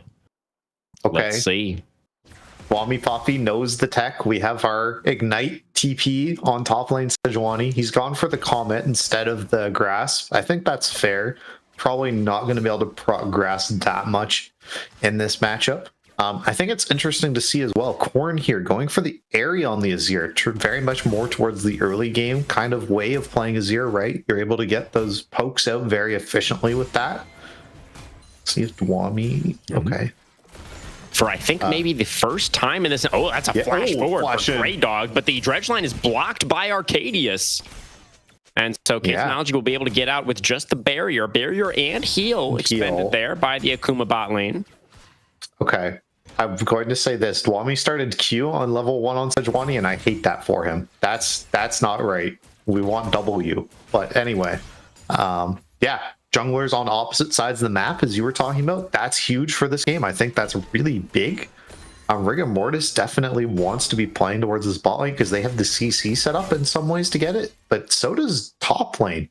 So I kind of like this, that Rehurt thinking that maybe there's going to be some sort of shenanigans and they're going to try and look for something onto Rainy. Rainy also definitely a huge carry threat this game, so I think getting him ahead in this matchup is really valuable. Yeah, absolutely. We'll see how this lane is going to look. The R5 Sejuani, definitely one of the picks that I'm most curious about, is that's going to be a max range dredge line onto a Braum who's underneath this tower, so not too much to worry about there. Yeah, and you can see, so the W, like 2, is where like 70% of Sejuani's damage comes from in her kit. That's where like most of her clearing speed comes from and everything. It's not something that, like, you think of, and it's so hard to hit that part of it when you're playing against people who know what it does. And just kind of respect it, that it is this giant hitbox on the ground. So generally you have to combo things into it, but here's a roam from Grey Dog. Early roam, yeah. That's going to be Boo-Boo chunked out a bit. Going to be forced to distort away. And even looks like he's going to go for an early recall. Did get that wave, it looks like, pushed out in mid as the blue left does reset on Rigor Mortis. But he's able to get it and is going to be able to get this crab. No issues. For the Viego, gets the shellfish, going to be traded off. Rehurt picks up that top crab. Yeah, we can see Shen, he's even able to keep up in speed with Viego, who is one of the faster clears in the game. Definitely probably spent some time in practice tool after watching that XP2 video. I know I certainly did, trying to see if I could replicate it. It's very cool to see just all the tricks you can do with that Keyblade of getting it at the right timings and stuff like that. And then it just feels pretty consistent for this Shen. Ooh, that's a cancel recall for Rigor Mortis, looking for the wraparound through the tri-brush. The here comes Rigor Mortis stacked up onto Grey Dog as the Nautilus is just going to accept his fate, it looks like, and that is going to be first blood for the jungler of Akuma. Really nice setup there from the bot lane, and Rigor Mortis able to get himself on the board very early. Yeah, and even got that support item in his inventory for that brief bit, was able to funnel some extra gold into his teammates. Riot is officially disabled. You're no longer allowed to buy multiple support quests in the same game. That was a thing, unfortunately. Diego just cheats, I guess. Yeah. Rules don't apply to the Ruined King. Was the boss in the video game for the reason. Yeah. It was able to get the Hearthbound Axe done with that first recall, and also a dagger. So I wonder, what are we building towards here? This can't be, surely it's not like a Wit's End rush or something, is it? Trinity Force, right? But why would you need the extra dagger if you're going Trinity Force? Is it going like Zerker's Greaves or something? Maybe, I don't know. Isn't a dagger like 250 gold? Would you have preferred he buy Glowing Moat? Well, I mean, yeah, if he's building Trinity Force, then probably yes. Okay. Because then you get the Trinity Force sooner. I guess, is dagger the only aspect of the Hearthbound Axe, the only dagger build path part of Trinity now? Yeah, it's just the one dagger that builds into the axe. That's the only dagger you need for your Trinity Force, yeah. Okay. Oh, Glacial Prison in the top lane. Ignite onto Rainy, who was baiting this maybe a little bit too hard, but in comes the jungler. The flash away for the Jackson. It's Rehurt picking up the kill. 1-1 on the scoreboard. He didn't pop his potion. What did it say? He didn't pop the adaptive potion. No, the adaptive force. The adaptive potion. Oh, he for sure would have got that kill on the Jax if he popped the. Oh, did he have it? He just gets it. He gets it right here. That's why I said it was a kill. He was supposed to pop it and then use his ult, and he didn't do it. And he doesn't have the grass proc either because he used Comet, which he already used as well, and he didn't combo his W. Oh, I'm so sad. That was such a good angle for Dwami there because Rehurt wasn't 6 yet either. He was just level 5 on that gank. Very close, but yes, slight misplay there from Dwami. Doesn't manage to get the 1-for-1. Rigor Mortis did get that first drag. That's going to be a dredge line landing onto K10, but Braum is there, stands beside it. Here comes the Stand United from the Shen, and Rigor Mortis is immediately going to call off the play, trying to retreat now. Rehurt has the flash available, not going to overextend for that one. Just covering that aggression, going to help to push out the wave. Okay, so that's very interesting. I think mid lane, it's interesting to see 10 CS lead here for Corrin. That roam was huge coming out from Kraydog just to give that little bit of time for Labubu and just get Labubu on the back foot. He is not winning so far. As this LeBlanc into this is here. Okay, maybe the mid lane wave is actually, maybe it wasn't a big going to even itself out there. Yeah. But now another wave is coming up for the Azir. Yeah. Okay, yeah. So it is a CS lead. Okay. Not too significant, but it's there. And this should be a favorable matchup for the LeBlanc, right? Which is why you kind of brought it up in the first place. Yeah.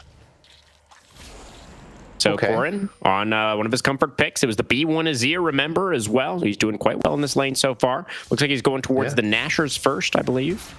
Yeah, Kraydog here again as well to cover this push up from Corrin and make sure that there's nothing happening. Arcadius on the roam here as well. Just going to head back towards the bot lane. Yeah. 15 seconds on the grubs. Corrin shifts some sands. Does not get hit by the chain. Yeah. Both junglers on the top side of the map. See how much priority we're going to be placing on the grubs this time around. Both supports still hanging out here in the mid lane. Yeah, I also think it's really interesting to see. I didn't even think about it until this point. Oh, that's a chain Here comes lane. Rigor Mortis now. Kraydog, dredge line it towards the turret, gets himself out to safety. Stand United still not quite available again for Rehurt just yet. Well, there is a brief lull here, and there's just this kind of face-off happening. I think everyone's returning back to their lanes. It is on hit Varus. We see that it's lethal tempo. We're building towards that as well. I think that's really interesting. I think it's also interesting that Husky is PTA MF and is also maybe building. Is that Kraken? Is that how you build a Kraken Slayer? I don't know. Those also look like the items to get Bork for me. So that's just where I'm naturally at. I'm sure think it builds it's Bork MF. Yeah, probably not. I don't think so. It's probably some on-hit thing that I don't really know because I don't play that role. Could still be Collector as well. Yeah. Okay. The grubs were taken by Rehurt. Going to get all 3 of those grubs for the Shen. So that is going to be a trade-off of the early new scoring. Going down very low. The Emperor's Divide, though, gets a little bug underneath the turret. Kitty flashes away, but the second turret shot comes through. And it is a 1-for-1 in the mid lane. Both mid laners go down, but Kitty does burn the flash. Yeah. But I mean, you're getting more gold onto Rigor Mortis. That's the other person on this team you really want to get accelerated super hardcore is this Viego. Kind of wish these kills were on the LeBlanc. We see this Hextech alternator is now finished. That is some extra damage and some burst combo. Hopefully that is enough. Dwami here on the Sejuani just kind of hanging out in the top lane. I'm interested to see if they are going to be going towards this Rylai's or if they're going to go towards Hearthsteel. The mana tank item as well, Fimbulwinter, is incredible on Sejuani. There's tons of options available to you. You're not just locked in once you bought this Giant's Belt. So lots of choices to be made for them. Right. We do have a couple of item completions on the side of Iceborn. Got the Protoplasm Harness first for Rehurt. Always, I'm a little bit perturbed to see that as a first item. As, okay, a little bit of a skirmish here between the mid laners. Once again, chains will land this time. Pretty even trade overalls. The soldiers got a lot of damage out as well. But yeah, the harness first is interesting because it scales with your resistances, and when you go at first, you don't have that many. So, I mean, I don't think it's bad necessarily, but it is interesting. If you're just trying to build HP and the CDR and stuff, it is the most gold efficient item you can build. Fair enough. Is the reason As we do why. see. Yeah. The Rylai's done for Dwami as well. There it is, what you were hoping to see. Yeah, see how much easier he can land these W2 now, and see how much damage now that it's maxed in these AP ratios that Sedge has, how much damage he's doing to this Jax. It's crazy. Ooh, that was a big old miss. Yeah, dodged away. Nice dodge from Rehurt and gets away from it with the Shadow Dash. Dragon number 2 is alive right now. I cannot believe Dwami didn't kill him there. Yeah, ult and ignite up for the Sejuani. Yeah. You can see Rainy pretty apprehensive. And not willing to stick around for that last caster minion. Just a quick jump way back towards the back of his own minion wave. Rehurt. Oh, he does have the first roam from Corin here. All right, Rigamor's going to find the stun onto Kraydog, though. This could be the first race after the Stand United comes out. Will the Nautilus be able to survive? He flashes away. The bullet time to counterattack. Rigamor's on the front line. He's going to get taunted up and taken down. Husky gets the kill, and now Arcadius trying to flash away. The teleport in for Dwami, but Jax jumps in with a leap strike, not able to find the stun. Flashing forward as Husky Templar picks up the double kill as he takes down the Braum. And now the max lane dredge line connects onto Dwami. The Sejuani able to arctically retreat away. Looks like it's just going to be those 2 kills over to Iceborn Vengeance. They should be able to get themselves this dragon as well. Yeah, and the Protoplasm doing work. Sticking around. Redline's not going to land this time. The dragon is going to be secured. In goes the Jax once again. Kitty distorts away. The fight will dissipate. Yeah, and I feel like Akuma really are feeling the struggles of their comp, that they think they really need to play aggressively early, that they're really going for these fights into scenarios that I don't know if they should be. I feel like they had to get more setup on that play. It's so hard to burst out that Nautilus with the Aftershock, right? He procced that and then got that Channel, and it was just so hard to get that last 400 damage through. Yeah. Well played by Iceborn. Playing around the tools that they have, good communications. Clearly, that's something that we were really impressed by in the previous game, right? The synergy between Rehurt and Kraydog playing off one another really nicely. I feel like we just saw it again right there. Yeah, and it's Bloodthirster Rush. That makes sense. It does Apparently make sense, there's a pickaxe in that item. Yeah, there sure is. Yeah. I knew that, obviously. Didn't you? I think I did, actually. Yeah, BF Sword, Pickaxe, Vamp Scepter. I do play AD carry sometimes. Okay. Right, Kindred, yeah, a couple of them in the jungle. Yeah, Kindred and Graves got buffed recently, so I've tried a couple of Graves games. Bloodthirster's okay on him as well. Yeah. And that's how the trades work as Sejuani top. And then you land. Can we get one more auto attack? We can. Yeah. Okay, so very nice trade there for Poppy. In goes the Azir, going to shift forward. The chain does land though, and Kitty is going to be able to walk away from that one. Chain of Corruption missed there as well. Yeah, some chains landing, some chains missing. Silas isn't even in the game. Yeah, to break them. A lot of chains. That would make it very hard to use that ult. That's true. That is true. Need the links in the chain to be unbroken. Very important. As the game is going to slow down just a little bit. We've got quite a bit of time until the next dragon. The Herald is going to be alive in 30 seconds. And honestly, that Herald was extremely impactful in game number 4. Honestly, if Rehurt didn't get the POG for the Wukong, okay, K-Technology may be in trouble, has to flash the dredge line. Rigamortis is here. They're just so worried about the charge comes out onto the Viego. There it is. He just right-clicking forward, sidesteps the Spectral Maw. In comes the Stand United bullet time over the top onto the taunted Viego. And that is going to be a killing spree for the Iceborn AD carry. 3-0 already. This Jax pick, this Shen pick into this Viego looks like it just makes Rigamortis' game impossible. It's so good. It's actually so freaking good. And I mean, Akuma probably should have seen it coming. I mean, Rehurt literally played it in game 5 last week. I talked about it already. He was 2-0 and 18. He's on his way to another Shungle masterclass.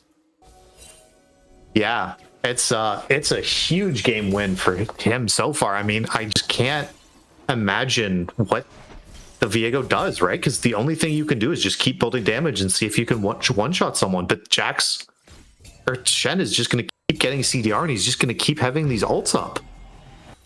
Yeah. Yeah, you got to try to find a window while the Stand United is on cooldown, but easier said than done. Yeah. Husky does have the cleanse. There is the kill actually for K-Technology. Picks up the solo kill there onto Husky. There's a shutdown there as well. There's a 350 gold shutdown for the Varus. Reher does manage to shadow dash away. The concussive blows will not be procced, as Kraydog and Reher can be able to get out to safety. But a big pickup there for K10.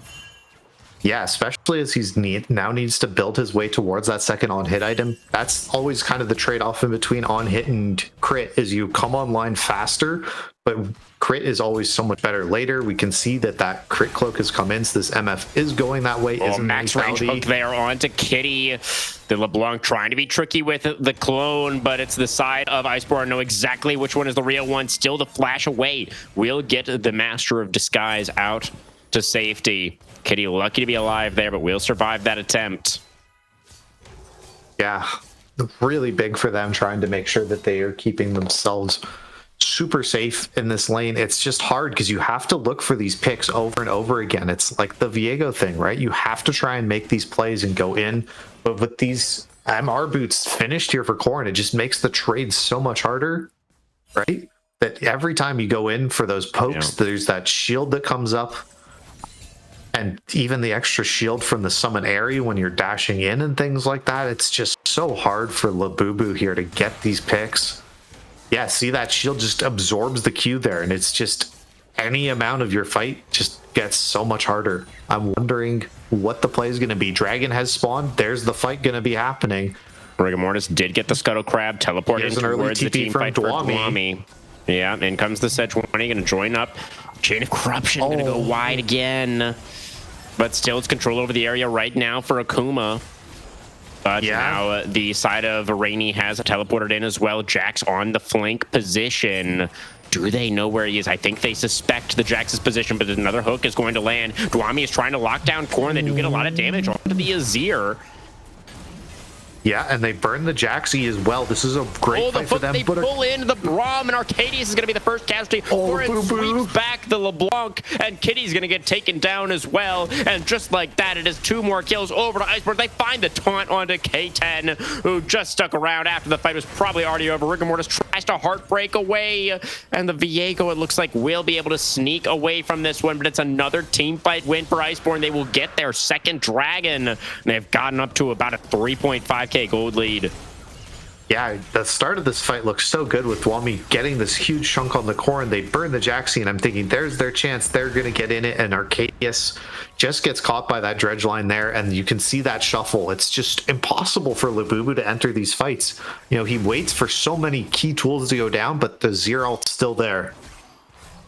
Yeah, and I think it just comes back to like Akuma forced to play like really aggressively with this composition, right? They need to try to find picks. They need to try to burst down targets. But Iceborn are just doing such a great job of staying together, not isolating themselves. As I say that, Corrin a little bit isolated right now in this top lane, and the Stand United does come out. The Azir shifts away. He's actually going to live. Oh, no way. Now the collapse, everybody coming up towards this top side. Arcadius pulled in by the dredge. Glacial Fissure does come out, but this Braum I don't think has anywhere to go. Husky actually taken down by the Varus. Shelly getting in among another one. Knockups, as now the Arcadius Rigor Mortis got the reset. Low, but he will survive. Rehurt shut down by God, Kitty. That's so much money. How much gold did Rigor Mortis just pick up there? He has 1,600 gold now. Oh my God, this Viego might be able to do it. Is that it? Is that the straw that broke the camel's back?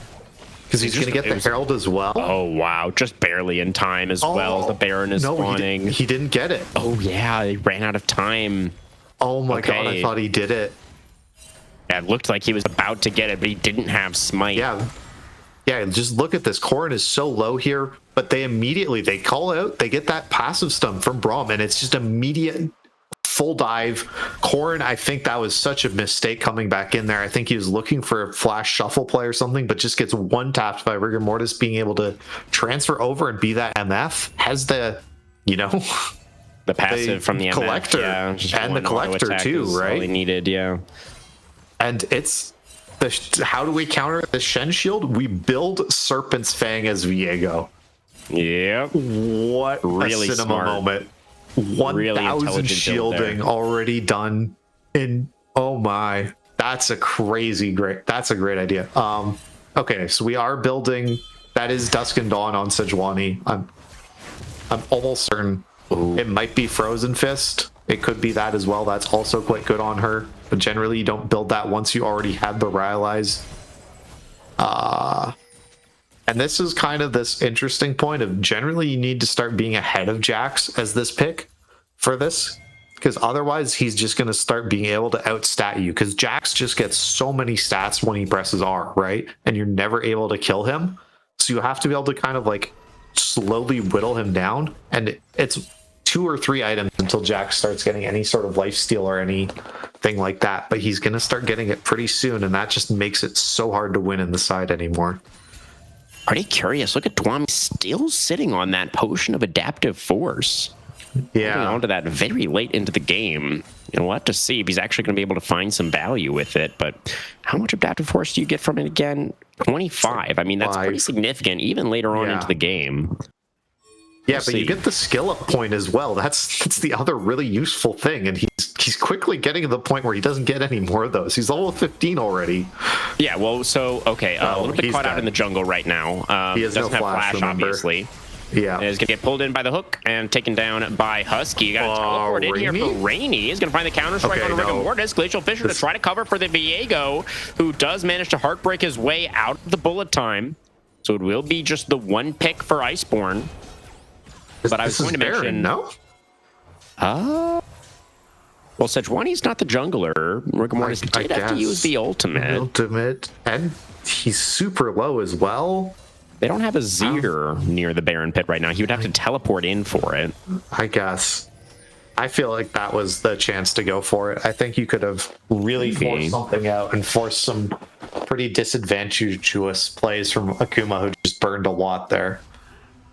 Yeah, I think the angle was there, but it would have been risky. And honestly, Iceborn are in a pretty good position in this game already. I don't think they need to go for anything that aggressive. They can just play around this next dragon and kind of just keep doing what they're doing, honestly.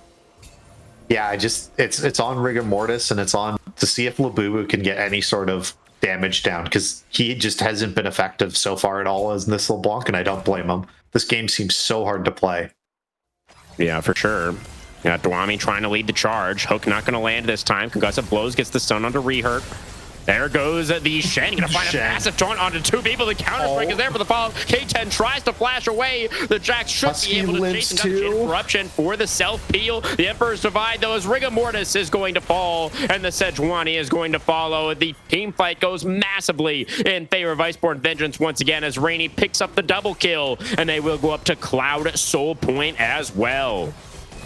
Yeah, you can see Husky with that flash, his cleanse, and the Shen able to survive against Rigor Mortis and just keeps this game on parity. You can see, just look at this MF. Shen. Yeah. Really nice setup there. Cleanse, flashes away and stuff. Oh, it was so hard. The Stand United. Yeah, and Rigor Mortis is forced to flash away as well. Won't have that for the next fight. You can see Baron is going down in live, and I think this is going to be the straw that's going to break the camel's back. All right. Yeah, it's a really dominant position now for Iceborn Vengeance. Insane. I mean, technology getting jumped on now in the mid lane as well, but Ball was standing and fighting, takes down the Azir, wins the 1v1. There's on hit Varus for you. Yeah. I'm going to be real. I think that rocket belt item is not that good. Okay. And you can see why. The Drexline does come out. Bullet time over the top, and the Braum does not manage to get in front of the Varus. That's going to be Husky bending the bullets around the support. Goes on a spree once again. K10 take it down. In comes the Viego. Rigor Mortis looking to take somebody down. Doesn't have a reset, though. Kraydog, really nice dredge line to disengage from that one. And it is going to be a wash once again. Husky now on a rampage, 4 for 1 in the end, as Corrin was the only one to fall, and that was not even really part of the fight, to be honest. Baron on now for Iceborn as they barrel down the mid lane. Yeah, this should be an easy inhib for them. We can see it's 10 seconds on Casenology before he's up, and he's the real threat now. He's the only one on this team I think you have to be worried about. While Dusk and Dawn is finished for Dwami, he hasn't been a part of a kill yet. The Sejuani top last pick has not worked out. No, it's a shame. It is a shame, but yeah, the Sejuani has not really found its mark in this one. Yeah, and this LeBlanc for Labubu as well. Just all of these picks that were so exciting, and I was really wanting to see have just been countered by Iceborn, just playing super defensive things. We can see Mikhail's now even done by Rehurt, just to provide more safety towards his MF, towards Husky, giving you that extra healing and shielding powers. These Stand Uniteds are even bigger. Yeah. Really intelligent itemization from both junglers, I feel like, but it's just Rehurt and the rest of his team that are coming out on top. They just have the easier to execute composition. They are executing it very nicely. Death charge now in the jungle as, oh, Husky just isolated. Is going to get taken down by the Viego. That is a big kill for Rigor to find. Looking at K10 getting taken down, though, by Rehurt, as Arcadius can be forced to flash back over the wall. I guess Rigor Mortis, the positioning there for the MF takeover wasn't... Yeah, I just don't think there was any advantage to it. I mean, he's going to end up getting taken down. Yeah. I would love to see that again, because I thought maybe with the taking over the MF body, Rigor Mortis was going to be able to do some work there, but didn't see what happened to him exactly. It seemed like he just kind of disengaged. Yeah, I feel like that was just kind of the play of the run, is he saw that Rainy TP'd in, right? And that Dwami wasn't able to stop it and knew that he wasn't able to kill this Jax. You can see that he does have that Seekers in his inventory. And that plus the Jaxi, I think that that's just a fight you can't win right now. I don't know how you're going to be able to get him. I think you need K-Technology with somebody, with Dwami standing in front to have any hope of taking this Jax down right now. Yeah, Rainy looking pretty formidable for sure. No doubt about it. Level 16 now on the Jax. Dwami, level 16 as well. Sejuani just not quite as threatening. Dragon Soul in a minute going to be available as Banana Brush, the Fanatic Bush, is the strategy for Akuma to try to keep their season alive here. Number 1 seed from Vastaya back against the ropes.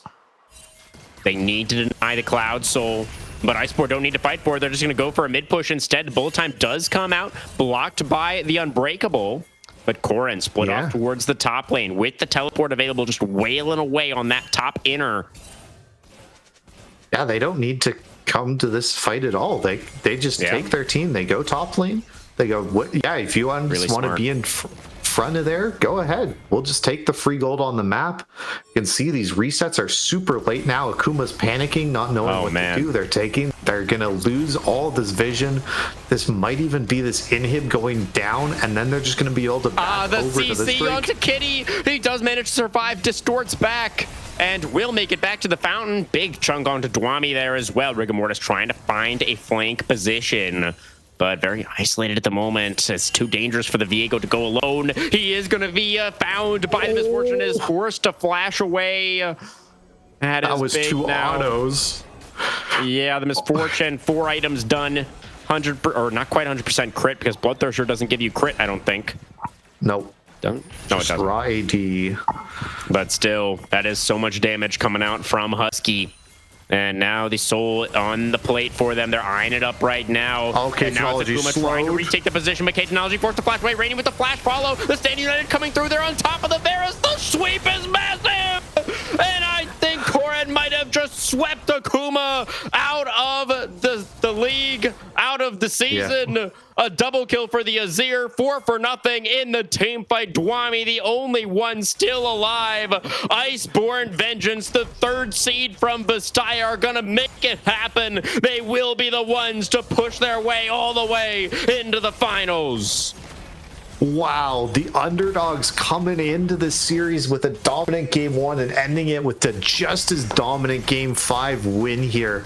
they're going to join and see if they can take out XSV Orion later next week. That's a huge upset. I can't believe it. Akuma had 2 losses this season, just 2. I can't believe it. Like, I thought this team was easily going to win. They had so many great players on this team, but it was just everyone stepping up, and it was the people I didn't think were going to. I came into this series going, this is the Husky and Corrin show, and everyone else on this team is along for the ride in some ways, right? That it was all about Husky, it was all about Corrin, and while Husky did put the team on his back in game 1, there was some incredible games coming up for the rest of this team. Rehurt had that incredible Wukong game. That Shen game was crazy from him. We saw some fantastic. Yeah, Rainey had an incredible series the whole time through. Just played like an absolute wall in the top lane. And even the support. It was just great all around. Yeah. I think Kraydog played really well. There was just no game that I was ever like, man, Akuma have outclassed this team. And that was how I felt casting most of the Akuma series, is like, they are better than who they are playing against. They felt like a team that was in a different league. And Iceborn showed that they were better than them, that they were able to keep that footing. And I'm just need to applaud them. They played a hell of a series. Absolutely. Like, sometimes we find ourselves with these results where like the underdog wins, and we kind of have to say like, yeah, they played well, but the team that was favored kind of like collapsed and like didn't play up to their own level. And it doesn't really feel like that was the case tonight at all. It really did feel like Iceborn Vengeance just were better. We're just like, they came up against a really strong opponent and beat them like that, just with their own game. Really, really cool to see. Yeah, Reherd busting out the Shen again here in game 5. Kraydog had a phenomenal series as well. I mean, we're talking about like, oh, this guy can only play Engage. He had that great, really solid Karma game in game number 1, and then that phenomenal Bard game last game in game 4. Yeah, that Bard game was really, really nice. Yeah, and then pulled out, his trusty Nautilus here to get the job done in game 5. But yeah, Corrin as well. And Corrin had like that nasty Silas game in game number 1, where he had like that really strong start with the Silas. Yeah, it was definitely a team effort. And like POG for this one is tough. At POM discussion also extremely difficult for the side of Iceborn here. Yeah, I think for player of the game, it's Rehurt. That Shen pick, that 3-man taunt towards that like 2 team fights ago was so big, right? He had so many huge plays. He got so many huge ults off that like saved his teammates. I think he played so well on this pick, on something you don't see a lot. I think he did really, really well. Yeah, I'm happy to agree with you there. Yeah, I thought Reherd had a phenomenal game on this Shen. The itemization was really strong. I was questioning the harness there, but it looked great. And the McHale's was amazing as well. Like I just think back as well to like him using the Stand United to save Kraydog in that bot lane skirmish really early on in the game, like preventing Rigamortis from getting that early kill. Yeah, really nice from the Shen. And is Rehurt the POM as well? Because we gave him the POG for game 4 also for the Wukong performance. Yeah. It was Jarvan in game 1. Who was our POG? I think we just gave it to Husky in game 1 for the Ezreal. Yeah, Husky played so well in game 1, right? Yeah.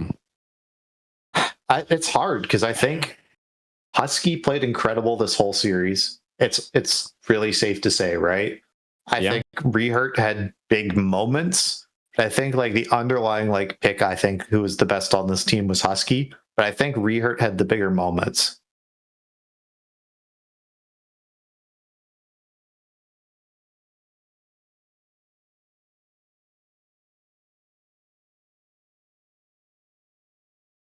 Yeah, that's true. That Vayne game was not. That Vayne game from Husky might have disqualified him. That was not a great Vayne game. Maybe it is Rehurt. Yeah, and on the Jarvan in game 1, I think the setup was pretty good from the Jarvan, right? I remember like multiple multi-man cataclysms. Yeah. Nice. Macro's going for the rehurt vote as well. I think we're all aligned. I think it's unanimous POM for rehurt here. Yeah, very nice. Huge win from them, and again, a huge upset. And they got next week, right? They have another powerhouse from Aegis, a team that hasn't lost a lot, and they are dominant through this playoffs, right? I'm pretty sure they've only lost like one game again. This XSV Orion team. I know they lost one game in this semifinals, but I'm pretty sure they had swept their other two series. Yeah, you're right. Yeah.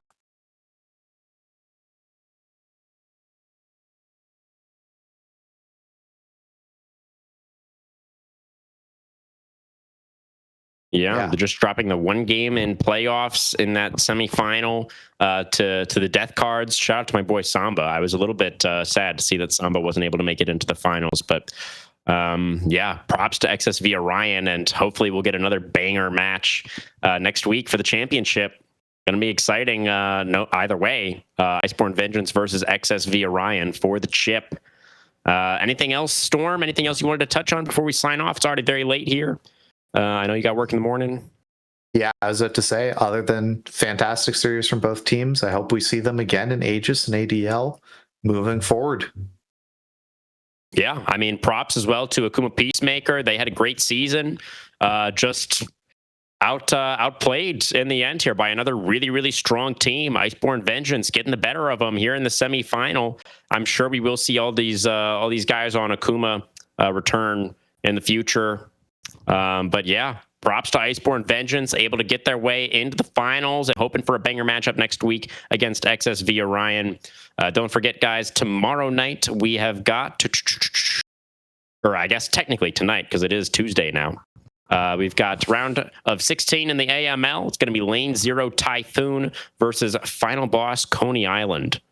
Final Boss Coney Island. Yeah, great name. I think we've had them on stream before over the AML this season. So make sure you tune in for that one, guys. For myself, Storm, Macros, and the entire team here at Aegis, thank you everybody very much for watching tonight, and we will see you next week for the ADL finals. Have a great night.